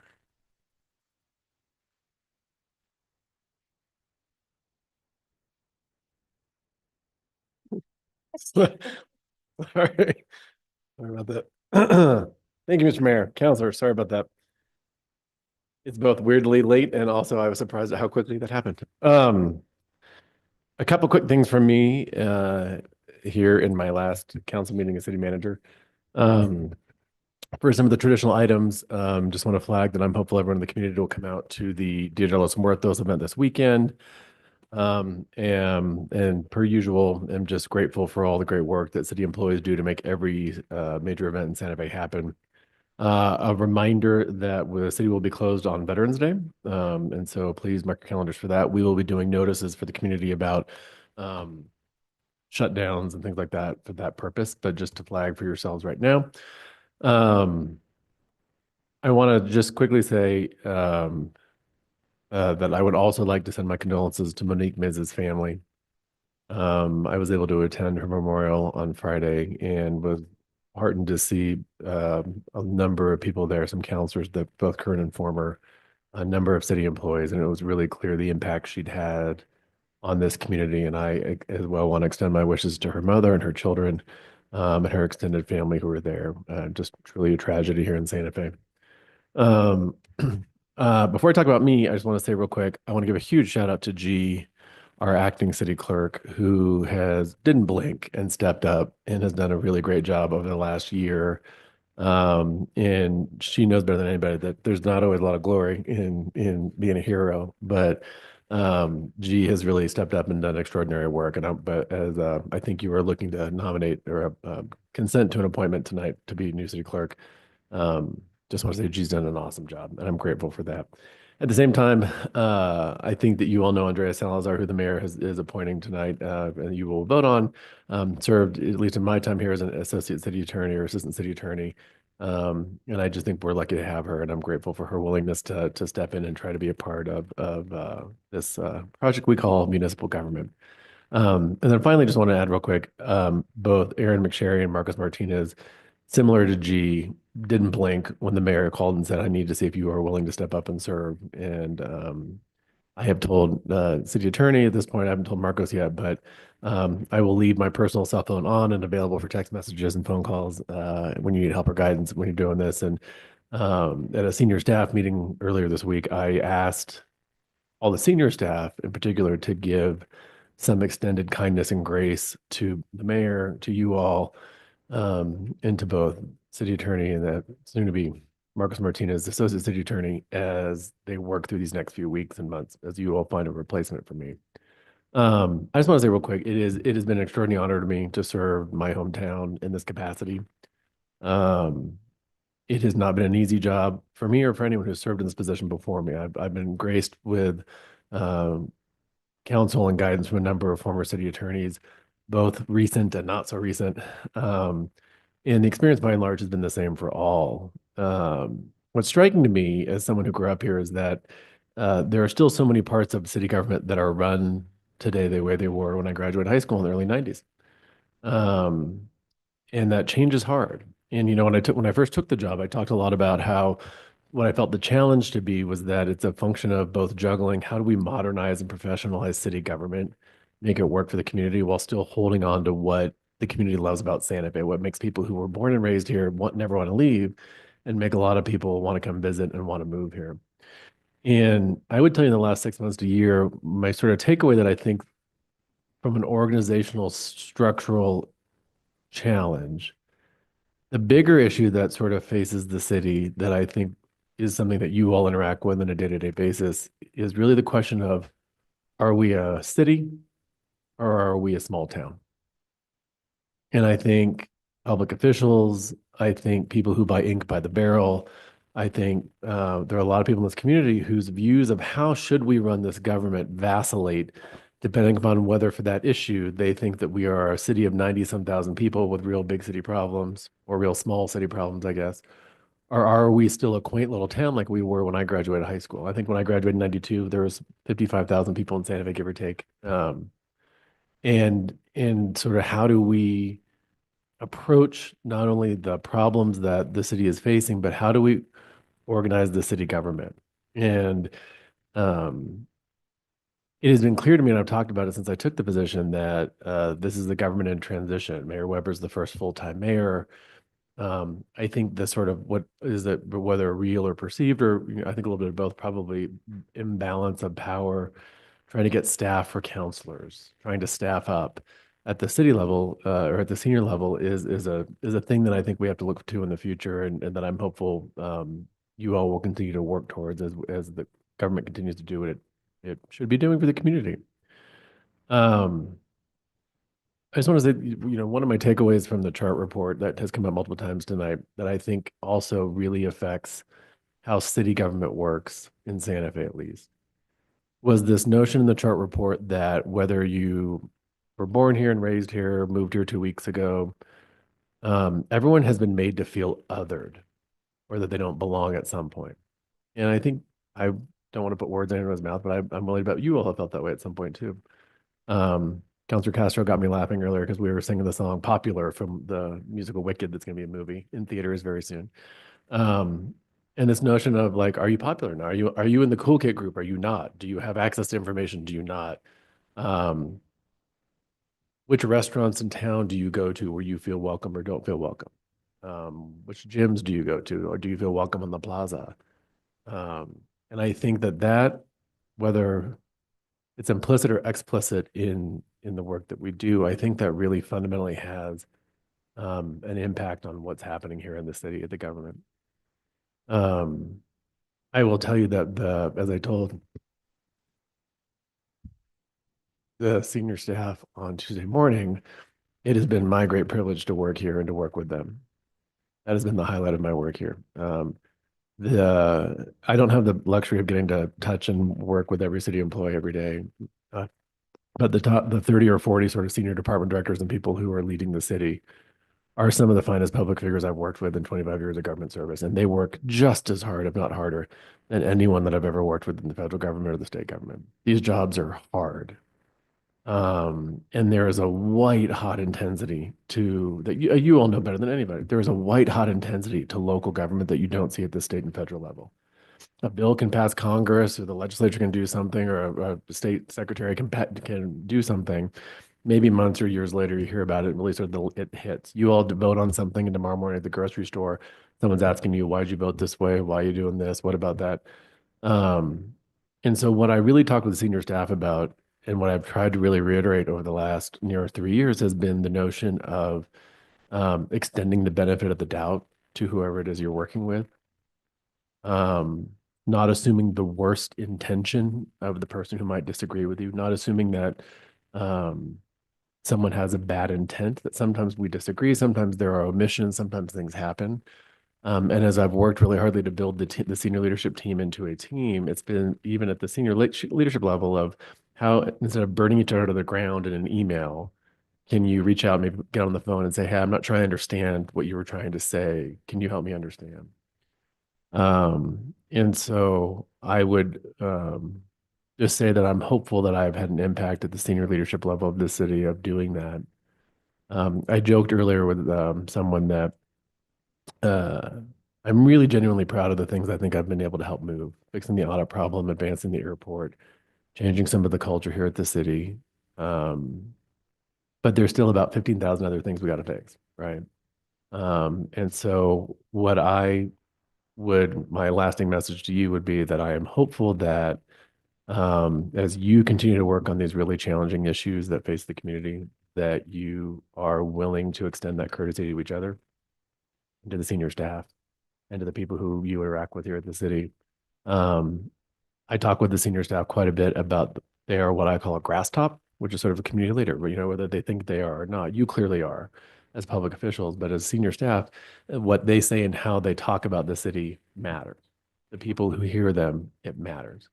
And so for you, I would just say the same thing, that when someone comes to you and says, the city's horrible and I can't believe and that sort of stuff, again, as I mentioned earlier, extend that benefit of the doubt.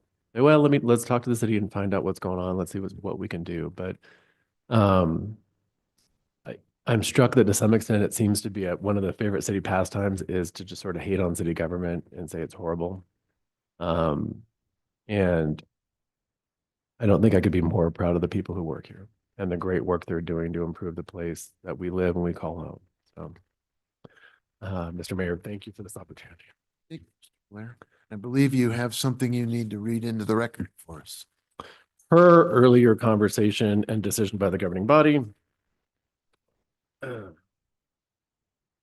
would like to make the recommendation that we move into a executive session, and that in accordance with the New Mexico Open Meetings Act, NMSA 1978, Section 10-15-1, subparts H2, 7, and 8, limited personnel matters, in particular appointments of Aaron McSherry as interim city manager and Marcos Martinez as interim city attorney. I think I did that right. I think there's more, isn't there? I thought we edited the other stuff out. I'm sorry. Oh, we're still doing the. Mayor Weber, councilors, I can recommend the attorney-client privilege discussion if that's still, okay, yes. I would like to recommend that. I would like to extend my thanks as well. So if we can take a pause in the middle of that paragraph. And I really want to thank Geraldine for everything she's done while interim city clerk as well. She's been really fun to work with, and I'm glad I got to know her better during this last year. And I want to wish John Blair well in his new adventures. And whatever the governing body is deciding tonight, I think I'll bug him either way, so it doesn't matter. I already had his personal number. Whether I'm city attorney or interim city manager or not, we'll be keeping in contact with him. I also wanted to say I'd miss your singing and the joy you have around little humans and animals and everything that's sentimental. I really appreciate that. You bringing it to city government. And a huge shout out to Rebecca Manook Herman for her argument this morning in the Old Pecos Trail second appeal in front of Judge Beachside. She did an amazing job with a lot of creative legal arguments that have been placed in front of her. It was great to watch. She represented the governing body admirably. There was a lot of the record that came out about who made what motion and what statements were made and how long cross-examination had lasted, which was over 3 hours. So a lot of parts of that long ago governing body meeting that we all participated in came out during that argument. And I thought she did a very good job explaining the role of city staff, explaining the role of city government, explaining the role of the governing body. Rebecca's our newest attorney on the team, and she came on actually in Andrea Salazar's position. And now Andrea's hopefully going to come back as city clerk. So I think that's awesome and speaks highly of people's commitment to the city. And it made me really happy to hear that Andrea was interested in coming back. It speaks a lot to the people she worked with here. I know she really enjoyed her colleagues at the state auditor's office and has been still enjoying them. So it speaks really highly of the city that she was interested in coming back. And finally, Marcos and I have been having all of my check-ins together this week. So I want to give him big kudos for fitting that all in. to be prepared should he need to be interim city attorney starting Saturday. Thank you very much. And so with that, I would recommend that we also have an attorney-client privilege discussion of pending and threatened litigation, including but not limited to a quarterly litigation update, including threatened litigation by the Education Retirement Board regarding the city's contract for water service at 5211 Las Soleras Drive. Thank you. Counselor Romero Worth? Mayor, I move that we enter an executive session pursuant to Open Meetings Act, Section 10-15- 1, subparts H, 2, 7. Do we need 8? If we're not doing the property thing, help, asking for a friend, Yes, Counselor, the 8 is the property, so Oh, we it's don't water- need that one. no, but it's water rights. And property, it should be. Yeah, so we don't need 8. Correct, we don't need, Okay. it. We just need 2 and 7. Okay, so where was I in that?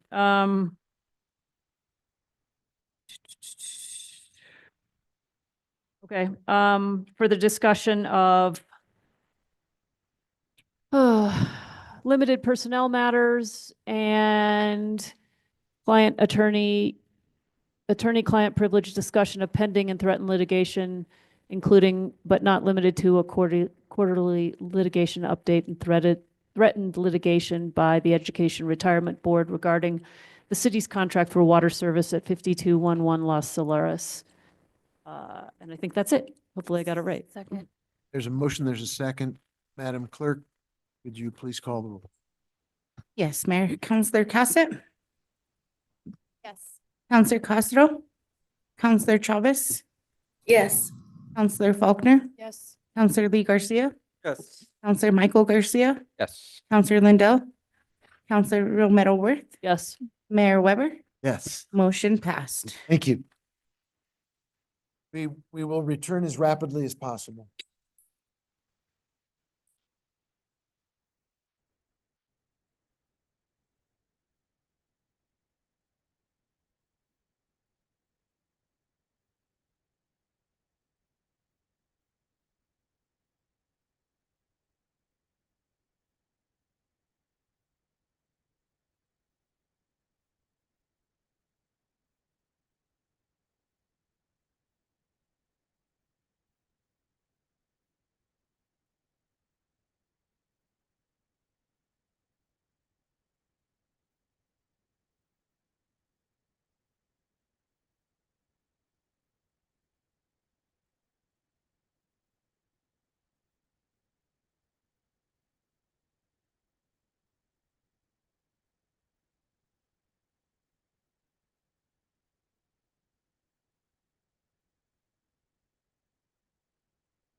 type of intervention.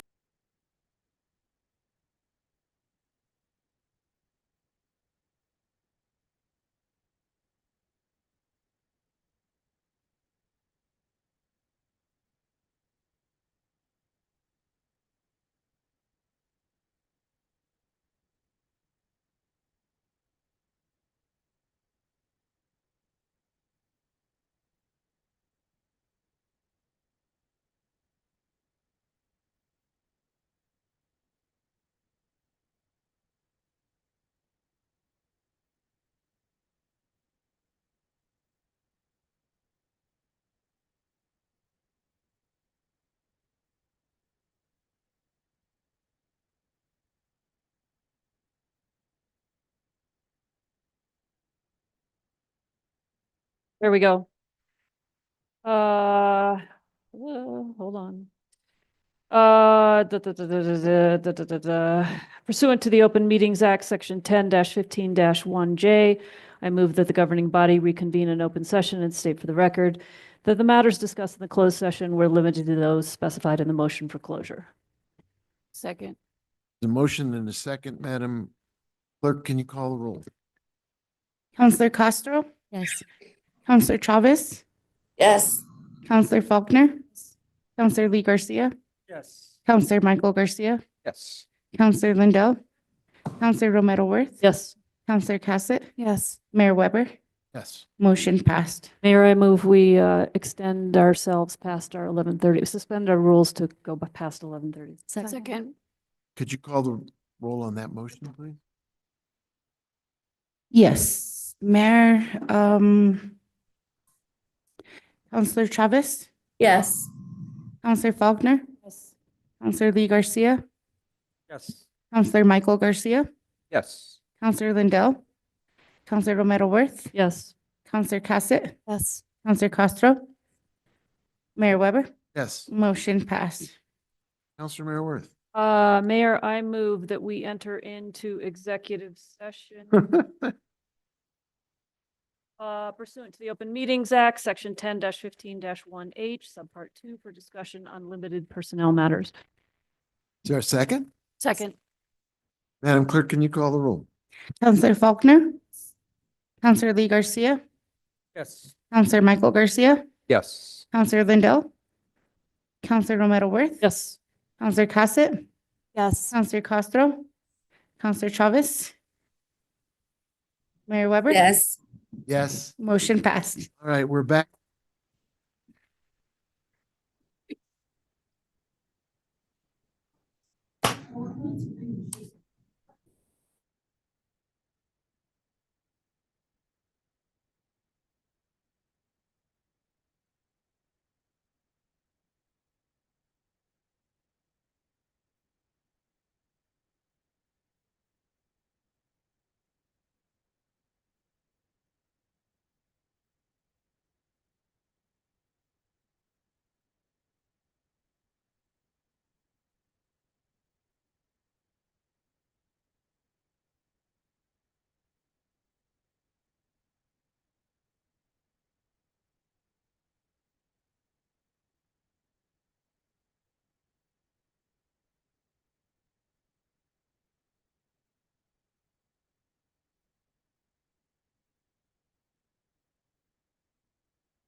we can get back into session. Okay, Counselor Mayor Worth, do you have a motion to make? I do. Oops, sorry, phone's not cooperating. Pursuant to the sorry. Pursuant to the Open Meetings Act, Section 10-15-1J, I move that the governing body reconvene in an open session and state for the record, matters discussed in the closed session were limited to those specified in the motion for closure. Second. Very good. Madam Clerk, can you call the roll? Certainly, Mayor. Counselor Lee Garcia, Yes. Counselor Michael Garcia, Yes. Counselor Lindell, Counselor Romero Worth, Yes. Counselor Castro, Yes.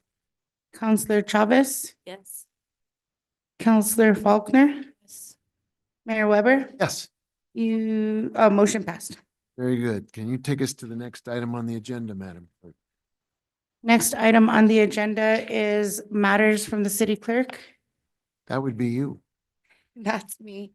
I just want to thank you guys for giving me the opportunity to serve as interim city clerk. I want to thank the community engagement team for allowing me to lead them. And I'm still here. And I just want to express my gratitude for the opportunity that you guys given me. And I love my team. I can't wait to continue as my role back at Assistant City Clerk and work with them, continue working with them. John, I wish you luck. Good luck in DC, and thank you guys all. I appreciate every one of you for giving me this opportunity. Thank you. Thank you. We'll move to communications from the governing body. Very good. Let's start to my left with Counselor Lee Garcia. Thank you, Mr. Mayor.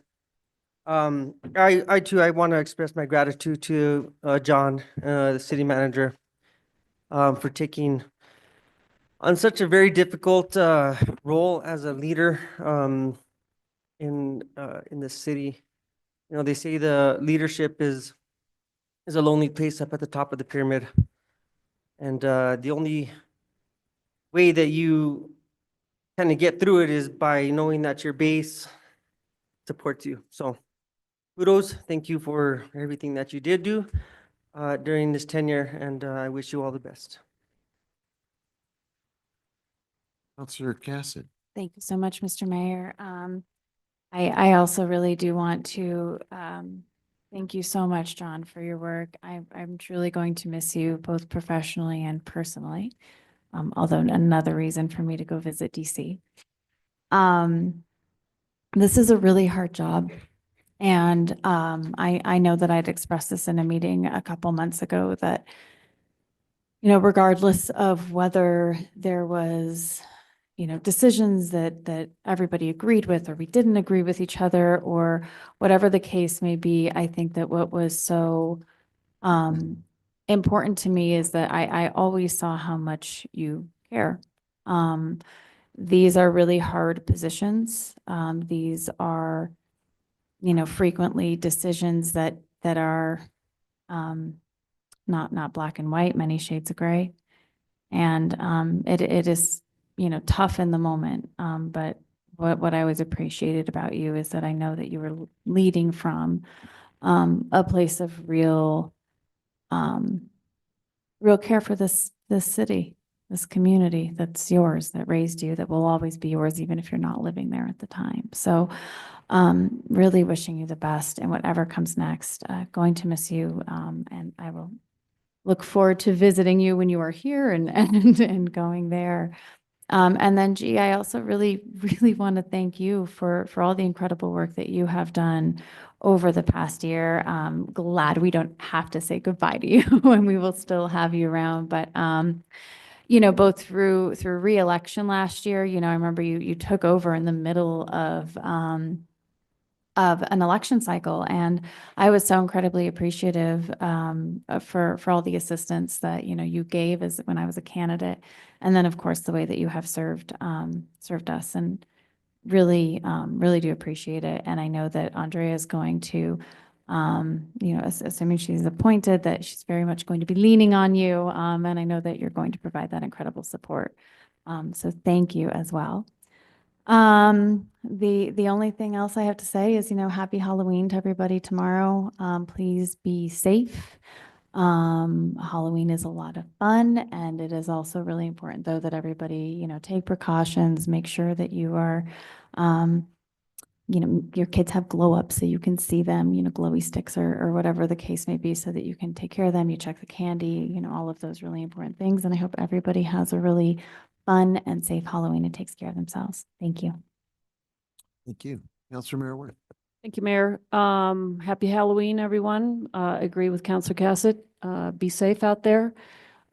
G, thanks for all your work as city clerk. You were filling big shoes and you filled them quite nicely. So thanks for doing that. And I too am glad we won't be saying goodbye, and that you'll continue to work and transition the office under new leadership, I hope. And just thank you for your service. Thank you, Mr. City Manager. It's been a pleasure, and I agree. It's a tremendously difficult job. And I don't know, I think we need to think about how we structure your office differently, provide you with more bandwidth. I think the city is transitioning as we figure out how best, in your words, what kind of city we are and what do we need to do to meet the needs of this growing city. And I thank you for all the time and service and effort that you've put in, because I know how hard you work and how dedicated you were, and just how cool it was that you could come and serve the city you grew up in. So thank you for your service. I really appreciate it. That's all I have, Mayor. Sir Faulkner. I want to thank JB for being city manager. I really enjoyed getting to know you, and I think you did a pretty good job considering how big the job is. And I too am looking forward to going to DC to visit you. And then G, thank you for everything. As a newly elected official, you really were super helpful in helping me get the things that I needed the best way that we can. And I really want to appreciate that G has spent a lot of time trying to make the website more accessible. And so we're working on that together, and I'm excited to continue doing that with you. She's got an amazing big heart and super, super smart. Both of you do. And happy Halloween, everybody. Thank you. Councilor Lindell, you have the floor. Thank you, Mayor. G, you killed it. Just terrific. Every time. I want my training on the new software from you, not somebody else, you. Mr. Blair.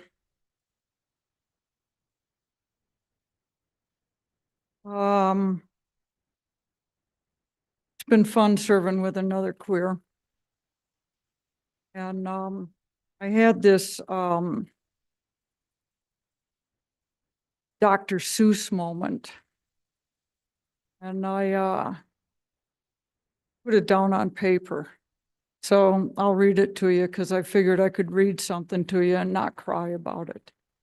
John Blair. He came to us with a flair. What we came to know was he is fair. He made us all swoon when he'd belt out that show tune. He knew how to build a team, and he reminded people to dream. Oh, but then there were those audits, the absolute talk of the town. But he set a countdown that he said would turn our frowns upside down. He reported weekly and never meekly. The days, the hours, and the minutes ticked away. We witnessed a lot of sweat and fret, and many were those who said nay. But came the day and Team Blair delivered a yay. Poor Mylan never walked the high ground. His mission was always to take Team Blair down.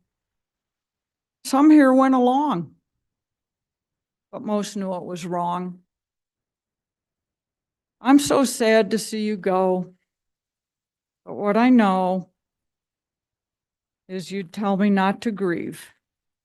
What you gotta do is believe. Love you, John Blair. Thank you, Counselor. Counselor Michael Garcia. Thank you, Mr. Mayor. I don't know how I can follow up Dr. Seuss rummer along. So good job, Counselor.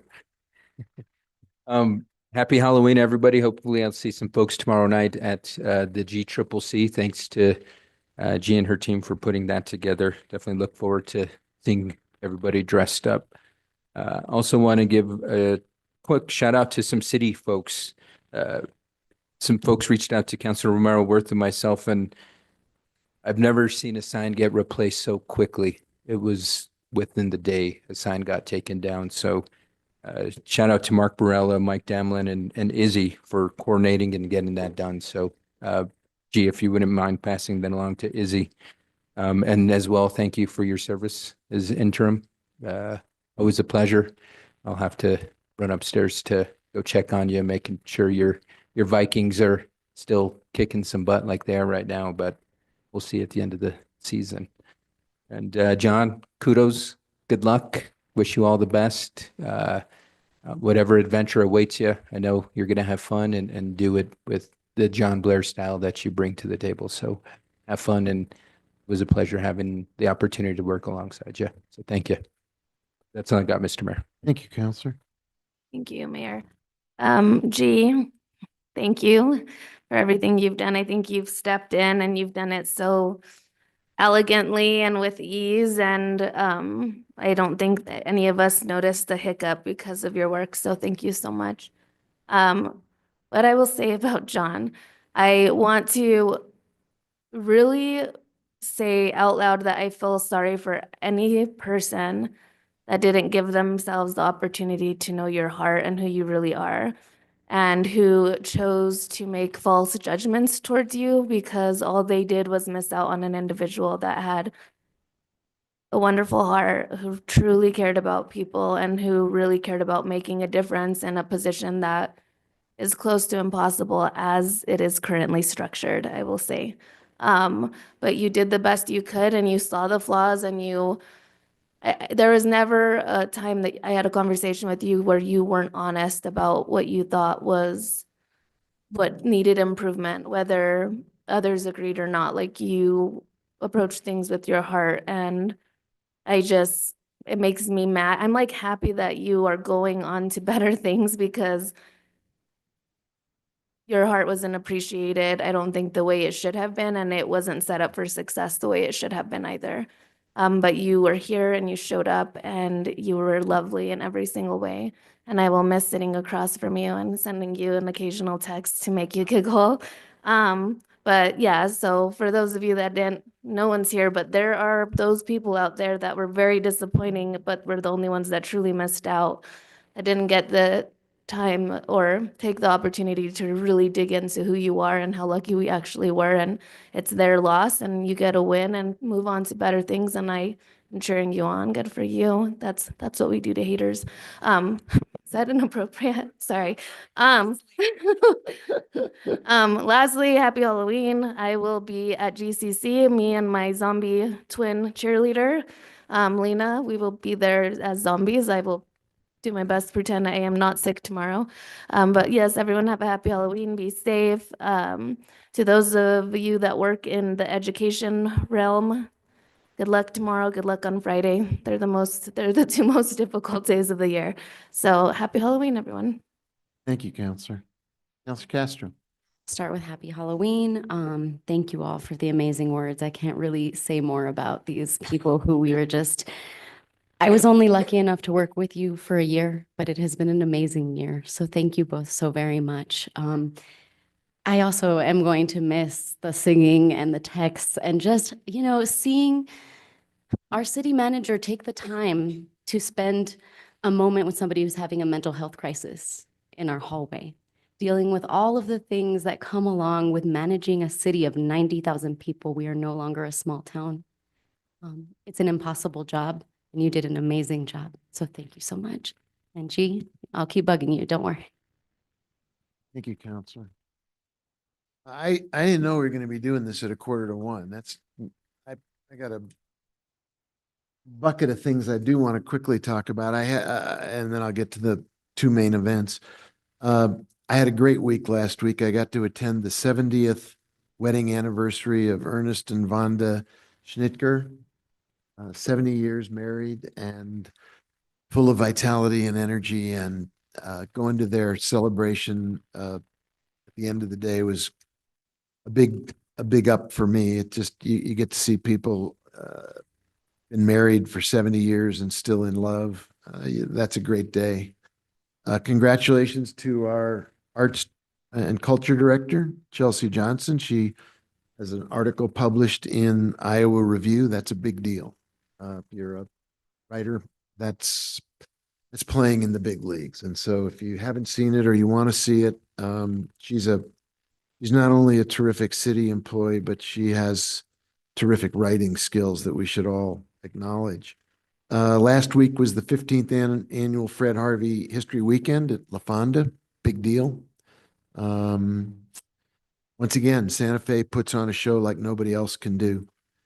And more kudos. Dr. Robert Martin, the president of IAI, was one of 19 recipients to receive the 2022-23 National Humanities Medal in a private ceremony at the White House with Joe Biden and Dr. Jill Biden. I went to see Angel Morales last week, the young 20-year-old man who was shot tragically at Sonic. Here's a guy whose smile can light up the room. He was given about 5% chance of making it, and he and his girlfriend and his mom, who we helped get here from Guatemala, are the heart and soul of a community of people who care about each other and don't let tragedy prevent them from having a life and living into that life. Really, really wonderful. If you didn't see the story in the Reporter about the airport with, as John likes to say, a full-page Burt Reynolds photo of James Harris, it's a really nice piece of work. And James deserves the recognition because he has been doing a super job of taking what was a 4 or 5 person kind of an airport needing a lot of work and is delivering a major league airport to our city. It's a credit to John also, but also Mr. James Harris. G. Oh, G. You are a one of a kind. You're so great to be with. I get the pleasure of hanging out with you and going over appointments and the agenda, and you're not going anywhere. And you've just been a spark plug and a tremendous asset, cheerleader, everybody's helper, everybody's assistant, everybody's problem solver. And I really, you deserve all the praise in the world. And it's I mean, if we'd been doing this at 9 o'clock, they would all heard it, but we know it and you know it, and that's what matters. And then we come to Mr. John Blair. I have never had the remarkable learning experience to work with someone who puts a Ted Lasso believe sign over his door and actually lives it, who imagines that style and culture and a way of bringing yourself to work every day can transform everybody else's work experience. John often talked about how city government, when he walked in the door, we had all these great directors, but they all had a rope attached to the same rock, but they weren't pulling the rock in the same direction. And little by little, the rock started getting pulled in the same direction. And little by little, it started moving together toward a common goal. And that's Ted Lasso leadership. For attracting and hiring and promoting talent into the most important positions in city government, you used the fact that you know everybody in town anyway. Everybody in the state government, everybody who is an Obama alum, everybody you ever worked with is in your Rolodex. And you followed the Jim Collins leadership model of get the right people on the bus and in the right seats, and it's who before what or why. And that's a major job of finding, hiring, promoting, attracting, motivating, bringing everybody together. For focusing relentlessly on mission critical programs and projects and policies, getting the audits back on time, getting the airport completed with good art, not art that we had to accept, but art that we wanted because it makes the airport look great. Art that is from our own galleries. It's never been done before. And food, actual food, and improved customer service every step of the way. We're pushing forward on the wastewater treatment improvement plan and knowing that that deserves a tiger team of its own, and for using the term tiger team. For getting the REC to finally staff up and do the right thing, and whatever it took to make sure that that central clearinghouse for public health and safety was, whether the county wanted it or not, was going to be done right. That's you. That's you stepping in and just doing the right thing. For courageous personnel decisions, which are the hardest of all when you're dealing with people in a small city government still and in a smaller city, and having to make tough calls on people you care about and you like, but are just not, there's no option other than to face the music. We're championing LGBTQ plus equal rights and dignity, and making city government a safe space for everyone, and getting us all out into a parade and not making me paint my toenails. For your tendency to over communicate and to keep people informed with accurate and timely information. I know you don't think this way, but we do. I do. I think about your legacy. I don't think you go to bed at night thinking what your legacy will be, but you have a remarkable legacy of teamwork and collaboration and integrity and character and inclusivity, and for making the city a better place for all of us to live and to work, and for doing the work that great leaders really do, which is to create more great leaders, so that whether you're here or not, the people who you brought into the fold and nurtured will carry on the work and make sure that we stay pulling that rock all in the same direction and believing. So Godspeed. Take care of yourself. Thank you. Madam Clerk, what else do we have to do tonight? Mayor, we have item 18, which is public comment on bills. This is the first public comment, no action. 18A is consideration of Bill 2024-16 and adoption of an ordinance. Sponsored by Mayor Alan Weber. It's a bill related to Ethics and Campaign Review Board nominations, amending 6-16.1 of SFCC 1987 to remove the requirement that the First Judicial Bar Association submit a list of 8 nominees from which the 4 attorney members must be appointed, and requiring that the city clerk solicit nominations for board members from at least 3 local sources. I don't think we're going to have a lot of public comment tonight, Madam Clerk. There's nobody here, and I doubt anybody's on Zoom. So let's go to 18B. 18B is consideration of Bill 2024-15, an adoption of an ordinance sponsored by Mayor Alan Weber.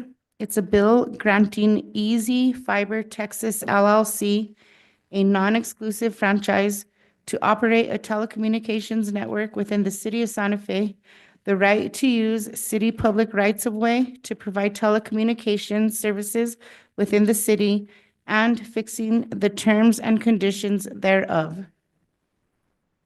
Here again, I suspect we're not going to have a lot of public comment. Which takes us where, Madam Clerk?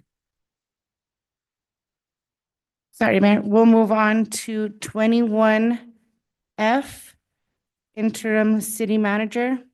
Consent to appoint Aaron McSherry as interim city manager beginning November 2nd, 2024. I'm going to withdraw that item from the agenda so that we will not be voting on that at this meeting. And that also goes for item G.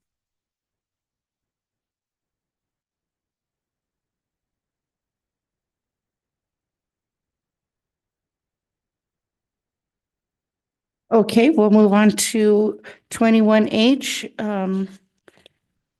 Consent to appoint Andrea Salazar as city clerk beginning November 9th, 2024.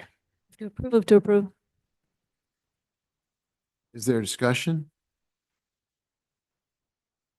Can you call the roll on that item, please? Yes, Mayor. Counselor Michael Garcia, Yes. Counselor Lindell, Counselor Romero Worth, Counselor Cassett, Yes. Counselor Castro, Counselor Chavez, Yes. Counselor Faulkner, Counselor Lee Garcia. Aye. Mayor Weber, Yes. motion passed. Thank you.